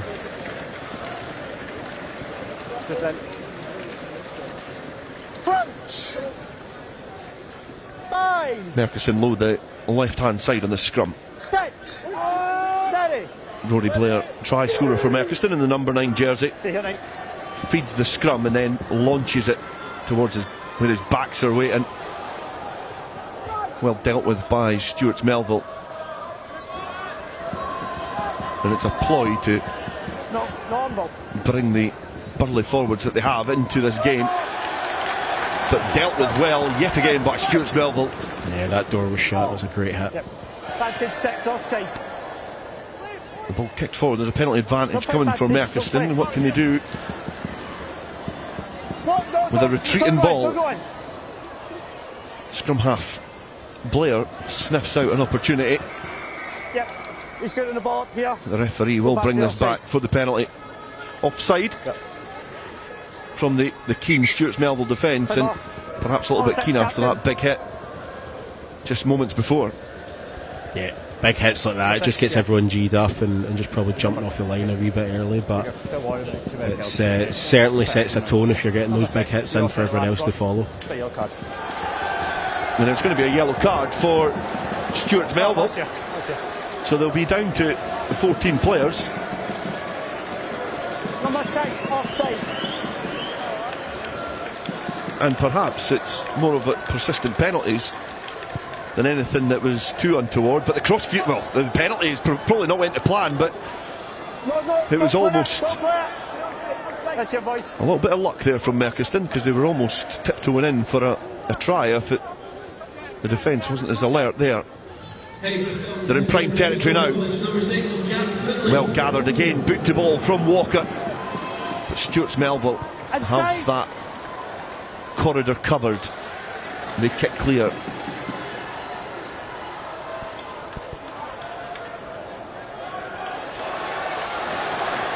Great leg drive there. We almost stopped and restarted again. Good power with the ball in hand, and it gives Merkerston a great opportunity here. Carrying forward was Richardson again, but an infringement stops that momentum, and it did look dangerous from Merkerston there. They did have numbers up on that left hand side, but it did just get stuck inside that first passage, that first movement off the ball. And they've given the advantage back to Stuart Melville. It's a good kick, just to really a wee bit of pressure, Just hit the edge. especially after that card.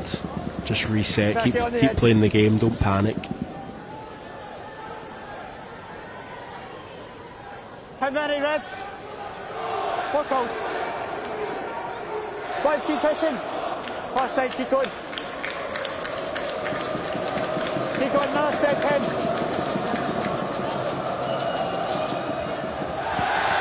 The ball just started to drift towards Merkerston there from that line out, and then Mackay, wrecking ball in midfield, can try and do some damage.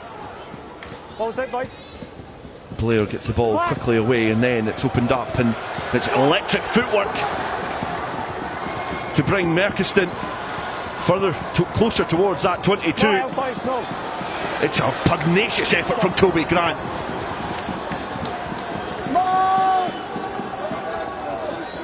But just when he perhaps looked like he was going to pinball his way towards the try line, he was maybe just out-muscled in that last movement, and he was held up there by Harry Peters. Yeah, it's a great individual bit of skill and just grit, just to keep going. Like, great footwork, driving forward, real ambition to go. We'll just go back for the scrum. Yeah.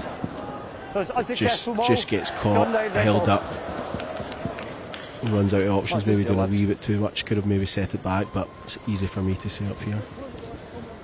Just at that last moment there was perhaps when he was in a bit of a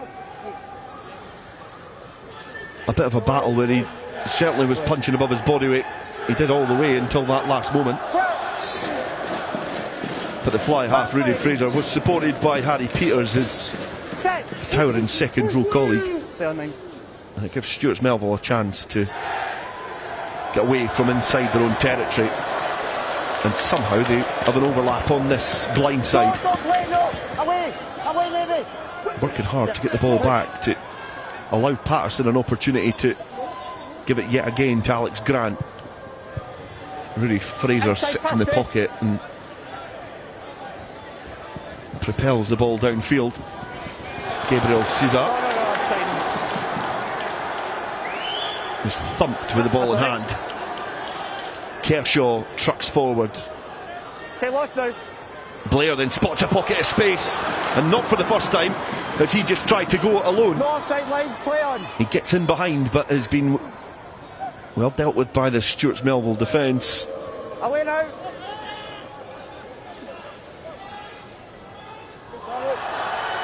Dunn avoids the on-rushing defence, and Merkiston get the ball to the edge. The tackle's got to stick on that far side, and it does. Let it come back. And Mackay yet again, with little thought about his own well-being, just flings himself forward. Dunn pirouettes and distributes the ball. No, let it go. The Merkiston players bundle into the breakdown. They still have the ball in hand. Sorry guys, coming this way now. The referee is going to call a bit of time off there. I think it's perhaps, I don't know if that's a time off for the injury, or if there perhaps was a penalty in there. Still looks like Merkiston have the ball in hand. But again, Blair looks dangerous for Merkiston at number 9. You know, obviously, I'm certainly commenting a lot about the industry of Rory Mackay as well, but Rory Blair has been instrumental in that 9 jersey for this Merkiston side. Yeah, he's just sniffing around that outside all the time, isn't he? It's something they're going to have to watch. Obviously picked a score up from it, but again, nearly was away, just always looking to see if that gap's there for him to snipe through.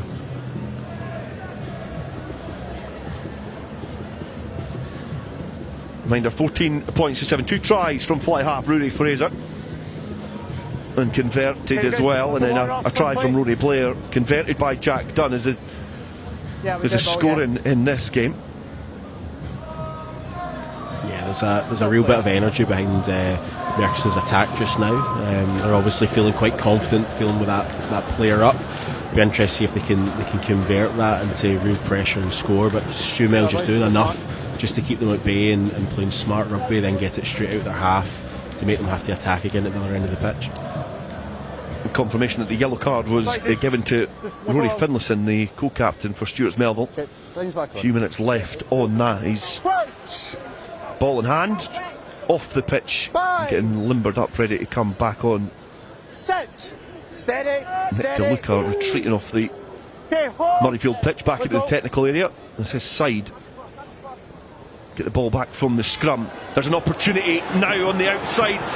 The ball not given to Karthik on the wing, and that is criminal because it's been punished by the Stuart Melville side.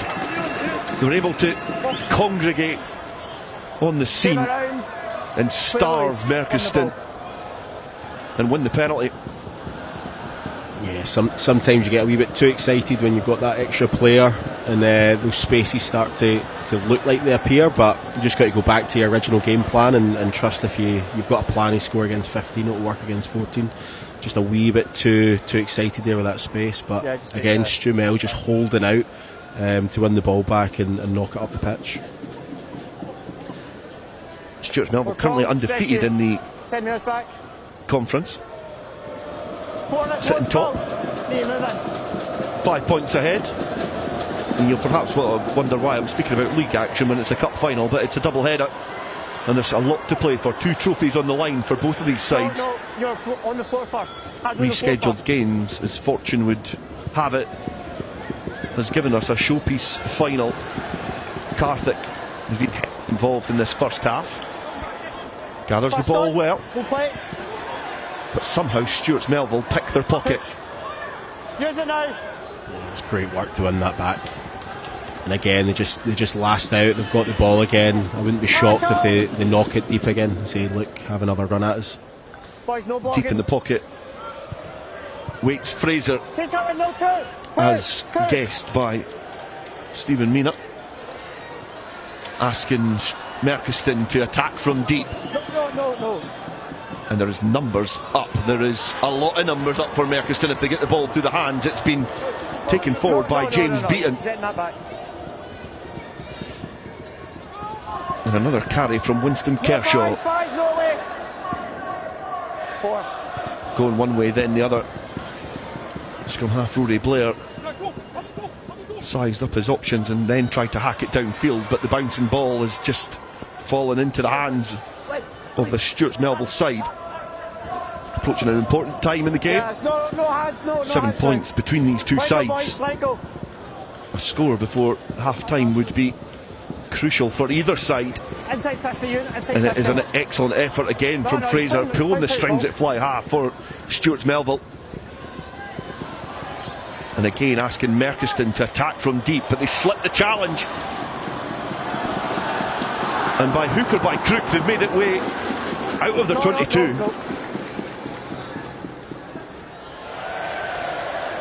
But the travel forward is just trundled down the chest of Merkiston at the next passage. And that'll be disappointing from Merkiston because there's little waves of really positive play, but perhaps those individual errors are coming back to cost them. Yeah, absolutely. I think though, if you look at Strumel, they just look so comfortable in defence. They're not panicking. They'd be slipped off. 3-4 lads missing tackles there, but they're just resetting and trusting that somebody will get that hit. They can reset, win the penalty, or win the turnover. So they just look so comfortable right now. Trounce. Bind.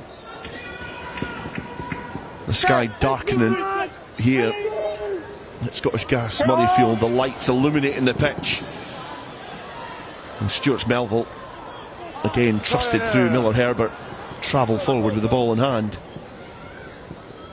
Luke Patterson tries to navigate his way through this Merkiston defence, but brilliant tackle, absolutely brilliant tackle. The challenge has turned the ball over. Go, use it now. Get balls out. And Rory Blair Take him back. can deliver it down to Stuart's Melville territory. Return back, but perhaps the kick and the reaction as soon as it left his boot illustrated that was destined to go out in the full. Yeah, cool. Is it back here? Will be, yeah. Boys, just take. His initial box kick from Blair, again getting a lot of punishment. Jamie Hamilton this time putting a bit of pressure on the Merkiston scrum half. And Merkiston on the 10 metre line get the opportunity to throw it in, accurate towards Kershaw. The ball goes through legs, but is eventually gathered by the Merkiston back division, but it's fumbled. Boys. Yeah, and that's just where we talk about those momentum opportunities. The line outs have been a wee bit here and there, but they're a great line out, but just an accurate pass, and that just puts pressure back onto you when you've started to get point A right. You've got to get the rest of it right. But again, Strumel just being patient and waiting for it. And that is going to be the final play of the first half, and it has been an exciting first half. It came to a conclusion. The assistant referees perhaps wanted a little conversation, but we have been treated to an excellent encounter between these two sides. Finally poised, all to play for in the second half as well. Yeah, really. What are your thoughts? Really good attack from both sides. Good ambition, but for me, the physicality in the defence has been class. We've seen a good few times. It's one big individual hit has been enough to dislodge that ball. And if you're able to do that without having to waste energy trying to counter ruck, then you're on to a winner. But the physicality's been really good, and I'm glad that the boys have made sure they've kept their discipline. It looked a wee bit like it could get just let's hit and hope at the start, but they've really tailored that in and some really strong big hits. So this was the first half action. It was an early penalty that Stuart Melville opted to go and tap and go, and it was their fly half that eventually got over the whitewash. But he's been instrumental, and this was a great illustration of his varied game, able to run the ball to the line, able to kick, and he gets the opening try. Yeah, absolutely. But even that game before, look at the ambition, just keep the ball alive, keep it away from the breakdown. They know that space is out there, and that just stops the defence if you can get that away from contact, which they've done so well there. This was the reply score, inches away from the line there, but eventually, and how many times have we seen this, a number 9 almost thieving a try, just diving over the try line, and he's been equally as impressive in the first half for Merchiston. Yeah, absolutely, and it's almost a wee assist there from the post. The players just haven't thought that the 9 might make it round until last minute, and it's a great spot from him. And in the pick of the bunch, it was another try for co-captain Rooney Fraser, but this was the pick of the bunch. It was great work from the forwards to set up camp just outside the Merchiston 22. That little throw, the change, the acceleration and the arcing run, just saw him evade the defence and able to meander his way over the try line. Yeah, and he does well. He goes for that initial gap. He's still got 2 defenders coming straight on him, but he backs his gas, backs his strength just to shove them off and find that try line. Cheered on by the sizeable crowd which is here for the under-16 cup final. And as we approach the early evening here at Scottish Gas Murrayfield, it is all to play for in the under-16 schools cup final. The conference still up for grabs, but it's Stuart Melville who hold the advantage in both. They currently lead Merchiston Castle at half time. It's 14 points to 7.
Quick turnaround at half time, and Stuart Melville are the first to emerge down the famous tunnel here at Murrayfield, closely followed by Merchiston, and it's Rory Mackay actually, not one of the co-captains, but he's out first, and that is no surprise after his first half endeavours.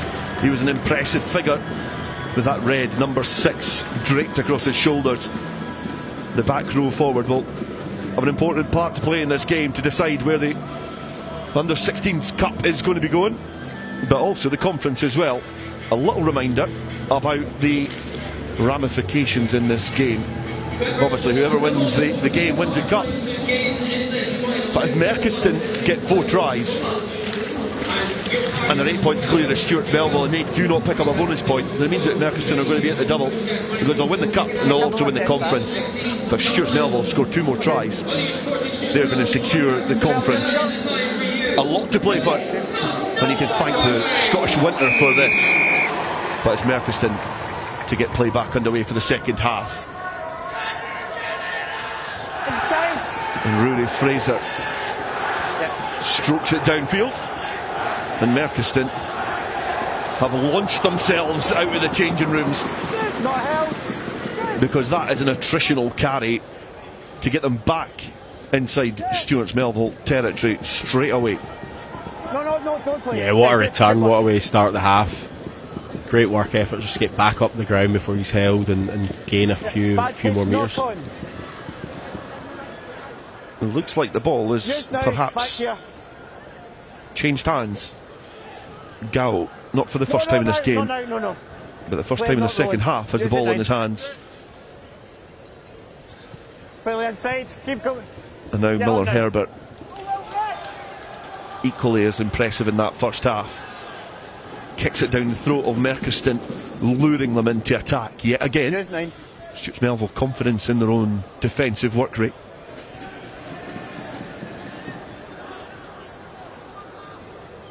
Merchiston lie flat. Travel forward inside Stuart's Melville territory. Yet to lead in this game. Oh, hop and a skip into contact, and Merchiston are now knocking at the door. 5 metres shy. The back row, Kershaw arrows himself towards the line.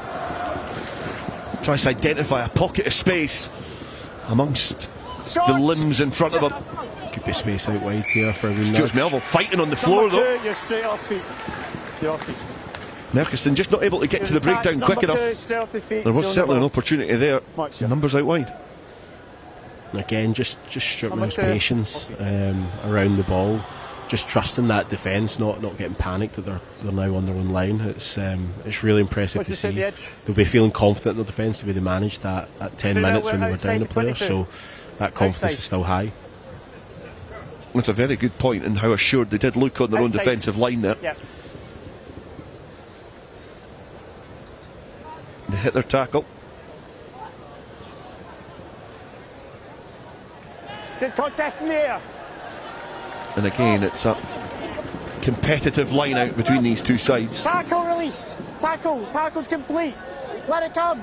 It's squeezed up in the middle, but Merchiston do claw it back. Soft hands. Almost slips a Merchiston player through a gap. Yeah. And they're going to go crossfield, and that is almost an excellent kick. It's been gathered in behind by Stuart's Melville, but the referee did spot that the player was in front. Boys. And it does look like Toby Grant was the targeted player, and certainly showing glimpses how impressive he has been.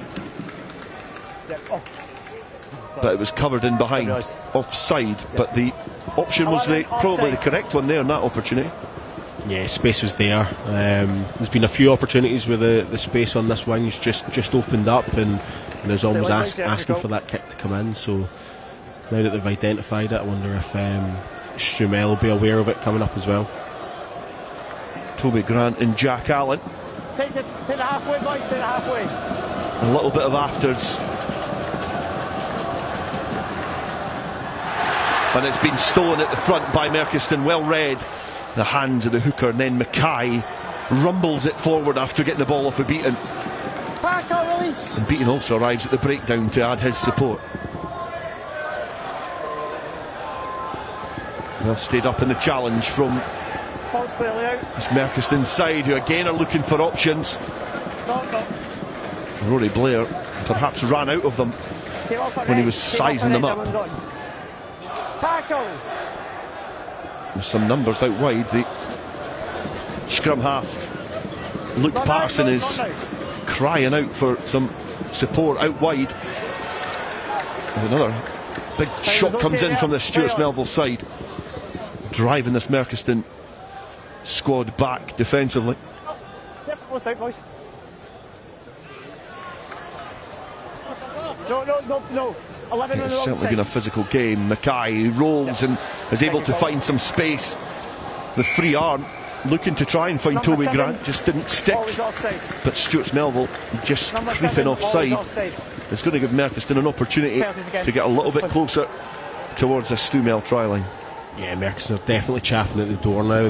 They've been unlucky a few times just to get that last pass away or that last run. So this is a great opportunity now on the 5 to convert some of the pressure they have been building probably for the last 10 minutes of the first half, and now this opening part of the second. That one, he was always offside. Jack Dunn certainly finds his target from that penalty. He couldn't have walked down the touchline and placed it any better if he tried. Step up, James Beaton. And it has went back to Merchiston, Lads, that's really not but straight, it just okay? drifted Not towards straight. the outside shoulder. Okay, yeah, I know it's not competing, Beaton but it's all the way this slightly side, okay? inaccurate from the throw at the line out. Boys, It did boys, look like his line jumping pod perhaps was a little bit to blame there as well, but just not able to click at the line out so far. Yeah, they'll be frustrated with that again. Another really good opportunity to launch from, but these things happen. Just got to move on to the next job and keep chipping away. As I said, no doubt there's more scores to come in this half. They're so close to breaking those lines.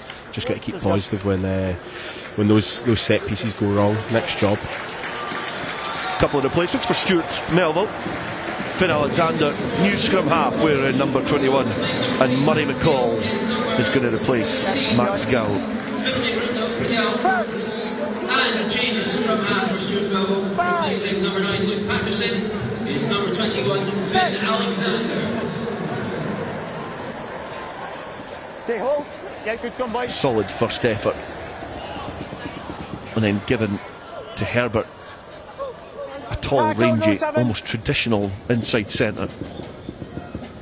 Yeah, welcomed that run, didn't he? The ball fumbled at the feet of Carthick on the left wing for Merchiston, and he affords another set piece in the way of the Stumel side.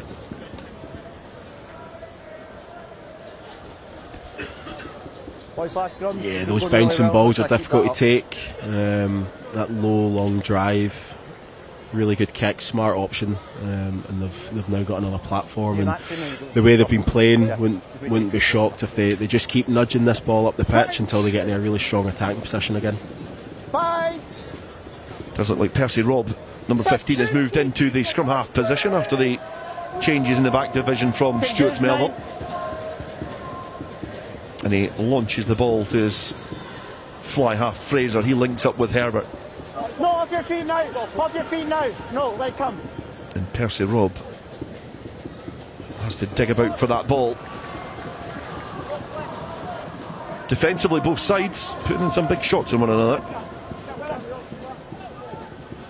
but they're standing up to the physical carries forward from either side. Merchiston thought they had a chance there. Nico Johnson was over that ball but lost his footing. Tackle. And tackles have been slipped in behind. Inside. Fraser again pulling the string, spots the space in behind. It's a great kick chase as well from Stuarts Melville, able to make the tackle stick, but on the 22 they're able to haul the Merchiston runner down. You're going away, going away. Merchiston now going through their patterns of play. Jack Dunn throws and goes, and then it's almost there. I think that came off his head as well, make the play on. It was almost there to pick off for Stuarts Melville. We'll just stop play. But there'll be a little break in play, but it'll be a good opportunity to see. I think there's a player down on the far side for Stuarts Melville.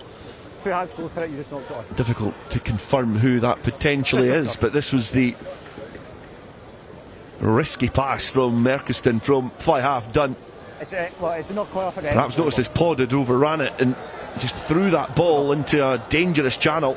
Yeah, and that's the result again of just good patient defence, just making the attack have to make decisions they don't want to make, pushing that ball a wee bit too wide. And if it lands, great, but you're forcing them into those errors, which is again just highlighting how good Stumell's defence has been just to control the game. I think it's perhaps Daniel Percy-Robb who's maybe limping, because on the sidelines is Luke Patterson just limbering up again, potentially having to come on, but I think he perhaps is shaking off this effort. Boys, outside the 22, okay. There's a sizable crowd that has made its way to Scottish Gas Murrayfield for this Edinburgh derby between these two schools. And they've been treated to a close encounter, and Percy-Robb is shaking off his knock, and he'll be able to take his place at the right hand side of his teammates at the scrum. Six. Steady. Stay on 9. Good sideways, Hughes. Outside Ewan. And Blair boxes it from the base of that scrum, and that is a smart effort from the scrum half, well executed. You don't see that often. No, it's a great kick, just spotted that space in behind and really well placed, just to get his team further up that pitch, take a little bit more pressure off them. Really smart kick.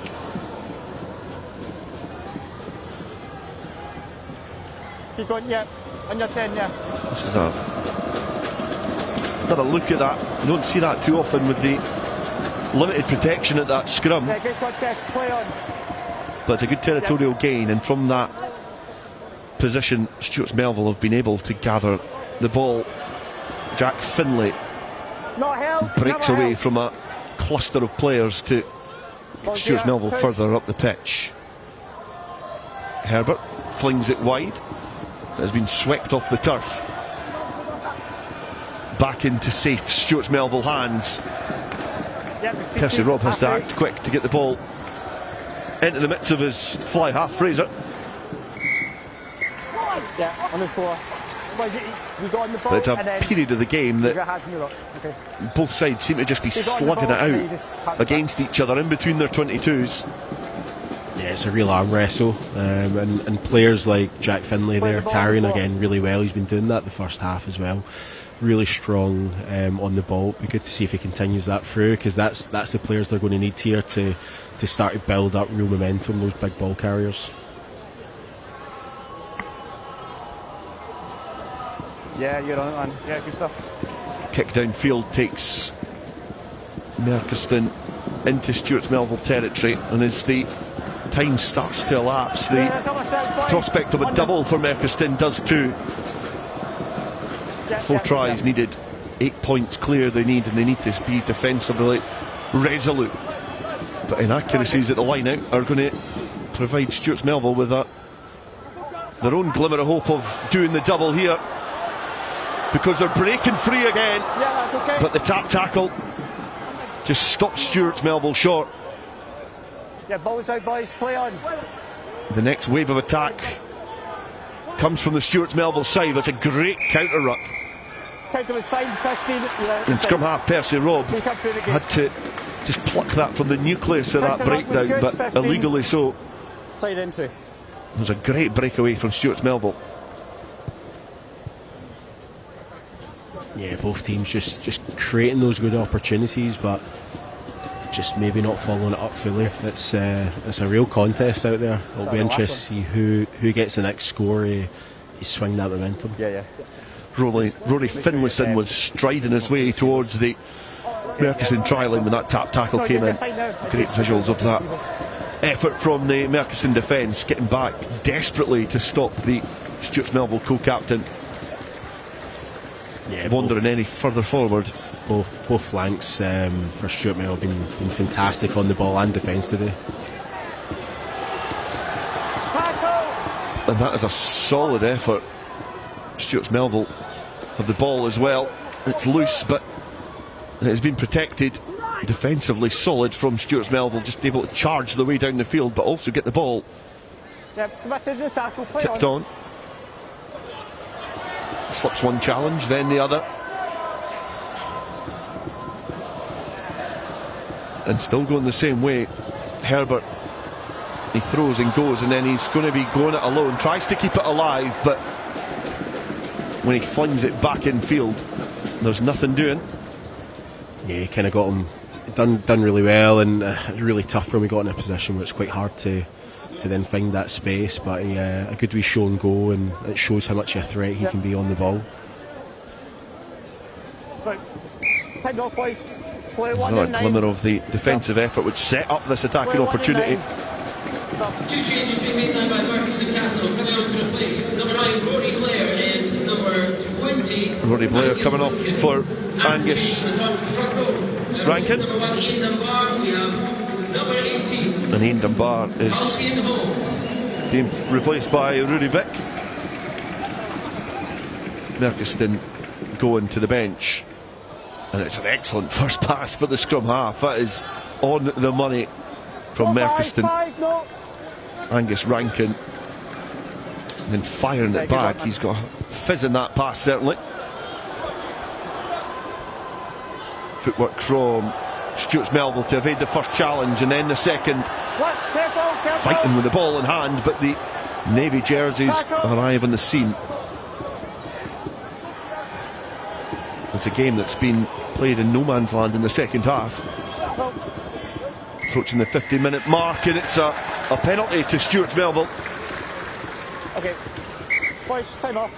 Okay. And certainly an opportunity to nudge this closer towards that try line.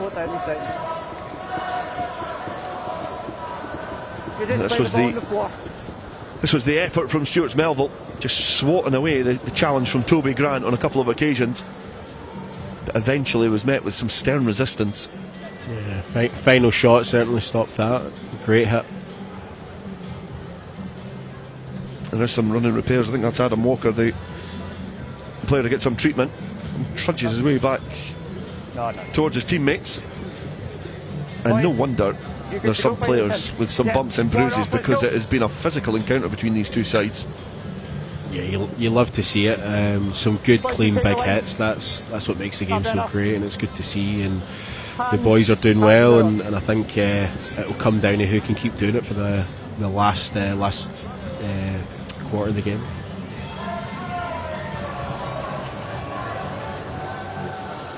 The ball is in safe territory. Again, perhaps not the distance that they would have hoped, but boys, come on steps, please. The most important thing is they've got the ball. Keep pushing, keep pushing. They've got the advantage in the game too, and they've got their hands on a couple of cups as it stands, but it's been pawed back by Merkiston. Well read yet again at the front. Rankin, the replacement scrum half, fizzes it away from the breakdown. Stay here, boys. Arrives there yet again to find Dunn as fly half. Merkiston are going to go for deep, and they've got numbers up if they can make this stick out wide. Karthik waits and travels towards the 10-metre line. Push. There's almost an expectation when the ball is getting into the wider channels that the outside backs are making those tackles stick. Yeah, absolutely. Again, just with the space that's out there, if you miss one of those tackles, that's when it becomes a line breaks, and those 2v1s just get picked off after that. Illegal entry at the breakdown. No, Mark's over here. From Merkiston. Again affords an opportunity for Stuart Melville just to squeeze the time here. Dangerous play, boys. And control this game. Inside centre, Herbert launches it down towards the 22. And Ewan Arnold will be hoping to try and find his target this time, because this is a very appetising attacking platform for Stuart Melville to have. Yeah, I think whatever squad can get their line out working right could get a real advantage. Both teams have played well, and then maybe just missed out when it came to the line out. The ball not seamlessly flung away from that maul, but it does still remain in Stuart Melville hands. Players having to work hard to get to the wide channels. Big towering second row, Harry Peters gets the knees up and goes forward. Excellent hands. This is brilliant hands from Stuart Melville, but they just can't make that last pass stick. Rooney Fraser certainly started that with the waving that ball. Get a good look at that again. but just couldn't find that final pass. Yeah, just once again really pushing it round those edges, keeping the ball alive, creating that speed. Just really unlucky with that last pass. Still with a wee bit of work to go, but the edges, the intent around the edges has been really good so far. Curly-haired Jack Allen, perhaps a bit disappointed with that final pass, but the bits before, even that line break, that angle of attack that he's taken, it allows the opportunity to get the arms free to try and put a player into space. It's just that final execution. Yeah, when both teams are defending so well, you're really looking for those one-on-one opportunities where you can get the ball free in behind, create some real support and speed, getting behind the defence, because both teams are just stepping up right now and putting those big shots in. You're going to have to work really hard to find that space. Alfie Robson on for Merchiston, as is Ewan McCutcheon and Finlay Kruger for Stuart's Melville. No, much important line out here. Please back on. I'll keep talking to you. Alright, yeah, it's doing well. Beaton, who has been slightly hit and miss from the line out at times, has to find his target here. And he does, goes to the front. Rankin flings it to Dunn. The ball filtered to Mackay, who breaks the first challenge and tries to spin out the second. Doesn't die with the ball in hand, as it still has some forward momentum. Rankin opts for territory. The bouncing ball has been gathered by Karthik, and there's a flow to this passage of play from Merchiston. There's a slight swagger to the way that they've exited their own 22. They find their target. Dunn distributes again. Caesar, the fullback, tiptoes back in field and has been supported well by his teammates. Good run.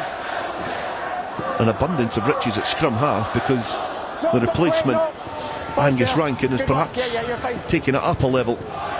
Yeah, absolutely. I was just thinking that myself. He's brought in his speed and those kick accuracies just starting to get real go forward for them. And go forward comes from Kershaw too. Rankin has the ball in hand, flings it wide. It's caught at the second attempt. But the important thing is Merchiston still have the ball. Approaching the final 15 minutes here. And this time the referee does blow up. And there's a knock on, which means that Stuart's Melville again receive possession. But certainly those changes have been impressed by Rankin. He's brought a slight fizz in behind that pack, which perhaps has been needed at that time in the game. A couple of steps. Rory Blair equally as impressive. Yeah, it's a nice option to have, two class 9s that can slot in and out and maybe offer something slightly different, but still of quality.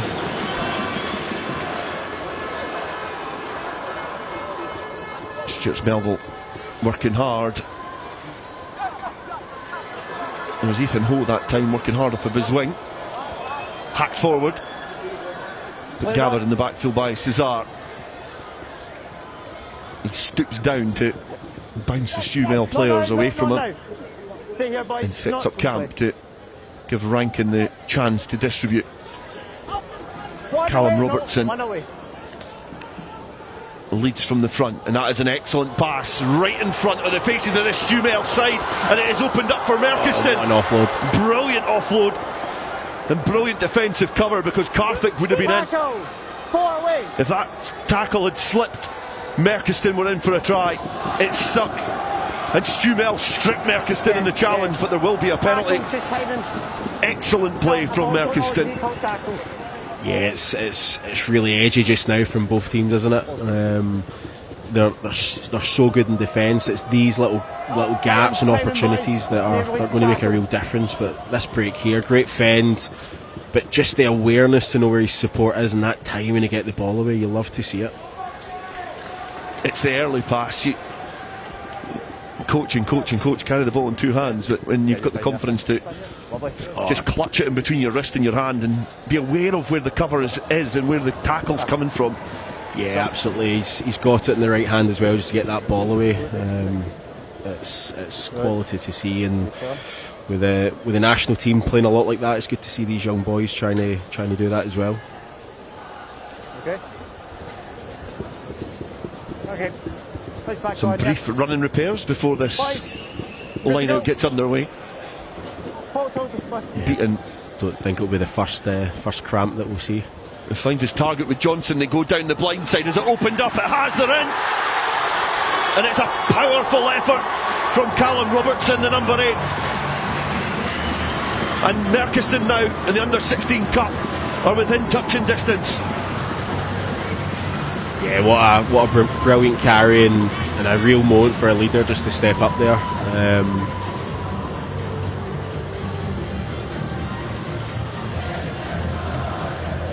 Again, just getting that line out right, and then had so much to do. Bosch out the way, and just great leg drive to finish off. And we said that line out was going to be so important there, and getting that clean take just sets up that platform. Such an athletic specimen at that number 8 position for this Merchiston side. Perhaps has been having to do quite a lot of the dirty work on the ground, but he's able to show his power. And that cute passage of play from Merchiston, and to draw it level now from out wide.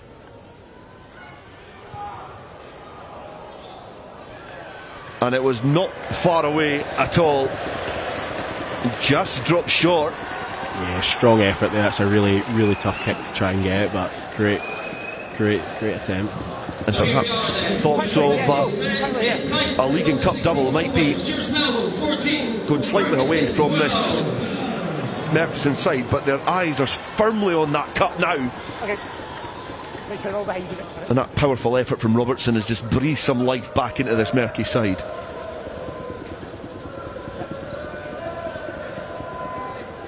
Millar, Herbert, to get us back on the way, propels it down. And a reminder that try, as excellent as the try was started from a brilliant passage of play.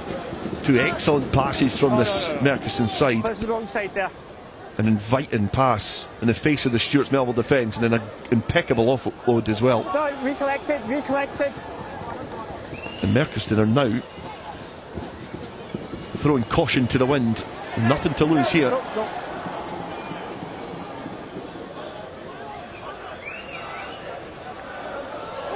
And this was a similar position that they sparked that last attack from.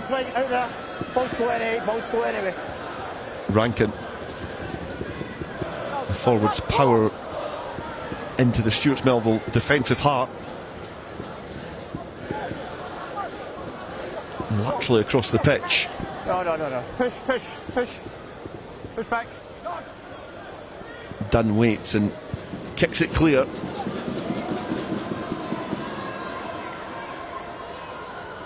And some footwork from Herbert. He does find Percy Robb, but Merchiston, they're puffing out their chest now. But just infringing. Off their feet at the breakdown. Yeah, some good real intent there, try and win the ball back, but just coming off their feet. But great pressure to put that kick in, and then follow up with a good tackle, and then just unfortunately just missed the accuracy of the breakdown. But great shot here. It just puts them under so much pressure. Replacement is going to see Lachlan McKelvey wearing number 21 come on, replacing Adam Walker, the number 12. Change for Merchiston Castle, replacing number 12 Adam Walker, number 21 Lachlan McKelvey. So a replacement for Merchiston, and will the replacement back be a match winner here for Merchiston Castle? Just a reminder that there's a league and cup double up for grabs. Stuarts Melville are certainly in the driving seat in both at the moment. probably more so the league than the cup. 2 points separate the sides here, but Stuart Melville, in terms of leagues, have to leave here with no points. Merchiston need 5. A big ask with 10 minutes in what has been a tight game between these two sides. Yeah, I think both teams will certainly just be thinking about this game now, this last 10 minutes. Boys, push back. Focusing just winning those mini battles, getting their skill set right, and then whatever happens, but let's control the now, would be my message if I was out there. Stuart Melville bring it down and they break free through Jack Finlay. Push back, push. Yeah, good work, boys. Always back, Loose always ball back, always back. swept up. It's gone back from Stuart Melville, so they can continue this attacking pressure. Herbert travels, looks to try and offload, but that avenue has been firmly closed by the Merchiston defence. Boys, let it go. No, let it go. Percy Robb. Volcano. Another drive forward. Merchiston players pinballing off each other to try and stop the Stuart Melville attack. The next wave comes, but it's been repelled. And Merchiston Castle Walls hold firm. Yeah, there's not much space out there, but can they make those tackles count? Another dart from a scrum half. This time it's Percy Robb. Another drive and desperate dive forward from Stuart Melville in prime territory. It's an acute line forward, and it's a committed line forward, and that could be a huge moment in this game. And it does look like it's the inside centre, Millar Herbert, who's got the charge. Actually, I think that's Jack Allen, the left winger, who's got the try. But it was a committed line all the same. And you can see him there, the number 11, just lurking. Yeah. Great to see him off his wing, just being that extra man and then taking that close in. That's a great line. Just setting that defence again off their feet, not expecting it. Good to see a winger that's willing to get off their wing and put in the hard yards and get a good carry there. It was an impressive carry from Jack Allen, who perhaps earlier in the game was a bit dejected about his pass that could have released his teammate, but his tries afforded the opportunity for Fraser to add 2 points, which he does. Never in doubt from the fly half, and he adds the extras. And Stuart Melville now probably are visualising that double that they're going to get, because they're 2 scores ahead now. Yeah, they gave themselves a nice wee buffer here going into the end, but it's if they can keep up the defence they've showed this game, and Merky definitely not going away. They've showed strong attack. It's just now who can get into the right part of the pitch and turn that pressure into points. It's been an interesting game, certainly not an easy task for you, Stephen, to pick the player of the match. And as we approach the closing stages of this game, Castle coming on to the place number 2. James Beaton is number 6. Rory Mackay back on to replace Beaton. Yeah, there's been some standout performances out there. We've spoke about the Merky Nines both coming on and creating some real speed, and definitely a shout out to Calvin Robertson at number 8 for Merky, who played well. But for me, someone that's been putting in a lot of the work away from the ball, but also being dangerous on the ball, is number 7 Jack Finlay for Strumel. Really strong performance by the back rower, doing the work on and off the ball as man of the match. The 21 points to 12. Jack Finlay, the Stuart Melville number 7, has been instrumental to that. What can Merchiston do in these closing stages? Can they snatch the cup away from the Stuart Melville side? It's fallen to the hands of Toby Grant. And what an effort from the right winger. Perhaps concedes a bit in size, but certainly not in heart. Kershaw, grey skull cap again, just diving forward into the heart of this Stuart Melville defence. but not for the first time. It's another penalty to Stuart Melville. Just showing that patience again in their defence, not panicking, just sucking up all the pressure that's coming into them, and trusting that they're either going to win the turnover or they're going to end up getting the penalty. It's been a really, really impressive performance defensively. Ewan Arnold, blue skull cap in his hand, retreats and makes way for Finlay Riddle.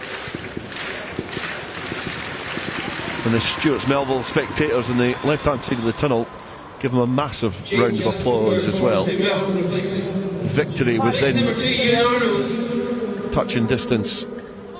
Number 16, Murrayfield. Up here. Just take the edge.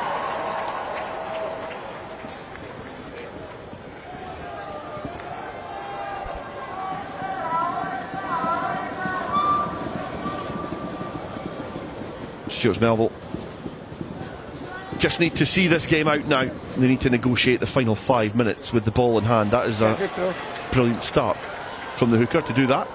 Good offload as well, through the legs, Hail Mary. But it's almost been picked off by Merkiston, but it's fallen at the hands of Toby Grant. And that's perhaps the one player you wouldn't want to fall it to. Boys, let it go. And it's been flung and scrapped and scraped back towards the halfway line here at HQ. Let it go, no, non-ball.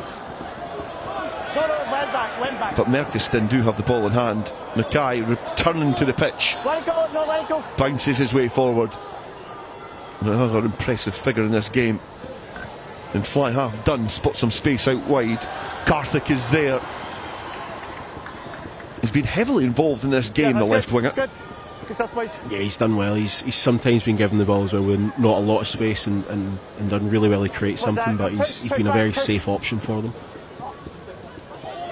Flung through the hands there from Kershaw, but just drifting forward does mean that Angus Jameson and perhaps one of my favourite names, Halcyon Holm, is coming on for Merkiston. But this was the last passage of play, and this is a side that perhaps know that victory is within touching distance, because that was thrown caution to the wind.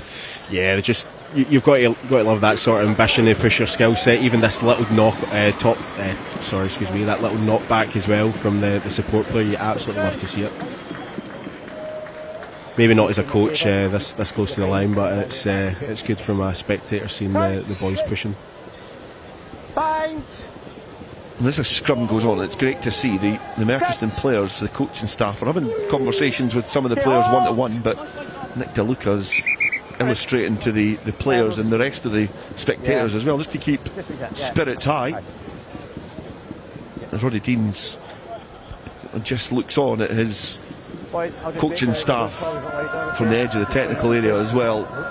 Perhaps victory in 2 competitions is going to evade them on this occasion, but they can certainly hold their heads high. You could argue they probably took about 14 minutes or so to actually wake up in this final. Yeah, I think both teams have played fantastic. They can both hold their heads up high.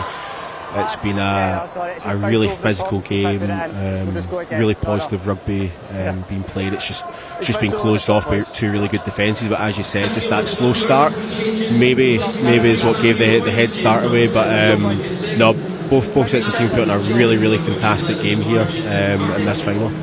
It has been an excellent final. It's one of my favourite days in the rugby calendar. It is excellent to see the level of rugby being played by these youngsters. Makes me think about how hopeless I must have been when I was a youngster.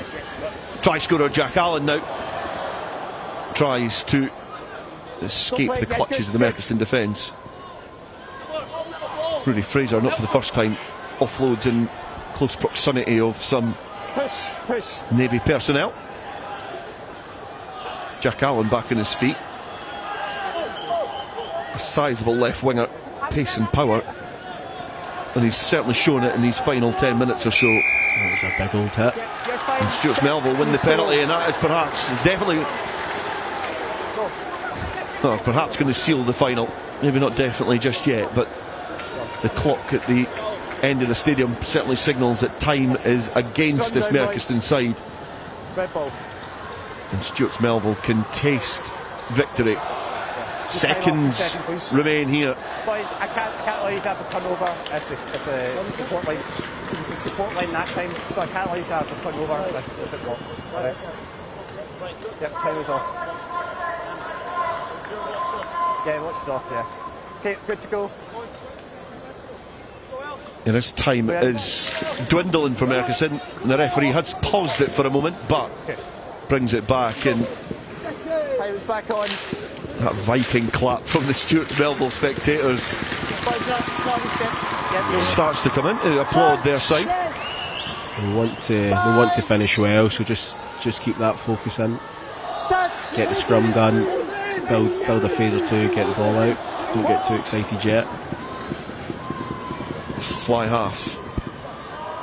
Rooney Fraser gives it to Herbert, who's been equally as impressive in this game. He kicks it into the stand, and that is going to seal victory for the Stuart Melville side. They have doubled their victories in the Under-16s Cup on this occasion. Only one previous win. They've now won 2 back-to-back defeats in the final against George Watson's in the last couple of years. Have been avenged. A close victory and a brilliant final, but it is Stuart Melville who are victorious, and the pats on the back are going to that man Jack Allen, the man who perhaps sealed it. The try scorers all embracing. Phenomenal final.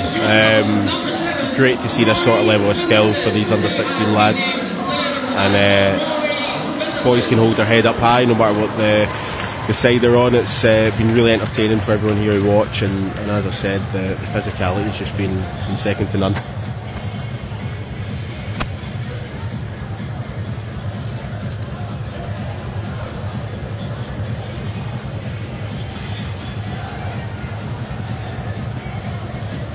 So the player of the match does fall to Rory Finlayson, who was wearing number 7 for the Stuart Melville side, one of the co-captains.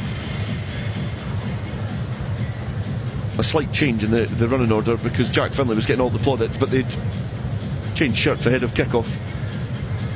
Smart. It matters little. It's a smart move from smart. He maybe knew, and he was like, "I'll get my name shouted out." I know, because swap shirts with the captain. But that's confirmation of the full-time score here in front of a sizable crowd at Scottish Gas Murrayfield. It's Stuart Melville College who are victorious against Merchiston 21 points to 12.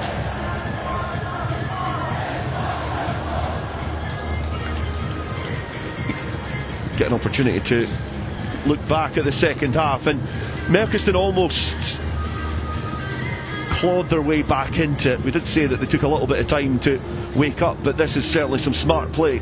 Their captain, Callum Robertson, as you can confirm was number 8, was able to burst his way over the try line and get that try for Merchiston, and it was a well worked effort. Yeah, fantastic score, and as I said, at this point it was really tight of what way it could go, and these momentum swings were key, and great little bit of play coming back round the blind and then Bosch over the line. It was that unexpected that even the cameramen couldn't predict what Merchiston were going to do. But then Stuart Melville were able to just nibble away, keeping the ball tight with the forwards, and then all of a sudden, bursting into life, number 11, Jack Allen, just pierced his way through that defensive line. And he did show some threats throughout the game, but that perhaps was his standout moment. Yeah, and again, once again, it's just good to see them coming off the line and being that extra player. Nobody's expecting it. He's obviously got gas, just catches them on their heels straight through. It's a great finish. And it's now an opportunity for the Stuart Melville players to celebrate with a sizable crowd. They run towards. That's great to see the players capturing the spectators capturing the moment. Yeah, absolutely. These boys won't forget this. There's plenty of lads I come across who are older and they still talk about their finals days, whether they were on the winning side or not, and it's good to see them engaging with the rest of their school there and their pupils. It is a moment that they will never forget. A great occasion for any youngster, and you can see the player of the match that we can confirm was Rory Finlayson. Just didn't fancy the 6 today, as the team sheet said. It's like, let's swap it over. And you can see the Doddy tartan as well on the back of the Stuart's Melville strips. A very important and famous alumni from Stuart's Melville. Give them your appreciation. They're right to receive their honours and medals from Get Macmillan. And I'm sure he would be proud. I'm sure his family will be very proud if they're watching on that his former school are tasting victory on a ground that Doddy made his name. But Merchiston now are led up by Adam Walker, they're one of their co-captains, followed by Callum Robertson to receive their medals. And we did say about them taking a little bit of time to perhaps get into the game, but when they did, it made for an excellent final. They were physical, but perhaps maybe just lacked that little bit of accuracy in the backs. Yeah, they'll reflect on this and know that they put on a great show. It was maybe just that last pass, that last little gap coming through that maybe didn't get them through on the scoreboard more, but they definitely gave us a really good final, really physical, really started to match, and yeah, they'll be proud of what they've done, and sure that a lot of these boys will kick on and we'll see more of them in the future.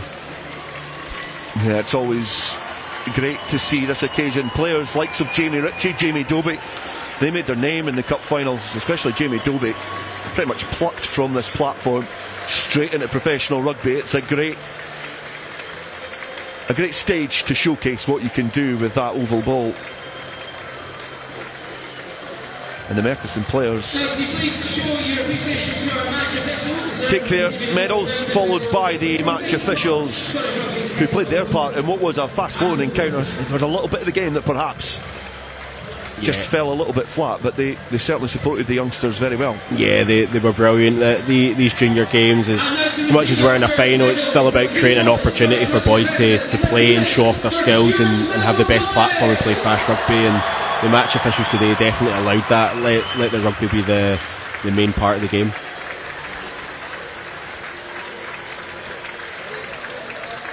And Stuart's Melville now get their moment. Very few people on planet Earth get the chance to walk up those steps and receive anything, but they get the opportunity to receive 2 trophies here this early evening, which is a great testament to their efforts this season. That squad, that group of individuals who have been together for a long time through their educational journey through Stuart's Melville, get the chance to lift a couple of trophies. And it's a great moment for them as well. Yeah, no doubt these boys will be eager to show what they can do next year, for the ones that will be running around with the 18s and maybe get back here again. Still a few players to keep an eye out for in years to come when they head towards the front. A couple of trophies in tow, and their co-captains Rudy Fraser stand out at fly half, and also Rory Finlayson, the player of the match with number 7, and make their way down towards the front to finally lift the trophy. But they're also just announcing and confirming that the conference has also been secured by Stuart's Melville, so they make their way down towards the front and celebrate the double, the under-16s. Stuart's Melville are the benchmark this season, and they've won the cup and the league here at Scottish Gas Murrayfield. Yeah, well done lads, great performance.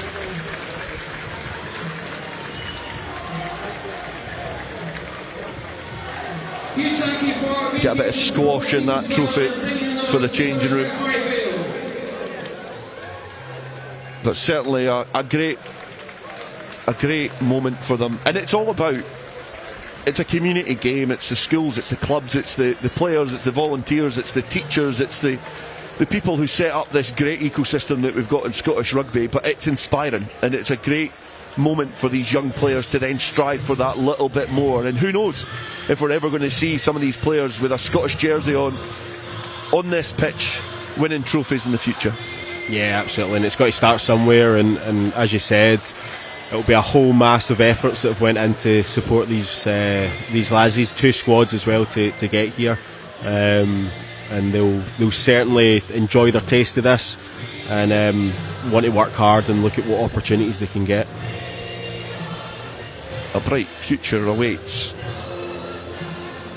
a lot of these individuals in rugby terms, grinning from ear to ear, and confirmation that the schools under 16s cup winners, and Jason Hull even gets in there as well. The Heriot stalwart takes a knee at the front. Great scenes.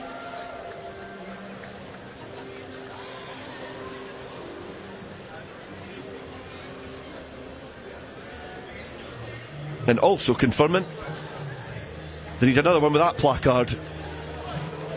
Confirmation that they're also open competition winners as well. A slightly more modest trophy, that one.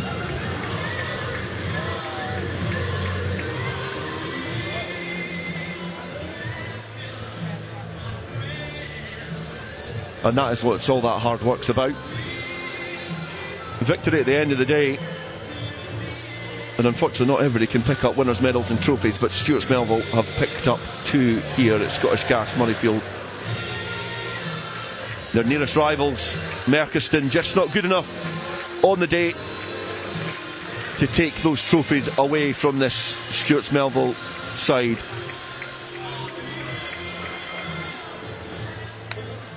And thank you very much for joining us here at this Under-16s Cup final. And we are not done for Schools Cup Finals Day, because at 6:15 we have another one. We've got the Under-18s Cup Final, Strathallan against George Watson's College. It'll be here very, very soon. Thank you very much for joining us here. Hopefully we'll see you back for the Under-18s final. For sure to be treated to a cracker. Well done to Stuarts Melville. Victory here in the Under-16s Cup, defeating Merchiston by 21 points to 12.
Rugby team are making moves. To a stadium we've dreamt of, a stadium every rugby player dreams of. We're making moves to Scottish Gas Murrayfield. Scotland women face England's Red Roses in the Guinness Women's Six Nations at Scottish Gas Murrayfield on Saturday the 18th of April 2026. Join the movement.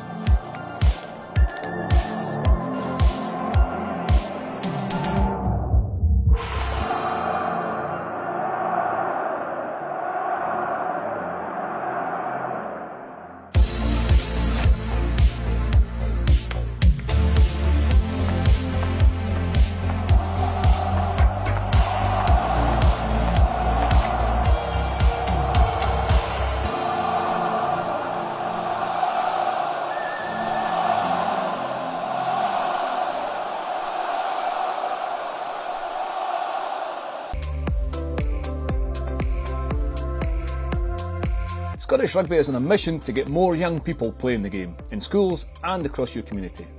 To encourage more young boys and girls to play the game, we've introduced a new initiative called Turn Up and Play.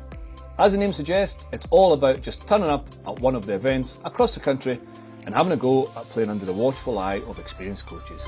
For more information, head over to the Scottish Rugby website.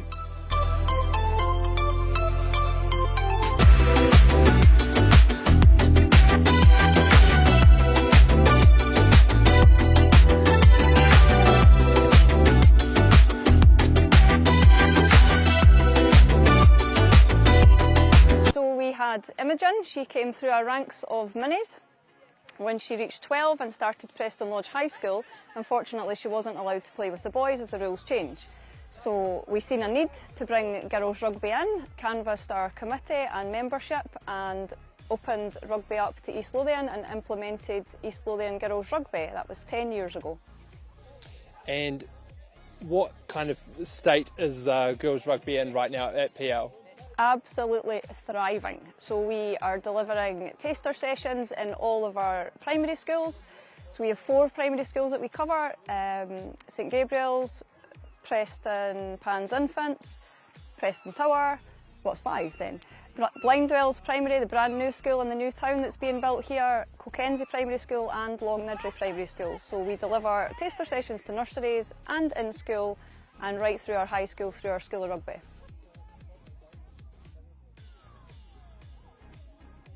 It's phenomenal. We see girls wearing their badges out and about, we hear girls talking about rugby, they're hashtagging rugby, they love it, they breathe it. It's bringing a whole new generation into our game. They're bringing their parents along, their siblings along. It's just great to see.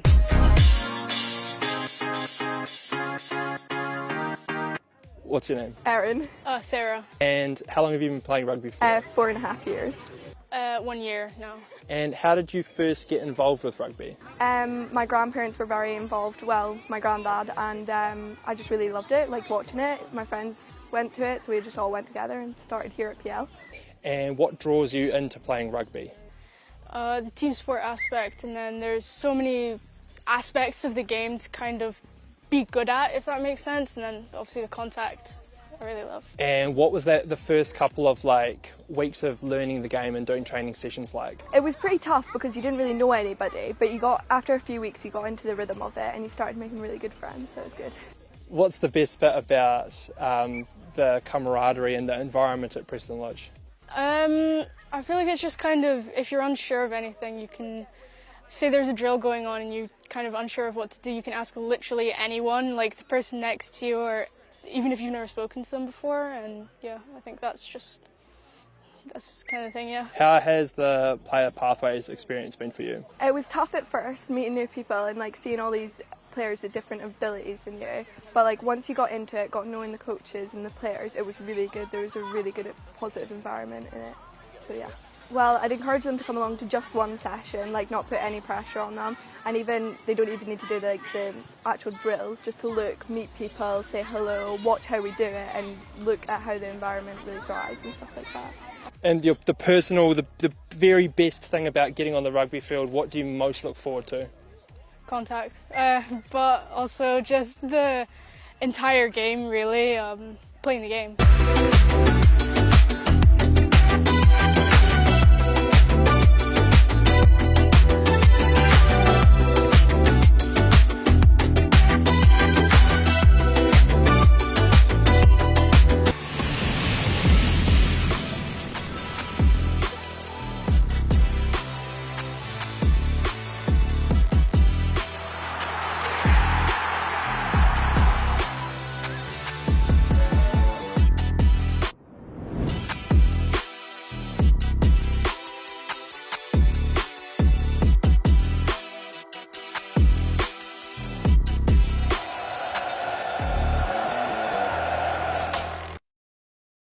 Officiating is a rewarding, exciting and enjoyable way to stay involved in rugby. Find out more on how to become a match official at scottishrugby.org.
Rugby team are making moves. To a stadium we've dreamt of, a stadium every rugby player dreams of. We're making moves to Scottish Gas Murrayfield. Scotland women face England's Red Roses in the Guinness Women's Six Nations at Scottish Gas Murrayfield on Saturday the 18th of April 2026. Join the movement.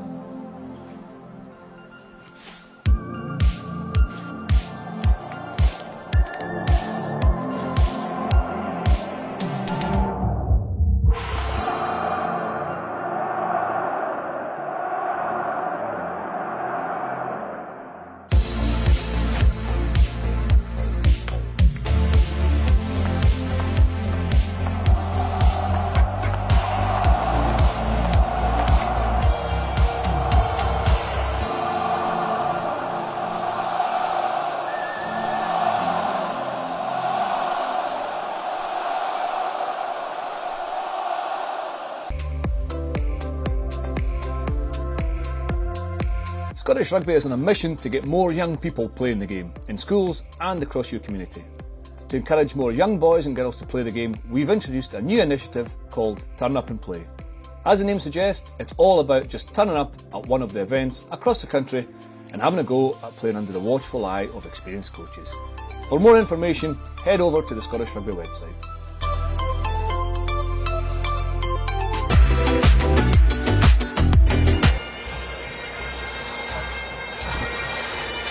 Hello everyone and welcome back to Scottish Gas Murrayfield, where we have come to the showpiece of the Boys Schools Cup Finals. We are in the Under-18s Cup Final and it's going to be contested between Strathallan and George Watson's, and at the moment both schools are combining to entertain the crowd. The Strathallan and George Watson's college pipe bands ringing their tunes around Scottish Gas Murrayfield, a sound that everybody loves to hear. But it's a great occasion for them, but it sets up a tasty encounter between these two sides who are going to lock horns and try and win the Under-18 Cup Final. So it gives us a little chance to look at the two sides, starting with Strathallan. Townsend lines up at fullback. On the wings, Jack Clark and Leo Okingo. Cochrane are on the wings. Cunningham and McDonald make up the centre partnership, and Pettit and Anderson are the halfbacks. Bell and Herbert are the front row, with Borry, the captain, at hooker. Mather in the second row alongside Fitchner Irvine, and then Walker, Matthews and Ferguson make up the back row for Strathallan, hoping to win their second cup. Only one appearance. Mike Kerr's George Watson's side are going to line up with Denham at fullback, Johnson and Turner on the wings. Luca Anderson and Rory Dahl are in the midfield, and Max Finlay starts at scrum half alongside captain Angus Robson. Lukes, Stones and Lamb make up the front row. Richardson and Hunter are the second row pairing, and then in the back row, Daniel Sutherland and Lewis King are going to be either side of the scrum, with Richie White packing down at the tail. George Watson's 5-time champions and 4 times runners-up. Last victorious a couple of years ago, a 42 points to 21 victory over Stewart's Melville College. And ahead of this game, we're joined by Neil Graham on co-coms, Regional Pathways and Game Development Lead at Scottish Rugby. And these two sides have been two of the best sides in under-18s this season, and this is shaping up to be an equally tight as encounter as the last game before us. But it's great to see this level of rugby here at Scottish Gas Murrayfield. Yeah, what an event. Great spectacle, what a crowd as well. Great to hear the bagpipes, as you say, and yeah, two teams who have had fantastic seasons, both have developed their game really well this season as well. Really looking forward to the style of rugby they're both playing. Both scored a lot of points this season in their respective competitions and cup runs. Obviously Strathallan with a number of national talent pathway players, as well as George Watson's as well. So yeah, we're in for a cracker, I think. Definitely in for a good game. To kind of get the lie of the land is under 18s and under 16s rugby changes year on year, but a little bit of look at the most recent history is that in September both these sides played. Strathallan just narrowly defeated by George Watson, 21 points to 27, and that'll be at the back of their minds ahead of this fixture, hoping to avenge that defeat and pick up the under 18s cup. They've certainly both been in try scoring form this season, because in the conference George Watson's with 6 try bonuses from 7 games, Strathallan 5 from 6. So yeah, we're going to be treated to tries, aren't we? Yeah, they can certainly make their way to the try line, both teams. Exciting players across both teams. Really excited to see, for example, Luca Anderson, who's been a prominent figure in that Watson's team. Again, looking at Ben McDonald, for example, in the Strathallan team. Both players who can really tear defences apart, which is what we're hoping for tonight. Yeah, there certainly seems to be an abundance of talent in both sides. I'm certainly looking at some of the players from the Strathallan side involved in Sevens actions at the Melrose Sevens earlier on this year in their Jim Telfer Lions Cup final. So certainly some players involved in the under 18s camp in Italy in August as well. So there's a lot of players who are on the radar for big things in the future, and the maroon hats and blazers litter the stand here at Murrayfield as George Watson's have a sizable crowd, as do Strathallan.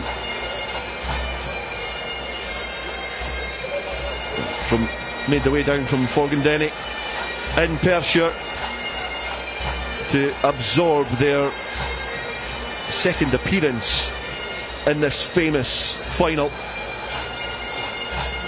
Some famous players from their first endeavours in the final. Murphy Walker, Big Cameron Henderson and the electric Ollie Smith were part of that side, and that's exactly what this does. We're speaking before about players like Sir Jamie Dobie and Jamie Ritchie that had stood out on this level of rugby, and it does put those names into the minds of people in the ecosystem of Scottish rugby. Yeah, it certainly does. As you say, both schools, great pedigree of developing players and developing the whole player as well. What we see tonight is the result of a lot of hard work behind the scenes from the coaches, their support personnel, the medics, the strength and conditioning programs that both schools have. A lot goes in during the week in these schools, and a lot of time on task. Both schools train a considerable amount during the school term, and that develops players consistently for the performance pathways. And as you say, both schools have a long pedigree of developing players who go on to international caps, which is great. They definitely do, especially you look back at the alumni from George Watson's, the British and Irish Lions that they've produced. It's the pinnacle of any rugby player from these isles. But we can crane our necks and have a little look at how they've made their way here as well. Started the quarter-finals, if anything, Strathallan saw off High School of Dundee and then swept aside Stuart's Melville to set up the final against George Watson, who made their way past Edinburgh Academy, 38 points to 7. And then one of their harder tasks was seeing off Merchiston at Merchiston as well, 38 points to 15. So on paper it looks like they are the standout two teams in this competition, and it's a winner takes all. Strathallan are shaping up. At fullback we have number 15 James Townsend. On the wing, number 14 Jack Clark. We are 3 minutes away from kickoff, Ben McDonald. Alongside him, number 12. and the spectators' numbers inside Scottish Gas Murrayfield is starting to swell. At fly half for Strathallan, number 10 Finlay Anderson. At scrum half, number 9. And it's great to see as well the spectators. They litter the tunnel, and it must be a great atmosphere for these youngsters to run out onto this pitch over that thistle which is blazed on at the exit of the tunnel, but cheered and jeered on their way out as well, because there'll be no love lost between these two schools. They might be youngsters, but there's certainly that competitive endeavour between them both. Oh, there certainly is. I mean, some of these lads will be teammates as well when it comes to some of the regional programmes, inter-district programmes that are coming up soon. So they've been training together over the last few weeks as well, and that certainly that competitiveness is there between both schools. Very proud schools in terms of what they do. They bring a great crowd down. Some great chants I'm sure we'll hear throughout the night, and really looking forward to see what both they can bring, and hopefully bring this crowd alive. Last year's final as well, one that I was here to take in, between Stuart Melville and Merchiston, was my standout game last year. It was an excellent game of rugby, so don't be fooled by the fact this is under-18s rugby. This is going to be a high-level battle between these two sides. It's going to be keenly contested, and it's going to be highly skilled, and it'll be a step up in physicality from the under-16s game which graced the pitch before. And we can see there George Watson's ready to enter the national pitch. Mike Kerr's already made his way into the technical area, a great player in his own right. His father was a great player too, and he is the man leading this George Watson side. He's currently on his phone. I don't know if he's updating his social media accounts, but he's currently on his phone. But he's done all he can do. That he's a great role model for these young players as well. He's a highly competitive player when he used to play against them when he was playing for Watsonians, but he's certainly a great role model for this George Watson side. Absolutely. Both coaching teams, Mike Kerr, Ian McIntosh at Strathallan, both head coaches, great mentors for these young players. They bring a calmness as well in these situations, which is exactly what you need. Both squads have received a really high quality of coaching throughout the season. Mike is now job's done. To be honest, let's see what his team can produce. It is a slow, steely walk from this George Watson side, led on by their fly half, Angus Robson. And this Strathallan team burst their way onto the pitch. Their captain Kyle Borick has led them on. And as you can see, Strathallan are going to be wearing those yellow and blue tops, and George Watson's in their traditional colours of maroon and white. And in typical fashion, both sides are just going to have a final conversation before the game gets underway. So it means that, Neil, you can have the final part before we get the game underway. What are you expecting from this final? Really excited. I was at the game when they played earlier on in the conference, and there was one score in it. It was really competitive. As you said before, what I'm looking forward to is the contact area. I'm really looking forward to seeing who wins the battle there of the gain line. So that's for me the contact element is going to be critical. I'm really looking forward as well to see the kicking game. Who's going to win the battle of territory?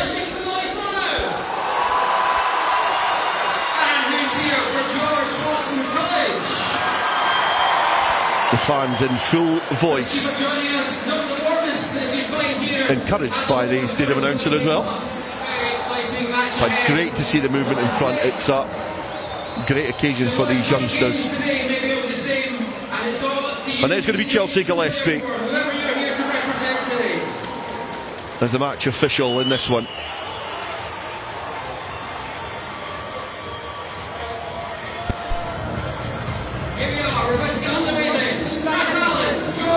And they're ready to get underway. It's going to be Strathallan kicking from left to right. George Watson's attacking from right to left.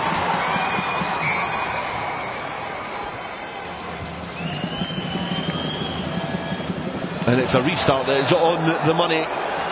Straight from the off, and it's a knock-on from Watsonians. Oliver Richardson fumbling the ball. It was a keenly contested kick-off. Perhaps could have went either way, that one actually.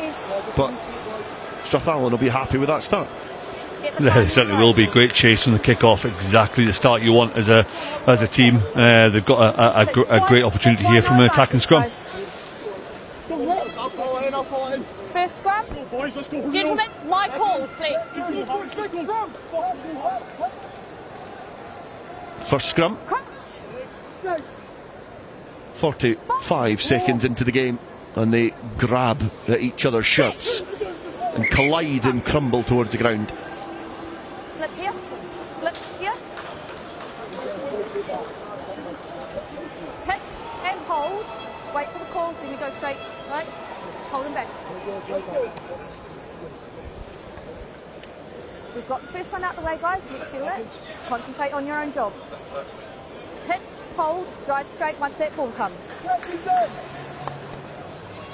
Crouch.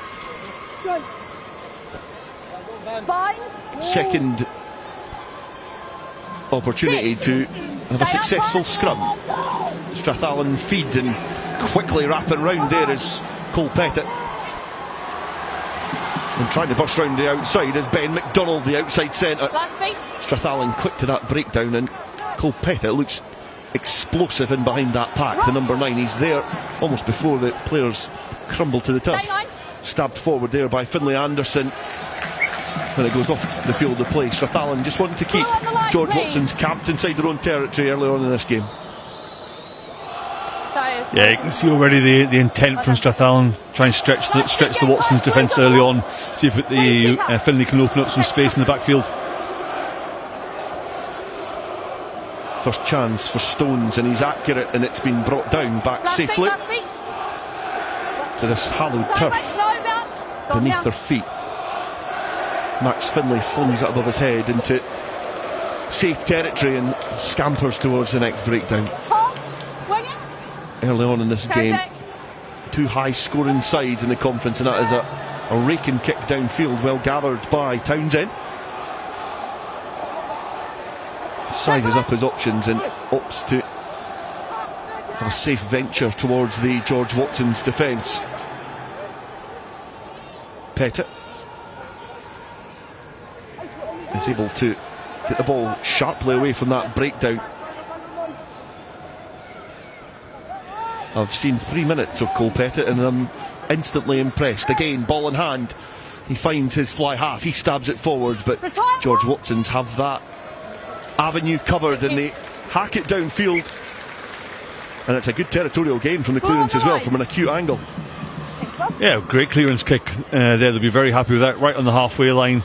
Defensively, I think Watson's obviously really been patient with the defensive line, but tackle techniques of a really high quality, as we would expect.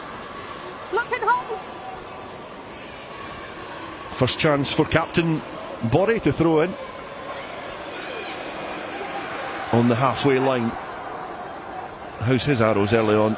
It's been touched in flight and knocked on from George Watson, so it's perhaps a little bit of a let-off, because perhaps the communication towards the hooker looked a little bit disjointed from the Strathallan side, but it's a let-off because they've got to put into the scrum. I need you to keep that line strong, just for the very, just drop Yeah, great pressure there from the Watson's 5. You know, that's exactly what you want a defensive line-up to do. Put that pressure on the hookers through, blindside them a little bit, and they've got a good turnover. Hit and hold. Crouch. A slight touch in the air does Bind. keep the ball in Strathallan possession. 0-0, 4.5 minutes gone. Stay. And it's a scrum which is successful at the first time of asking this time. Into centre field, some great running off the ball from Strathallan. Okingo Cochrane showing power and pace and passion as he barges his way towards that 22. Pettit gets there quickly, and it's a raking pass from Finlay Anderson, which was not gathered cleanly but was gathered legally in the eyes of Chelsea Gillespie. McDonald now. Strathallan are looking very inventive behind that pack. Is that where their strengths lie in this game? Good ball retention from the Strathallan side. Set up camp through their captain, the hooker, in midfield. And now Anderson. Stay up, guys. And that is going to be a knock on this time. Just trundling down the chest there of, like, Harris Bell was the guilty party. But it is a high tempo start from the Strathallan side. Much better scrum, guys, thank you. Yeah, just moments before there we saw a Kingo Cochrane, very pacey winger, who is going to be a threat all night. Top end speed, acceleration, excellent. Right, guys, that last scrum was great. Let's hit and hold, do the same again. He was working incredibly hard off his wing. Max Finlay just waits for the scrum, the scrum half. It's going to be an interesting battle between those two, Pettit and Finlay, the respective nines. 6.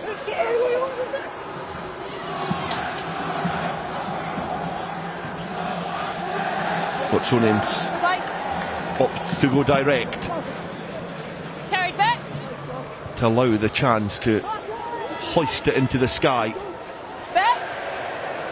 And Cochrane can't gather. The loose ball has been kicked forward, and the stooped effort to try and gather the ball almost worked for George Watsons, because they could hack it further forward, but in behind, Townsend was able to recycle himself to get back and secure that ball for Strathallan. They now have to steady the ship, and in 7 minutes they've not been in their own 22 yet, so how do they react here? Patient build-up, but that patient build-up has resulted in a penalty, and Watsonians now have been able just to flip the script and put Strathallan under pressure, so they can probably kick to the corner here and try and truck it over the line. Yeah, a lovely piece of play from Angus Robson at 10 earlier on. Just a lovely, great height on the kick, great chase, put a lot of pressure on the breakdown. Here we see it now. Lovely kick and chase, a lot of pressure on the winger there. Bit of a fumble, caused a lot of pressure. Line out is accurate. The maul is now motoring forwards. And 5 metres shy, but it's got that second wind. But the ball is quickly grasped from that maul and flung wide. Isolated, a lot of work here to do on the fringe for Watsonians, and they've been hauled down. Last week, sit. The cavalry arrive and set up camp in their pods on the right hand side. Last week. Watsonians, their first real attacking opportunity with the ball in hand. Strathallan are out the traps just to put that pressure on, and that battle on the floor has almost been evident there. Strathallan dispatched quickly. Thank you. Penalty advantage, offside 2. Penalty advantage for Watsonians in this final now, and they will come back. 5 was offside here. But some good this time. moments from both please. sides there. Watsonians supporting well off the ball, but defensively Strathallan putting in some thumping hits. Yeah, what a tackle in the midfield on Luca Anderson, just to halt that Watson's attack from Strathallan. They'll be very pleased with that.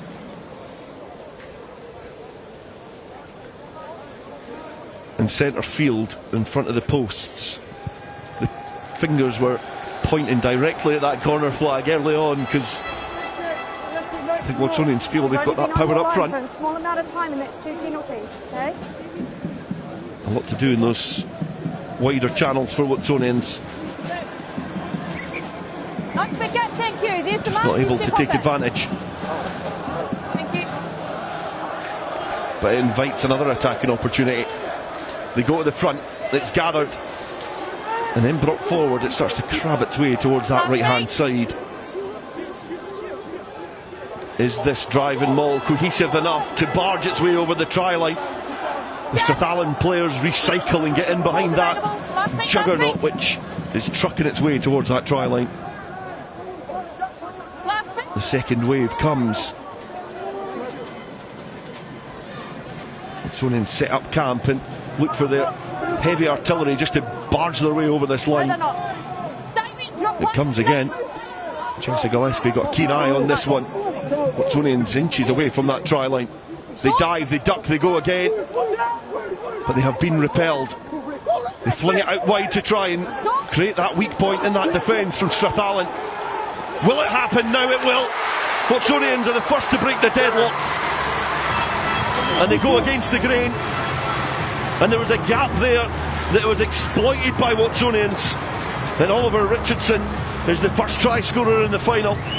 And it's George Watsons who strike the first blow. Here, please. Patient attack there from Watsons. Really well set up line-out drive to begin with, followed by some really precision work on the breakdown, nice low body positions, and then finish off really well by Ollie Richardson there, changing the angle of attack, going down the blind side, well executed. Yes, Bob, how are you getting on under here? It was almost a moment of going against the general council there that was being held within Watsonians. Captain Robson, the right-footed fly half, to add the extras, and he's just dragged it towards the left-hand side, gathers his thoughts and hoists up his right sock again, and he'll retreat back into his half, but the score will remain 5-0. Yeah, Watsons will be pleased. I think that was their first entry into the 22, come away with a try. They will be happy with that effort, and you can see there George Watson's players just travelling towards that right hand side again, and then Richardson thought, sod it, there's a space there, I'm going to take it on, and he did that, and he's the first person to get his hands on the ball, albeit he's just knocked it forward, and that has been the target from the restart for the first two from Strathallan. And we're going to start with a scrum for the next passage of play, and Mike Kerr will be disappointed in the way that they've dealt with scoring that try, and then it is essential that you're able to exit your own area after conceding or scoring a try. And what's only perhaps just invited a little bit of pressure here. It's just a bit quiet. Yeah, certainly just a bit of a lack of comms there, probably from the man behind Richardson, and again probably a replica of the start of the game in terms of this scrum. Sit. Up. Pettit feeds the scrum, but it's going to be a... Yeah, you said it's almost an exact start. It is the exact start, because we had a reset scrum the first time as well, so there's going to be another hold your strike. Yes, opportunity to go again. Bind means fine for everybody. Chelsea Gillespie in dialogue with the front rows to tell them what her expectations are from these youngsters. Yeah, great referee, Chelsea. She's done some fantastic games and great performances this year, and she'll be just looking to settle down the front rows there a bit. Pettit flings the ball away, and it's quickly into midfield, given to Cunningham to truck it forward. Again, good work from the wingers, working hard off of their position. And Strathallan are looking to set up outside of their playmakers. Change of direction from the fly half. It's been picked off. The ball flung there by Anderson, and now it's a foot race to the line. Have Watsonians got the pace to get in the corner? They're not going to be caught, and they have picked the pockets of Strathallan to extend their lead here, and it is a lung-busting effort. They've went from deep inside their own half to double their lead. Second try for George Watson. And Finlay Anderson will be kicking himself here. He's flung that ball into the path of Ewan Johnson, and he has motored his way towards the try line. What a sprint. Oh, Strathallan will be absolutely gutted for that. They were building well. Lovely carry from Matthew Herbert in the middle to set themselves up well. But then, as you say, Watson just picked their pocket there, haven't they? Really well read interception from Ewan Johnson, and he'll be chuffed to bits. He's finished that 100-metre race there. Townsend was tracking him all the way, but he just had enough pace. Good under there, boys. And what a moment for him. I did a taxi to go from a 22 down at that corner. I wouldn't make the taxi, I don't think. Conversion effort It's successful. And it's a raking kick from out wide as well, and that is just sprinkled a little bit of magic dust over the try that has been afforded to George Watson's. 12 points to 0 now. An explosive start, but it was all about this great exhibit of pace out wide from Johnson. Yeah, he's prepared as well. He's got the ball in the right hand just in case there's any oncoming defenders. Maybe his teammates looking for him to get under the post there, but great finish. Comfortable from the winger, but again from the restart, Strathallan come out on top. Big second row. Fitchner Irvin charges forward. Fly half going alone. Finlay Anderson looking to try and make amends from that pass. It was well read. It was an excellent pass as well. It was just well read. Johnson in the right place at the right time. Pettit takes a little bit of the fizz out of this most recent passage of play. Robert Ferguson is driven into the ground. Sucker blow to Strathallan.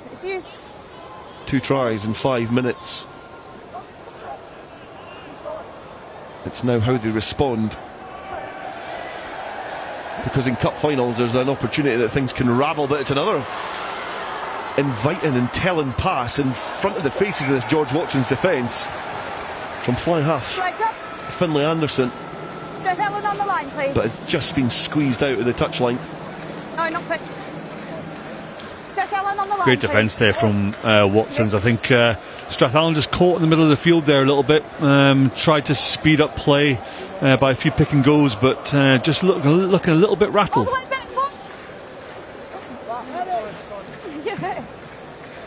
Strathallan will be wanting to put a bit of pressure on this line out. Oliver Stones goes short and he finds his target. But there was guards there just waiting to deal with any intruders towards their own barracks, and Strathallan again defensively solid as they drive George Watson's further back towards their own goal line. Back you go.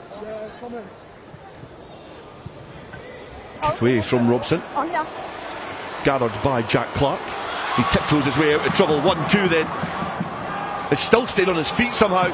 He evades another challenge and is eventually being hauled down by this George Watson's defence. Anderson to Cunningham. Cunningham has got McDonald on the outside. He changes his angle of attack, and it's brilliant running from the outside centre, but the ball just squirms out his grasp, and George Watson's then going to counter-attack of their own. No one. We did warn you it was going to be entertaining. No hands. No hands, Nick. No. George Watson's, it's their opportunity now just to take a little bit of sting out of the game, let it cool down so that they can get their hands on it again. Retire, White. Retire. And fly half Finlay Anderson does just that as he kicks it towards his own technical area, and we get an opportunity to breathe. Certainly. I think Strathallan will be, when they review this match, whatever happens, they'll be looking at that situation, and that's a missed opportunity. There was space out wide, there a couple of men over. Just a little key decisions like that just going in Watson's way at the moment. Good turnover in the midfield.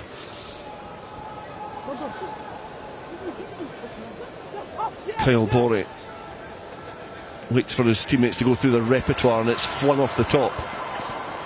Anderson then goes forward, but has been stopped at source by this George Watson's defence. Strathallan enjoyed most of the possession, most of the ball, most of the territory, but they've enjoyed none of the points.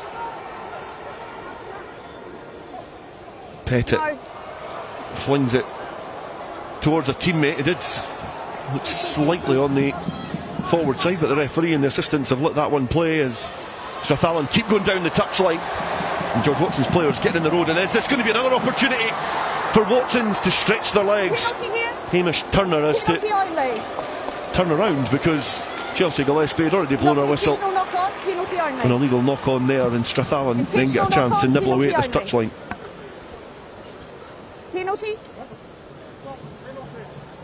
really competitive breakdown there. That's exactly what we're looking for. Good contest for the ball, and a great opportunity to attack space there from Strathallan. Just a little bit of skill execution possibly could have led to a try there, but good intent. Aaron Luke's the loose head for George Watson's. Guilty of getting in the road illegally. And we go, guys. And by his own admission, his response probably indicated that he knew that. A quick surrender from the loose head. Strathallan opt to keep it on the ground, and they're reeling away quickly. The maul has good momentum. It's nibbled away at about 10 yards. And then the hooker Borey is just engulfed in the nucleus of this driving maul. It's closer towards the try line. But Chelsea Gillespie brings it back for a penalty. Catching George Watson's cold there. Incorrect entry, and we've got one pulling him back in. Great setup for that maul. Players in all the right positions, off, facing straight on the pitch, nice and low. Got a good, say, 10-metre momentum gain there. Right. Here we go again, probably repeat. And your number one has changed his mind. They'll be hoping for much of the same. No, because he was pulled back in. As Borey's got the ball above his head. Guys, no! I want a bigger gap. What cards do Strathallan have now to get themselves back into this final? They found their target and brought it down, and they're looking to try and muscle their way over, but it's crumbled beneath their feet. Thrown into contact, the backs try to go an acute line, and then on the outside Strathallan think they can test them as Townsend arches run to the outside, but it's well stopped by this George Watson side.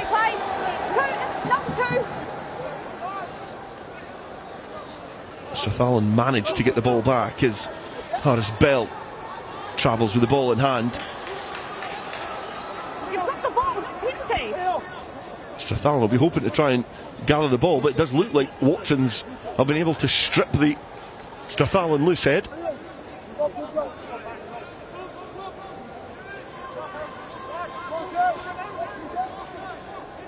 And it is an accomplished performance so far from George Watson's. Look cool and calm under pressure. They clear their lines, perhaps not the distance that they'd hoped, but it's safely off the pitch and they can regather. Strathallan will be hoping to try and make this pressure count. Yeah, they're surviving this onslaught from Strathallan really well. By hook or by crook, they're certainly maintaining that possession, turning it over, clearing the lines, but Strathallan got a great opportunity here. Need to make it count. Ferguson spinning off the back. He's gathered himself to be the target of this line out, and again the Strathallan juggernaut has got some early momentum. It trucks its way towards the try line, but the splinter group has not got the ball in hand. Again being palmed by the George Watson side. I do wonder what the decision will be here from match official Chelsea Gillespie. Strathallan opt to play the patient game. They pick, they go. Still 5 metres shy of that Watson's line, which has been defensively firm so far. McDonald has been met with some maroon resistance yet again.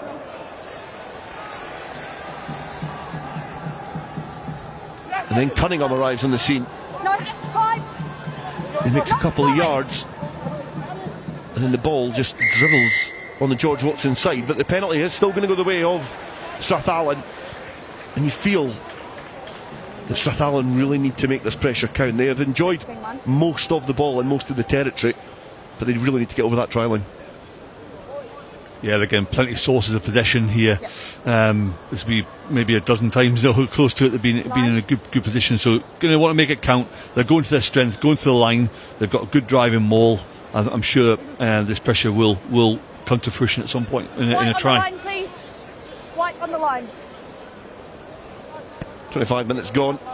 A well worked Watsonians try, and then a pacey effort from Johnson inside his own 22 is the difference between these two sides. Strathallan find their target. Hamish Mather is the target. And they're inches away from the try line. And again an opportunity passes them by, because that ball has been fumbled forward. And the defensive pressure from this Watsonian side is to be applauded. Yeah, Strath just choosing to go down the blind side there with tight head Matthew. Herbert down the blind side there, and just unlucky. I think just lost it. Watson's put a lot of pressure on the tackle. So, yeah, here we are again. Pressure on the scrum. It does look like an area of strength for Strathallan as well. Explosive in the backs and powerful up front, but they're not letting that pressure tell yet. It's down the throat of Okingo Cochrane, and he's looking to go it alone. He chips and goes, and has been taken out. And George Watson go on a counter-attack of their own, but the penalty has been awarded and the boos ring out at Scottish Gas Murrayfield, and he looks like a player to keep an eye out for. I'll go to him. Yeah, he's a real threat in the open play. So I'm sure Watson's will have done a lot of research on him, and great evasive feet, lovely little dink as well, and just took out illegally their shoulder. So great decision by Chelsea in the middle.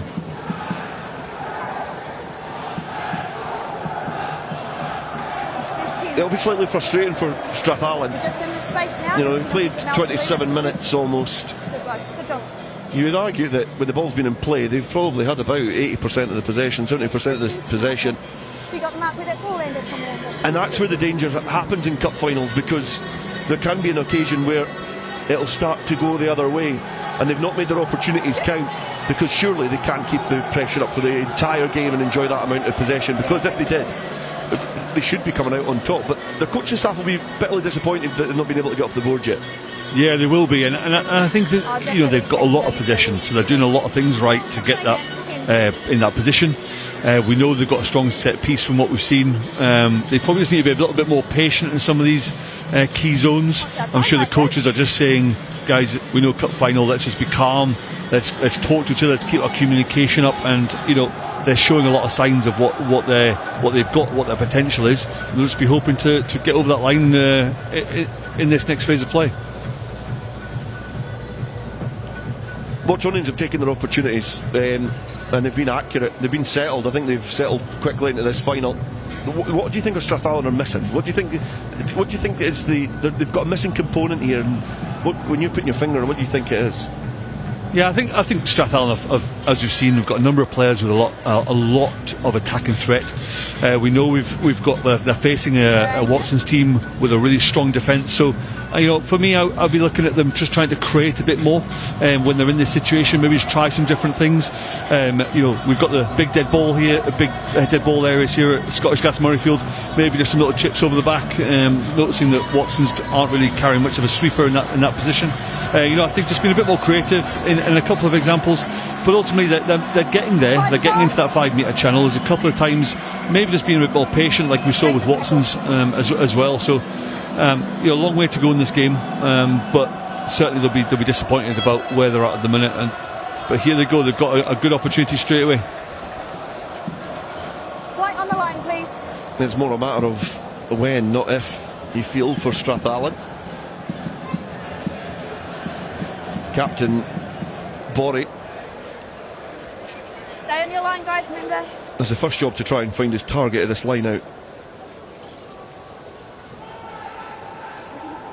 The movement goes to the middle again. Watsonians are up, and it's been fumbled forward from Strathallan, and another opportunity passes the Pershore outfit by.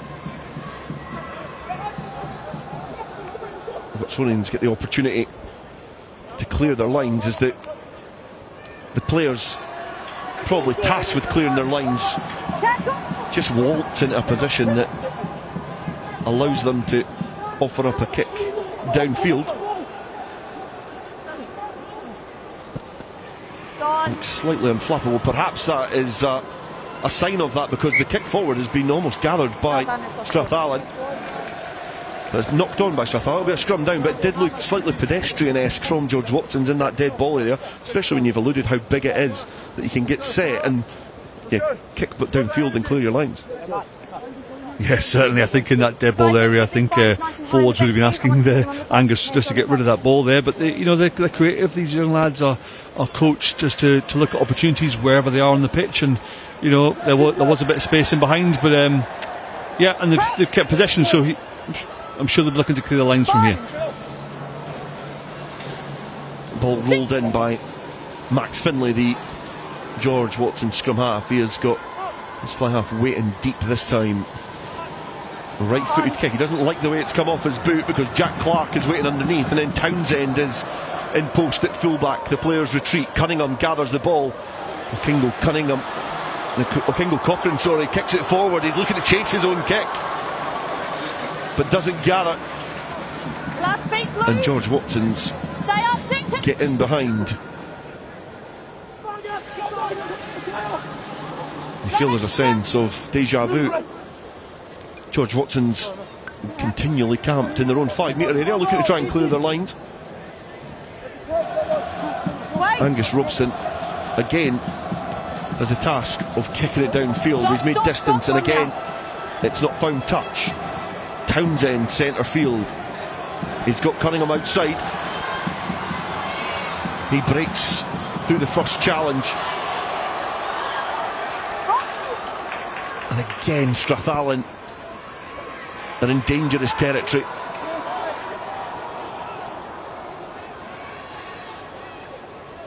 Now McDonald, ball through the hands, getting close to the injured player. I wonder what Chelsea Gillespie might do now. I think she has blown up because there's a player on the fringe that was needing a bit of treatment. Time's up, please. And again looks dangerous from Strathallan. I've been highly impressed by them from 1 to 15. And I think that's perhaps why I asked the question, because it is really, really difficult to try and identify what is going wrong for this side, because they've had so much pressure but just not been able to get any points on the board. Yeah, every time Watson's get a position, they're relieving pressure, but the pressure's straight back on again.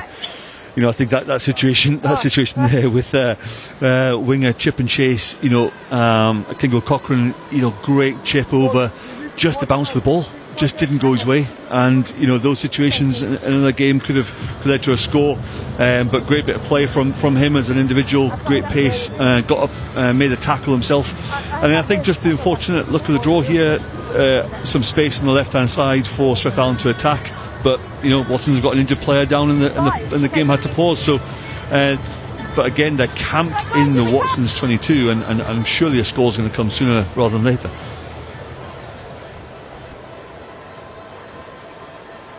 Another opportunity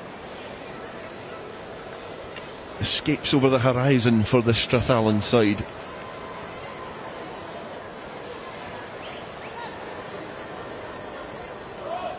You feel on any other day they would almost be out of sight in the first half. They've had that many opportunities, but just not able to breach the walls of this George Watson side. Out the back now, Kingo Cochrane worked hard off his wing. Pettit is there. Limited options outside, so Anderson has to put a stamp on that right foot. Pettit, he snakes round the side. Slight opportunity, the door was ajar, and the little scrum half waltzed his way forward. And the George Watson's player almost bundle themselves on the try line to stop them getting over, but they have been breached. Strathallan get the try, and they've had to work incredibly hard for it, but eventually they're able to get over the try line, and it is just half an hour of efforts justify for this team. The George Watson side almost lying on the ground, but Fitchner Irvin is able to dive over. That's just what they deserve. Certainly is. Great pressure, good patience, great second row try. I'm sure you'll say that was 30 metres out. That was a textbook, the second row try. And now to see if Finlay Anderson can add the extras, and it's ghosting its way in between the uprights, and it's a full 7 points, and all of a sudden Strathallan are within touching distance. Yeah, that'll be a big relief for them before half time. Get that try, that'll give them a lot of confidence. As I said, they've been playing some really nice stuff, just those final phases not really coming off for them, but great try. A few more minutes till half time, let's see what they can do.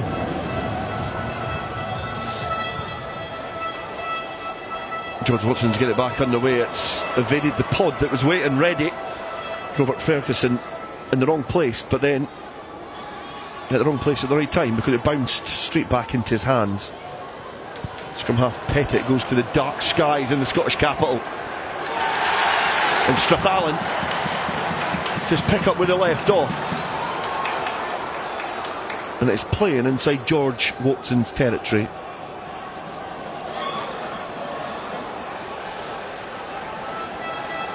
Borey with a slap on the back, trying to target the ball as the Watson's attack went to ground.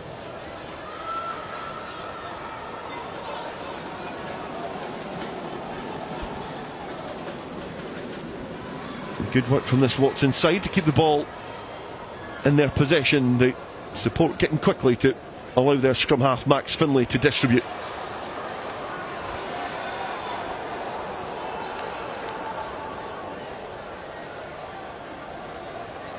And working hard off the ball, coming into play now, it's fullback Matthew Denham, but he has been shackled shy of the 22. There are a few huge collisions coming on from the Strathallan side. Try scorer Oliver Richardson burrows forward, but burrows into dangerous territory. The Strathallan are lying in wait, ready just to isolate the second row, and they've won the penalty. And their fly half, Finlay Anderson, is eyeing up the touchline. Good pressure at breakdown from Strathallan, slowing the ball down really well, causing lots of problems for Watsonians, for George Watson's, but they had an opportunity, and here we go. Well kept in there by Watsonians. Not able to find touch. It was Hamish Turner who kept the ball in. Fly half Robson goes to the sky, and the ball not cleanly gathered by Okingo Cochrane. So George Watson's have been able to nibble away at a little bit of territory there.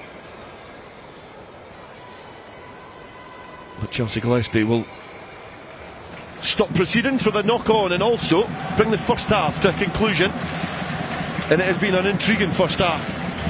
It potentially looks like George Watson's are the best of the two sides. They hold a 5-point advantage, but Strathallan will be trucking their way down the tunnel at half-time, thinking about those opportunities that passed them by. Arguably the better of the two sides, but that matters not a jot, because it is about points on the board, and George Watson's at half-time go down with the lead. Yeah, George Watson's have just taken the opportunities, haven't they, when they've come. I think if we looked at the stats, they're probably 2 entries into the Strathallan half and come away with points on both, and they'll be absolutely delighted with that. I think Strathallan have shown us what they're capable of, lots of attacking threats all the way through their team. I think for me in particular, seeing this get over the line just before half time will give them a lot of confidence going into that changing room. I'm sure they'll be talking about how they can just execute in those red zone areas more effectively in the second half, but I'm sure we'll see more tries in the second half, because both teams are full of threats. Confirmation of the score, 12 points to 7 to George Watson's, and it all got started on 10 minutes. And George Watson's were able to get their way over the try line. You can see the pods of forwards just going to the right hand side, setting up camp. But Oliver Richardson had different thoughts. He wanted to go alone, and he got the first try of the game, and it was perhaps against the run of play. Yeah, it was, and it was a great maul set up, maul drive. They certainly looked to go the same way with the pick and goes initially, and then as you say, Richardson spotted a gap on the blind side and took his try really well. Great finish, but against the run of play, I would say. And then when Strathallan were knocking at the door again, Finlay Anderson, perhaps not the only Finn to throw these sort of passes on Murrayfield, launched it straight into the path of Ewan Johnson, and let's just watch this run all the way, track backward, some flyers from Strathallan. A great exhibit of pace from the winger, and that was 5 minutes after George Watson's had just scored a try. It was a bit of a sucker punch for the Strathallan side. Really good intercept by Ewan Johnson there. You know, I think he got himself in a good position. It's something that we've seen him do this season as well. Just gets himself in that line of sight, and yeah, took that opportunity really well. Finished, as you say, with a bit of pressure from the Strathallan defence, but good finish. And as you say, again against the run of play, Strathallan were deep in that half, but well finished. And then just towards the end of the first half, Strathallan were able to barge their way over the line, even get past the maroon and white draft excluders which were littered across the Murrayfield try line, and it was the another second row, Fitchner Irvin, to get the try this time. And it took 32 minutes to go over the try line. You'd perhaps say they could have been over quicker, but it was just what they deserve, and it gives us a really interesting second half to look forward to. Yeah, you can see the Strathallan 9, Pettit, just really managing his forwards well in that situation, identifying that space and just going the same way. And as you say, another second row try, Fitchner Irvin. So yeah, it's set us up for a great second half. We have got an exciting second half to look forward to, so just grab a quick refreshment and join us back here shortly. Confirmation of the half-time score here in the under-18s Schools Cup final. It is Strathallan 7, George Watson's 12.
George Watsons are the first team to emerge from the changing rooms for this final, one that they've got a slender advantage. It gives us an opportunity just to run down the other games that we've had. Morrison's Academy winners in the under-18 Schools Bowl earlier on, 10:30 this morning they kicked off. They'll all be enjoying the rugby here this evening. Well done to them. Robert Gordon under-18 Shield winners at 11:30. It kicked off here in Scottish Gas, Murrayfield defeating Dollar Academy. St Aloysius under-16s plate winners. Edinburgh Academy picking up the under-16 Shield, and the under-16s Bowl went to Lomond and Helensburgh. And earlier on in this field, Stuart's Melville picked up the under-16s Cup final. Fettes College won the under-18s plate. Who is going to win the under-18s Cup final? It is currently advantage George Watsons, 12 points to 7. They lead Strathallan, and we are ready to get the second half underway. A blast of the whistle from Chelsea Gillespie, and the ball thumped towards Strathallan territory, gathered by a hoisted Robert Ferguson, and Strathallan kicked downfield, the ball bouncing into Watsonian's hands, and again they return it downfield, and it's duly returned back. An area of the game that certainly Neil Graham was excited to watch, the kicking battle. We probably never got much of that in the first 35 minutes, but we've been treated to it in the first 35 seconds of the second half. Strathallan, ball in hand, size up an opportunity, tried to get it into the channel. And the link up between Townsend and Ben McDonald somehow brings the ball back on the Strathallan side. First half they enjoyed most of the territory and most of the possession. They were just second best in the share of the points. Kick downfield, watched all the way by Angus Robson. And his task is to thump it off, and it's almost the same as we had in the first half. Strathallan looking to really play a territorial game, get inside the George Watsons half and try and take advantage from there. Yeah, both teams just looking to get the foot on the ball, aren't they? You know, probably as many kicks in that first couple of minutes as we saw most of the game. So yeah, interesting intent from Strathallan, try to pin them back. You receive it? What are you doing? Yeah, it was almost like we're watching a different game until it settled and we realised Strathallan are back inside George Watson's territory. Moving at the line out, the throw was initially launched in by Kyle Borey, illegally so it's going to be a free kick towards George Watsons. I'm just saying, but Chelsea Gillespie would like it taken again. Scrum called. No, it's scrum. I've been told scrum. Yeah, Richie Wright, I think the George Watson's number 8 just getting a bit carried away there, I think, not hearing Chelsea's call. Scrum called here, so early chance for the two front rows to have a bit of a head-to-head. Nice and controlled. Coach! No evident changes at half-time, and we will endeavour to bring you those replacements as and when they appear in this under-18s Cup final. George Watsons look to launch an attack from deep inside their own territory. They juggle the ball and then cough it up, and Cunningham is there to receive that oval ball. Sure you stay up when you're coming in like that. Some electric footwork again from Okingo Cochrane. A raw talent on that left wing. Pettit feeds it. Strathallan forward travelling with a slightly lower trajectory than perhaps he'd hoped. McDonald's getting it through the hands. It's been gathered by Townsend. Innovatively gathered by Townsend. And then Strathallan have their pocket picked. George Watson's inside their own territory, opportunistically just gather the ball. So Strathallan now try and put some defensive pressure on George Watson's to make life incredibly difficult to exit their own area. Fly half Robson hacks it off, and we almost press the reset button. We're back to where we began. A throw into the line out to Strathallan, who are certainly looking to continue that squeeze on this George Watson side. Keep your head. 5 Yeah, I think Watsonian's George Watson's there put a lot of pressure on the wide breakdown, which has caused a bit of a turnover. But again, they can't get out of their half here. Time's off. We've just got Angus Robson clearing to the line, but again, going to lead to a Strathallan line out, and they'll have another opportunity to attack. We're 7. There's going to be some running repairs to Couple 6 back. one of the George Watson's No, in midfield. players. Does look like it's the second row, Daniel Hunter. So Right. Good job. on the Perfect. sidelines trying to get ready was Time's on. Henry McRae, but he's going to have to wait a little longer to make an appearance in this cup final. Accurate line out this time. The splinter group breaks left, but there's a decoy because down the blind side Strathallan were trying to make hay while the sun was shining. Hold. It was quickly closed off by this George Watson side. Great work off the ball. Great carry forward from the back row. Angus Matthews. You're off your feet. Yeah. Another flat pass from the fly half. Finlay Anderson finds Robert Ferguson. Release him, Blackway. He has a risk or reward distribution methodology. No, you're off your feet. Stay Really up. inviting pass into the face of the defence. Great work off the floor to keep that ball alive, and Strathallan Left foot, what? are within a few metres of the George Watson's line again. Advantage 3's offside. Penalty advantage 3 is offside. A travel forward and another try, and Strathallan get over.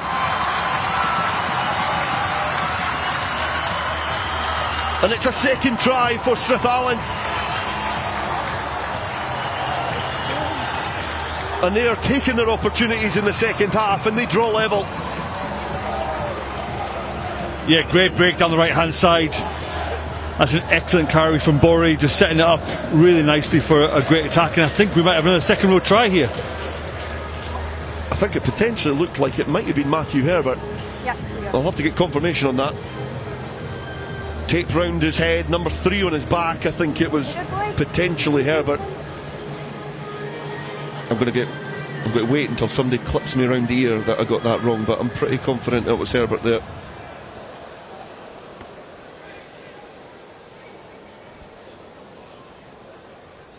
And the chance for Strathallan to take the lead for the first time in this final. And they do. They've got their noses in front. And to the left-hand side of us from a commentary position with the Strathallan spectators litter the stands, and they're in raptures. They'll be delighted with that start of the second half. Really patient play. Herbert got in a great low body position, driving those legs. He'd be chuffed to bits for that try.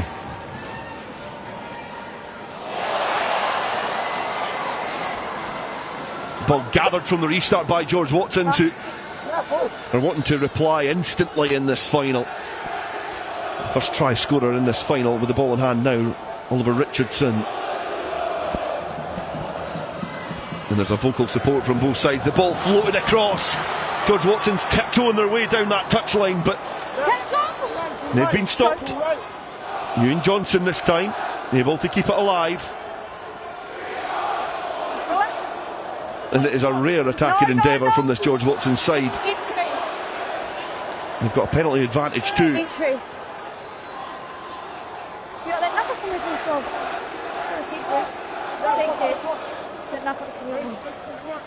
Flung deep to the fly half, Waiton gets it on the wraparound. He aligns his shoulders forward, distributes, and he's given it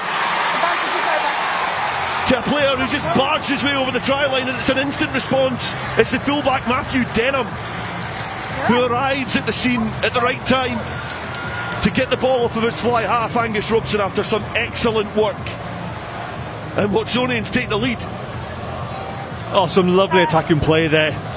side to side, end to end. You know, that try had everything. Some really good carries from the forwards. They created a lot of space down that left-hand side and finished really well by Denham. He powered his way through there and reached out. Great score.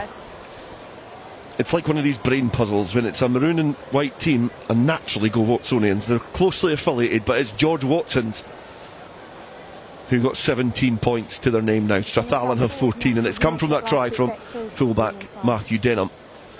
The architect of the try, Angus Robson, has the opportunity to add the extras. Slotted one, missed one. And that one was a brilliant effort. Never in doubt when it left his boot. And it's an additional 2 points. 14 points to 19. And we said before the game it was going to be an interesting encounter. It was intriguing in the first half and it's been energetic in the second. But George Watson's take the lead again.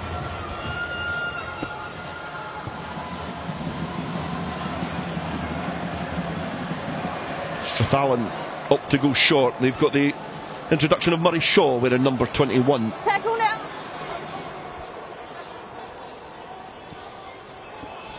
Big second row. Fitchner Irvin, a try scorer in this game. Trucks it forward. Strathallan now offloading to Robert Ferguson. The pugnacious number 8. Borey gets the ball through his hands. It's now the other second row. Hamish Mather to scoop the ball off the ground, and it's opened up for Cunningham. He swaggers his way and swats off a couple of George Watson's challenges. Mather again in the thick of the action. Townsend almost breaks through.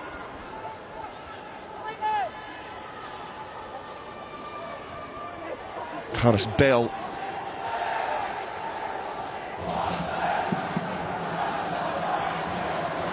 And again, Cunningham was winding that up. It was almost like he was going to throw it to us in the commentary position. He was getting everything behind that, but kept the ball in hand. And George Watson's have turned the ball over and fling it back in field. A scraggy tackle on the touchline.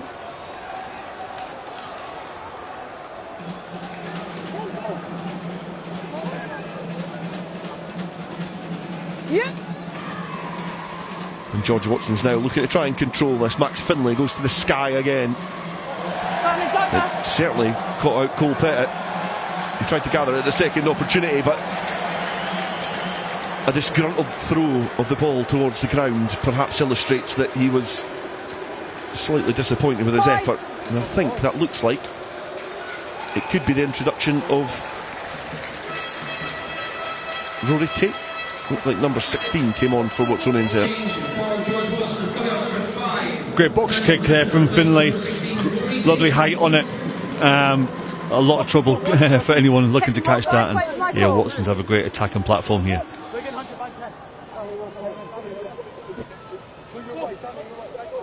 Confirmation of replacement. Rory Tate on for Daniel Hunter. Murray Shaw for Strathallan replaced Okengo Cochrane on the left wing.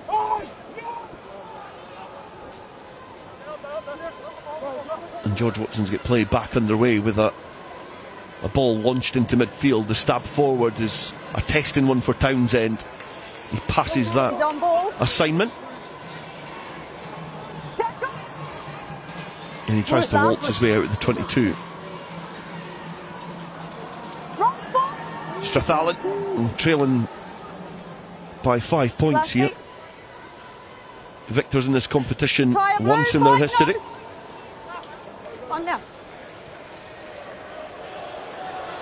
And it's George Watson's who are being able to control the scoreboard. That bouncing ball watched all the way in the backfield by Strathallan, who clear their lines. And it's a good clearance there from the fly half Finlay Anderson. Yeah, it was. Good initial kick there from Luca Anderson as well, just putting Anderson under pressure, and it's an interesting start to this game, high tempo, but we're starting to see George Watson's come back into it here. They're certainly starting to show some of their attacking skills a bit more, getting into some key positions, and again have a nice starter line-up here to get their attack going. First throw for Rory Tate, the replacement hooker. Finds his target being brought down. It's going to filter through the hands of the try scorer Oliver Richardson to get towards the tail of this drive and maul. And then it exits. George Watson's looked to set up camp midfield and provide the platform for their backs to be unleashed. And this is where the one-to-one battles are really coming to the front of the stage. These players not only vying for their schools, but perhaps vying for bigger honours in their early careers. Powerful carry forward towards the 22. Max Finlay trying to navigate his way through the Strathallan defence and perhaps had to be diverted back towards safer pastures. Finlay quickly towards the breakdown. Finds his fly half, Angus Robson. He kicks it down, and gathering there was Murray Shaw, and he was given one of the ribs for good measure as well. He was just a few phases of play earlier. I think Ben McDonald's really starting to come into play here. The Strathallan outside centre putting in really good shots, good one-on-one battle, as you say, via the George Watson's inside centre, Luca Anderson. But retire, wait for him to come. Again, we're going to have a George Watson's line out in the Strathallan half, which is another opportunity. Very unfortunate for Murray Shaw. He had to call the mark, and it just happened that the arm that he hoisted up was left his ribs slightly exposed. You guys are too young to get And there will be a slight break in play for some medical interventions. Very ageist from Chelsea Gillespie as well. You guys not too young to get cramp? These young players, age is but a number. No, you're right. And making sure that that message has been delivered. But it's a high level, joking aside, it's a high level of rugby. I think every year the level of this final goes up a notch, and you can never predict the future, but as soon as you start to see the names get into Edinburgh and Glasgow and the Scotland national team and perhaps further afield, it is, you always reflect back on games like this. Yeah, the intensity's been high, hasn't it? The contact area has been really tightly competitive throughout this game. High level of rugby, as you say, and next step for a number of these players will be into the inter-district programmes, pro alignment programmes, potentially onto Scotland under 18 honours and beyond. But yeah, this competition every season goes from strength to strength, which is great to see, and credit to all the schools involved. So I do think that there has been a step up in level. What do you put that down to? Because there is a step up in class. Is there a little bit more of a structure within the schools? Is there something different that we're doing? Because I do think every year that I've watched this, the level goes up. Yeah, it does. Yeah. All these schools, both the schools on play today, invest heavily in their programme. They've got great coaches who invest time in their development, strength and conditioning coaches, etc. And that's the key to it. Their environment is getting better every year. Play back underway with a line out which has been overthrown, but has been gathered by Watsonians.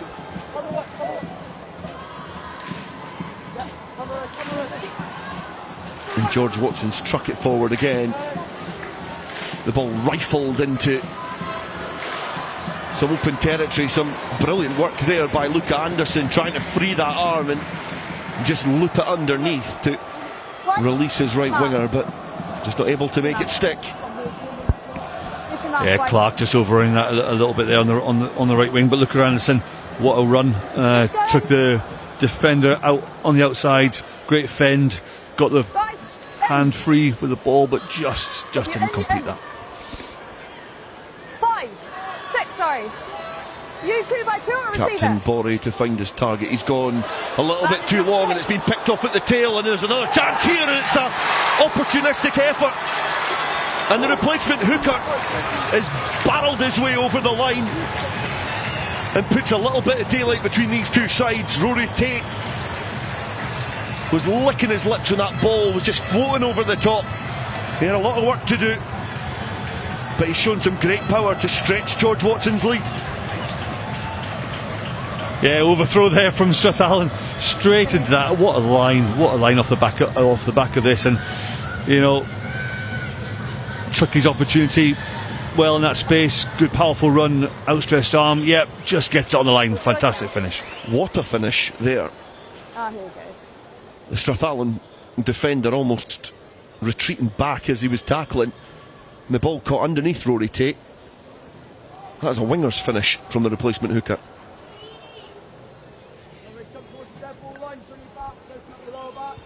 To add the additional 2.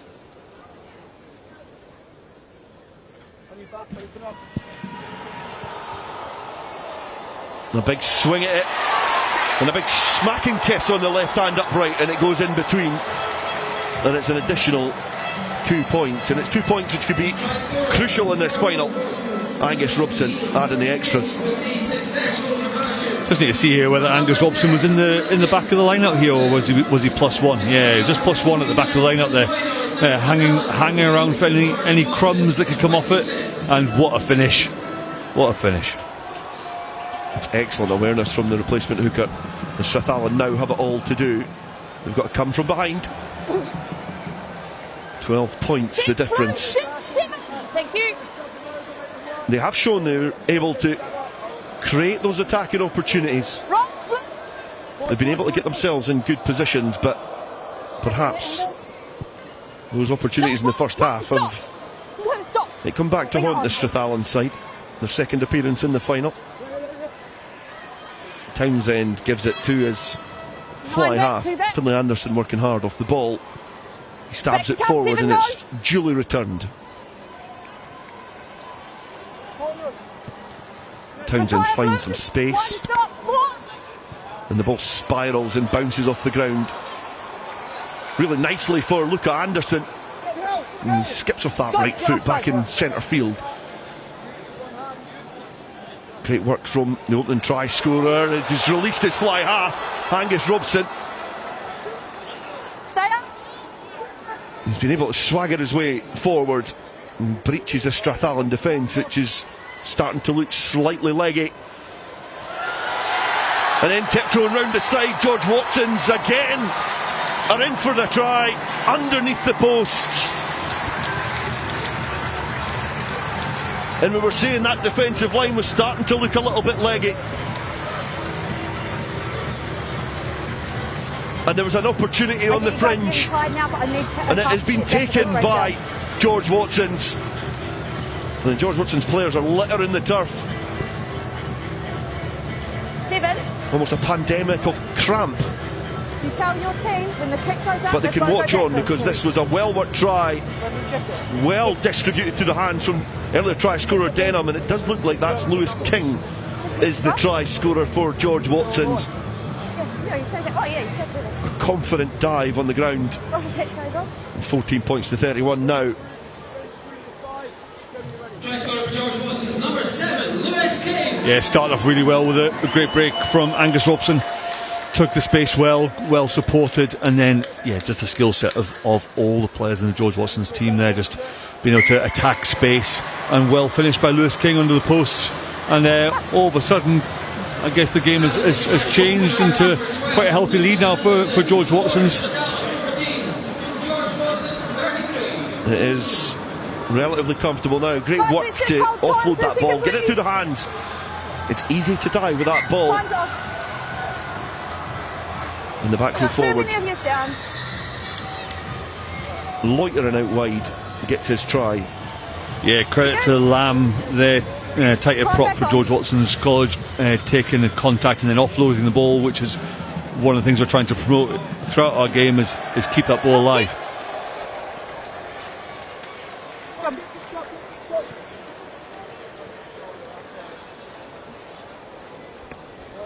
Scrum or re-kick? Scrum or re-kick? Kickoff not going to plan, so it'll be a centre field scrum.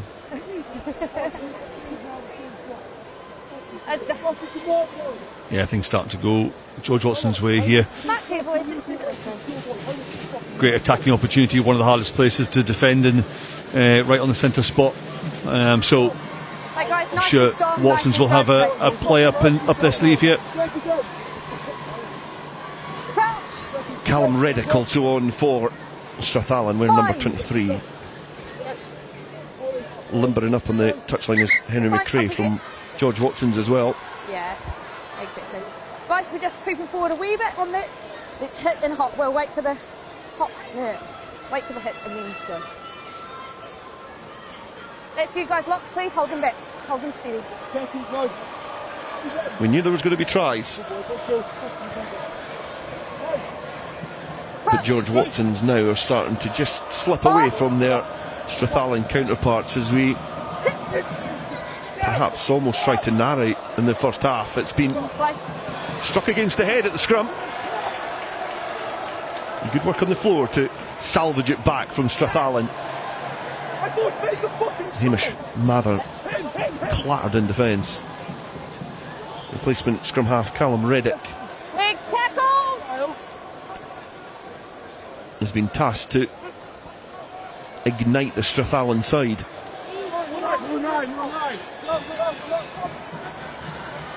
Pick and go. Fitchner Irvin again repelled and just driven back into the bundle of bodies. The other try scorer Matthew Herbert then has an attacking foray forward.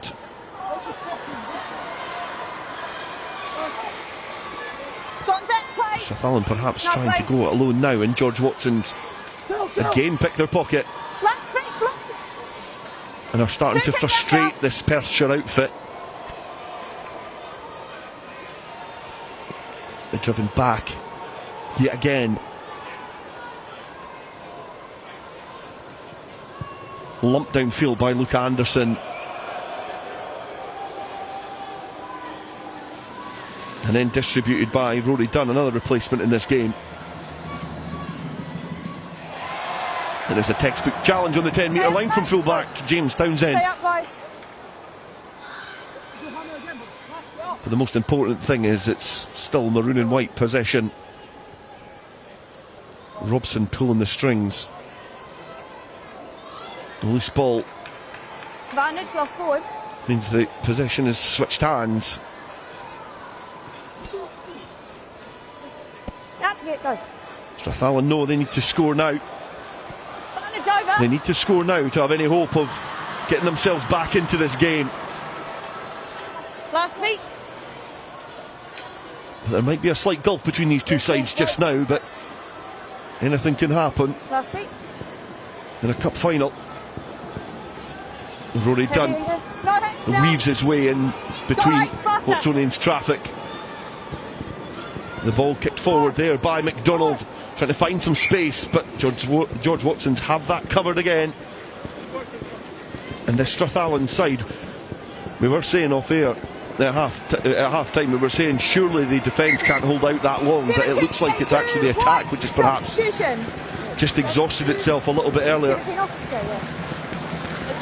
Yeah, I mean, I think in that phase of play there, we had a couple of great tackles coming from Daniel Sutherland, the blindside flanker there for George Watson's, and you know what we're starting to see here is both teams starting to rely on the kicking game a little bit more, see if they can get anything from any loose balls. But yeah, again we've got a number of players here just starting to struggle with the intensity of the game, and I'm sure we'll start seeing some more substitutions starting to be made in the next few minutes. Yeah, we've got a couple coming on for Strathallan. We've seen Jacob Headley wearing number 18 and Hugo Johnson come on with 22 on his back. No, they are not. And for George Watson's, Henry McRae, number 17, Water off! Water off! is onto the field.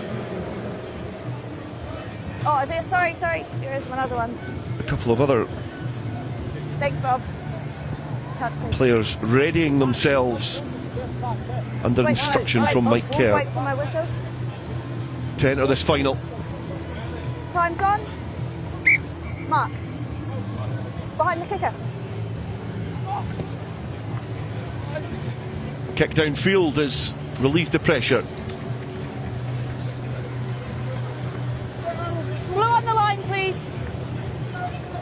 just over the hour mark. Last 10 minutes of this final. And Strathallan find their target. Rory Dunn, the fly half. And then Jacob Headley with his first chance to attack with the ball in hand. Hugo Johnson, most recent replacement for Strathallan. And Busby Walker.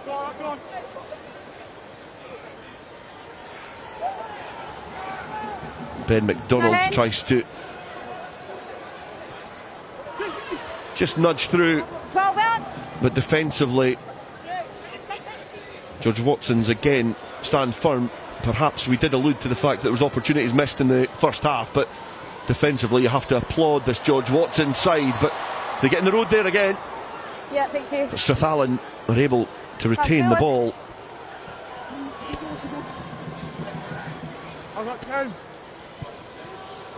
There's an opportunity out wide.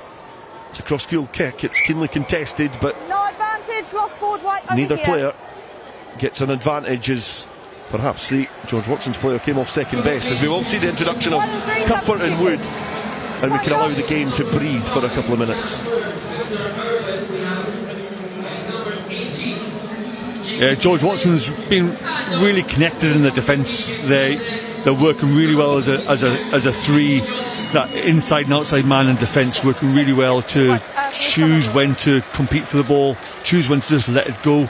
And what you're seeing is Strathallan starting to struggle to break them down, especially on that 22 metre line, which is resulting in them going for some crossfield kicks, which will pay off time now and again. But on that occasion, a little bit of a knock on. Again, we have some players down.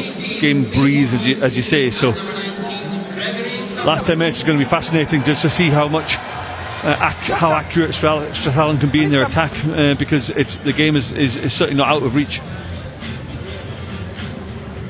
After Strathallan, replacing number 1 Harris Bell, number 17 Jamie Douglas. But approaching that time of the game as well, where you have the very difficult task of trying to identify the player of the match. So we'll bring that to you in the next few minutes as we approach the closing stages of this game. That is the task of Neil Graham, and thankfully not me. Blue scrum, no advantage, lost forward. Because when I've been tasked to do it, I usually get it wrong, to be fair. 14 points to 33. 8 minutes left in this final. And Callum Reddick is readying himself to roll this ball in Right, I need your to the nice scrum. mic, please. Thank you. Perhaps in the introduction as well of Jamie Douglas in the front row for Strathallan. We're number 17. Just at the left hand side of his teammates with that black and grey skull cap. Ready to go up against Mason Wood. Another replacement from the bench. Sit.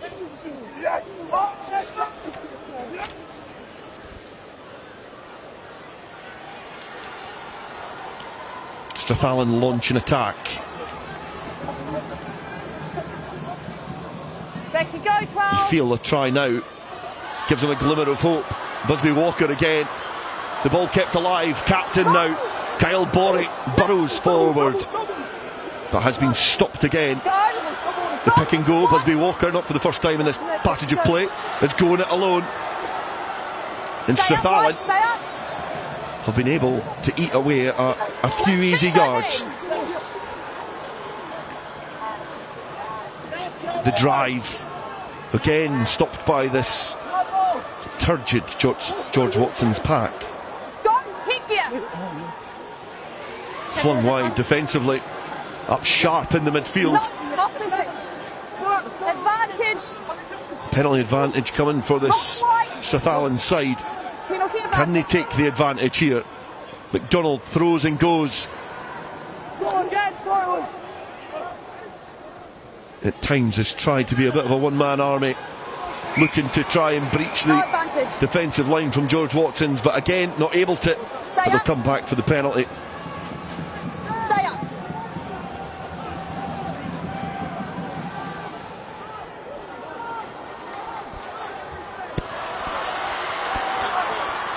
Strathallan trying to go towards the line.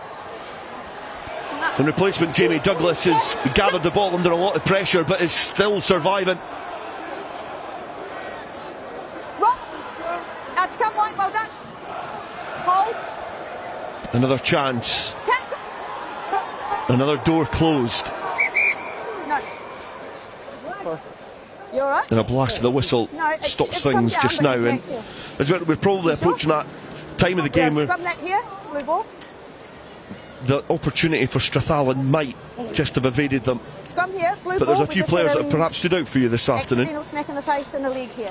Yeah, it certainly has. I think in the Strathallan team, I think before he went off, I think Okingo Cochrane showed some great examples of what he can do.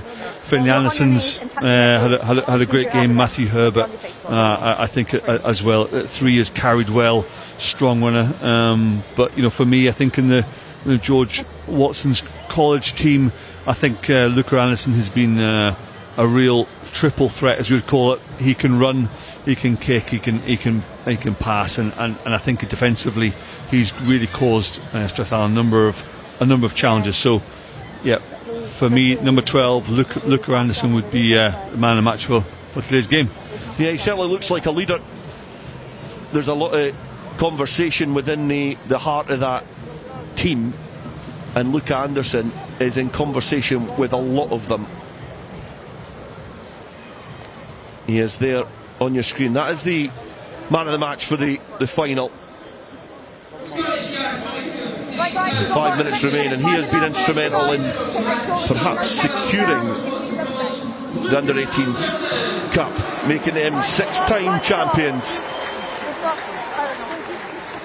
Still a bit to play as we see the introduction of Billy Bedford from the bench.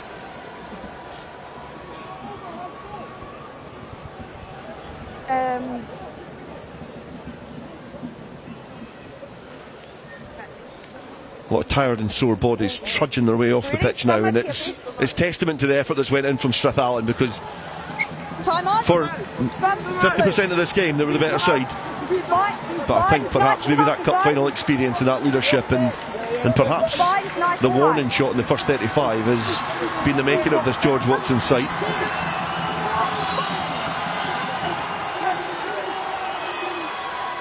Can they finish with a flourish?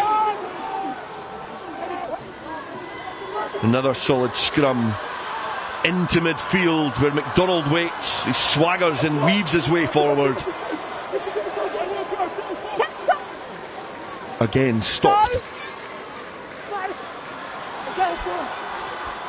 It's been a predictable outcome for most of the attacking endeavours towards the George Watson's line this early evening.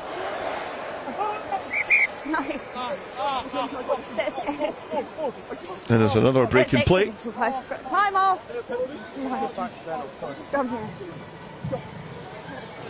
And you've got to say the first half, obviously disappointed with their tally in the first half, but yeah, I was George say, if you Watson's have been that was excellent acting, but I don't accomplished in the second half. I think that's perhaps the player of the match, Luca Anderson, who's maybe caught a bit of the cramp off the teammates. Yeah, he puts in a good tackle here in the midfield just to stop that Strathallan attack, and yeah, I think he's just feeling the effects of a pretty physical game and really dominant performance in defence from the midfielder there. He'll be pretty pleased with his performance tonight. But yeah, they've been very patient in the second half, took their opportunities well and built a pretty good lead. I've never seen so many people get cramp in my life. I don't think I ever got it when I was playing rugby, but perhaps it does allude to the fact I didn't try that hard.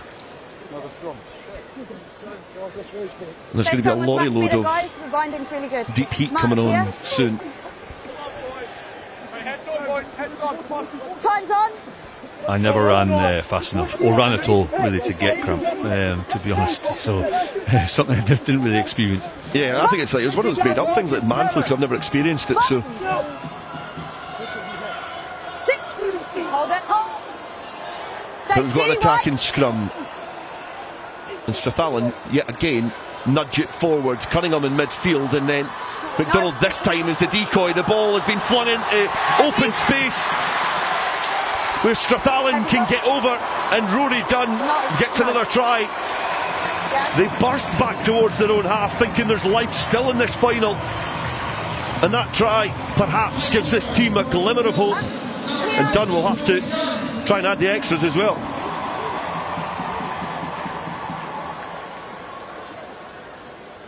Yeah, finished it well, didn't he? Supported ball carrier well.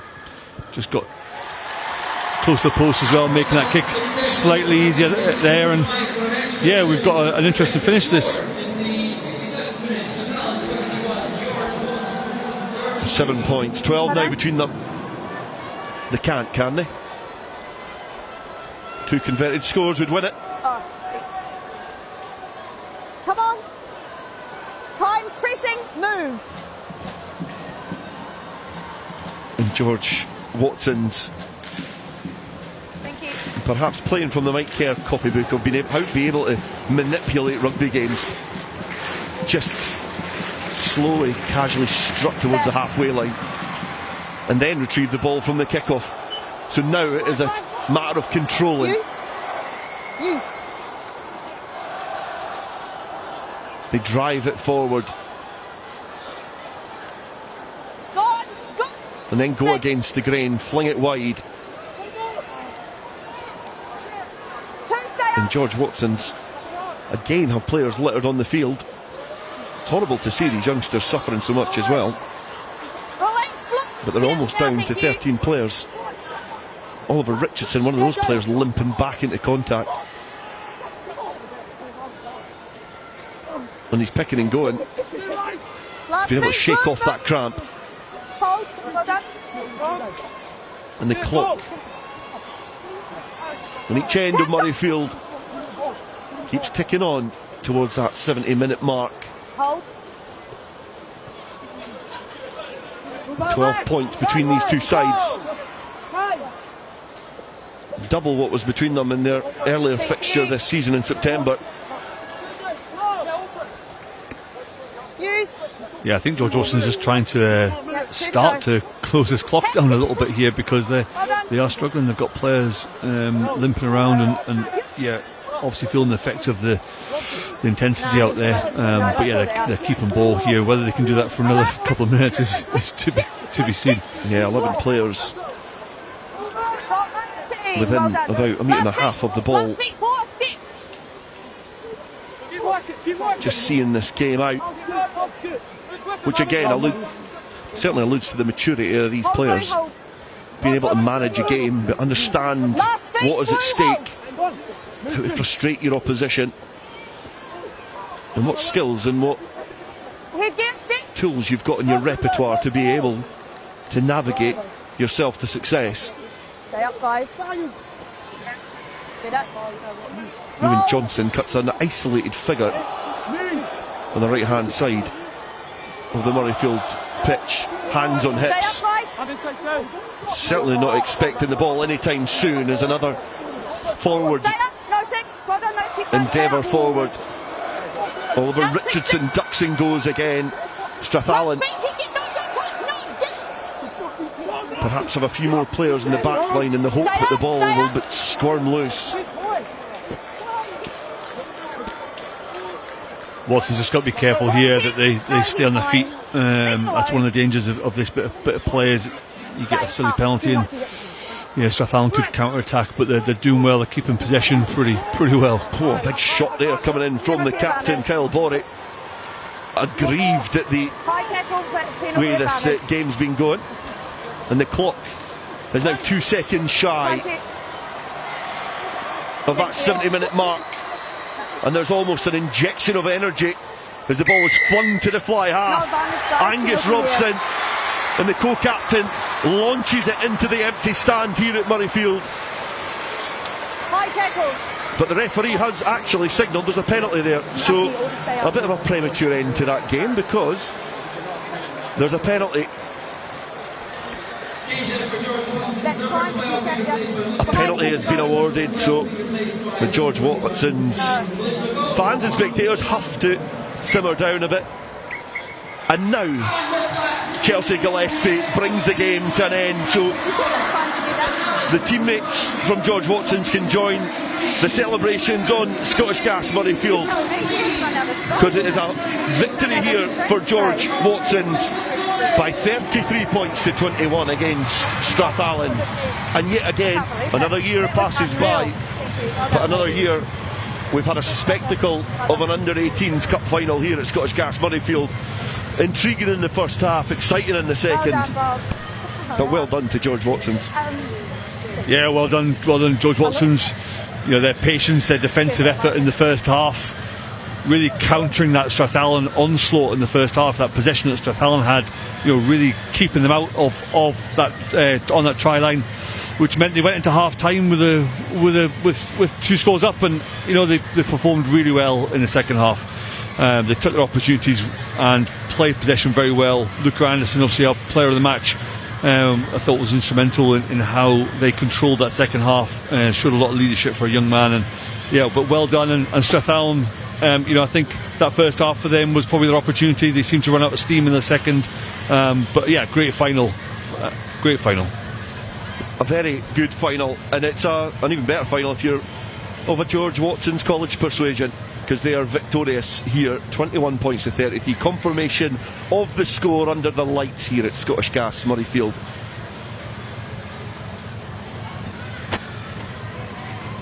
To give us a chance to look at the second half action, and we thought it was going to be much of the same in the second half. Strathallan were impressive in the opening 35 minutes, and Herbert got over the try line for the first score, but Watsonians replied instantly through fullback Matt Denham. He was able just to barge his way over, wearing Townsend as a bit of a belt as he barged his way, and then opportunistic from the replacement Rory Tate. Still had a lot to do, but he was gifted the ball by captain Kyle Borey. He still had to get his wheels going, and he still had to use his power, and he was able to stretch over the line as well. And then bracing the touchline was Lewis King, wearing number 7 for George Watson's, and he could amble his way over the try line. And then after an eventful final, it looked like it was perhaps going to be very one-sided on the scoreboard. There was a little bit of gloss put on that by replacement Rory Dunn, who was able to almost be ragdolled over the line, but he got that 5-pointer, added the 2 points, and it meant that Strathallan had a tally of 21, but it wasn't enough to turn over George Watson's point tally of 33. So they are victorious for the 6th time, and in only their 2nd appearance in the final. It doesn't go the same way as it did in 17-18, because they are defeated this time, and we have been treated to a great final. It was one of those cliche, it was a game of 2 halves, because Strathallan were the better side in the first 35 minutes, and people can challenge the opinion on that, but George Watson's were definitely the better side in the second. Yeah, they were, and you know, I think in that first half Strathallan showed us what they were capable of. They didn't get that final pass away on a couple of occasions. There was a couple of loose balls, didn't bounce their way, and that's rugby. But what George Watson showed in that first half was their defensive effort in a couple of situations, just to keep them at bay, and that led to a situation where they took that intercept try really well.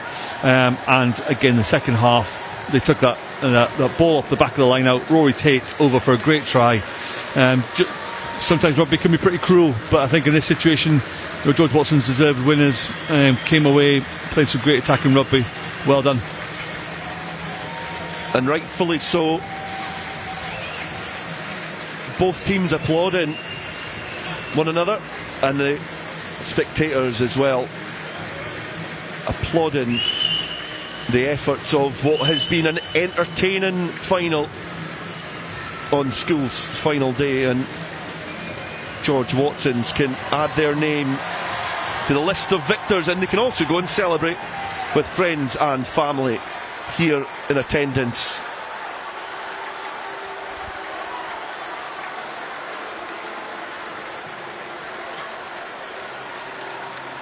Great scenes here, and moments that they'll never forget. an opportunity to play on the national pitch. We're so used to seeing so many greats play. And you talk about that history, especially from George Watson's. You look at some of the alumni that they have amongst their ranks. This is where it all begins. And your player of the match, making his way up the steps to get his accolades. Luca Anderson, a word on him, please.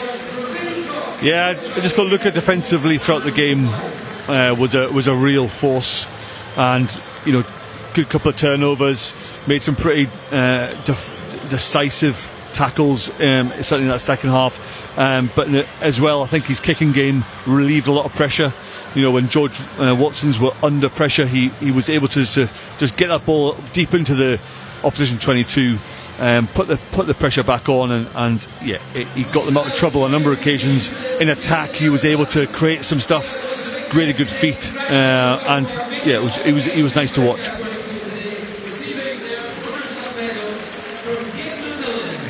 Strathallan, highly impressed me in the opening 35 minutes. Players like Pettit, I thought Anderson was great, or Kingo Cochrane as well. The centres were always going to be good. We know a lot about Cunningham and McDonald as well, but the second rows tried impressively hard to try and get away over that try line, and Captain Kelbory as well. They played their part in the final, which, if the scoreboard was different after 35 minutes, could have went a completely different way. But George Watson's came out of the tunnel at half time. They'd almost heeded the warning that Strathallan had given them. Yeah, they had in that first half, what we were saying, probably 80% possession potentially for Strathallan, and just weren't able to execute, and they'll be kicking themselves in a couple of situations.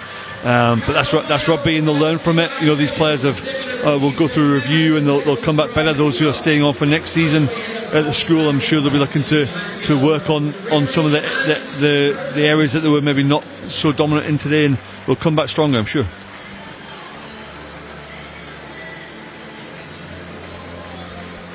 You can certainly still learn a lot in defeat, and victory for this George Watson side does not mean it is all is lost for this Strathallan team here. And well done to them. Only their second appearance in the final, and they certainly played their part. But now George Watson's make their way up to collect their medals, and then ultimately collect the famous under-18s trophy. And it was the second half performance which nailed it for them. Second half was a great performance from the George Watson's team. I think they controlled it well. I think Angus Robson at 10, Luca Anderson, Ewan Johnson, I think all these guys really stepped up in that second half, put in some great performances, and they'll be delighted.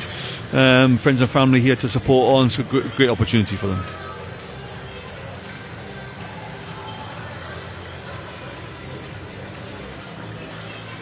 Perhaps selling George Watson's a little bit short as well, because defensively they were brilliant in the first half, because Strathallan threw everything at them. It just meant in the second half they loosened up a little and were able to show a little bit more of their attacking flair, and it's culminated in a victory for them. And we were obviously talking as well off air about this squad as a whole. About 90% of them, who Mike Kerr was alluding to before kickoff, they've spent their time through nursery into the more senior phase in their school journey, and they know each other very well, and I'm sure they'll enjoy this moment.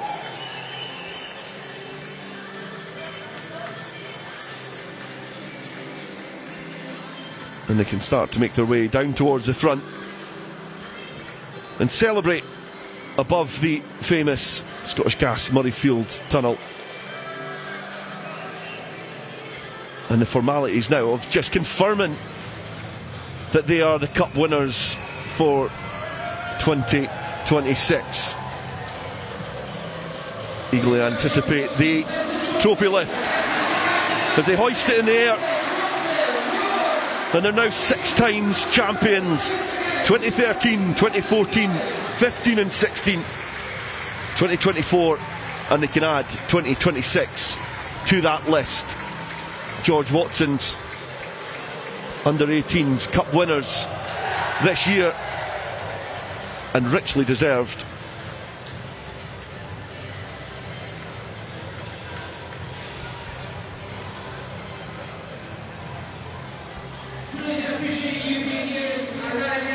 And there was something you touched on before at the beginning of the game, because we were speaking about these youngsters and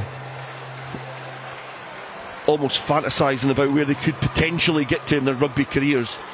But it is the community effort, it's the coaches, it's the schools, it's the institutions, it's the parents who have been able to support all these players that have been taking part throughout the day to get an opportunity to show their skills in one of the biggest stages you can as a school kid. And it's more about the wider community as well, and not just about the success of the players on the pitch.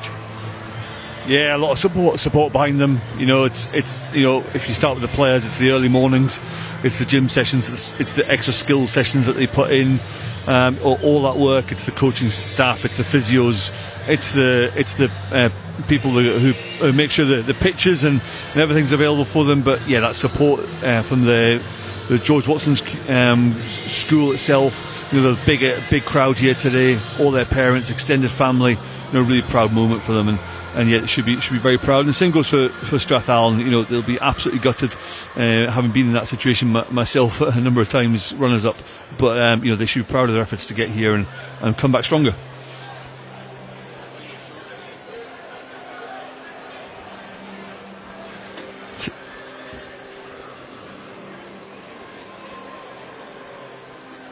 So there's confirmation of the under-18s cup winners.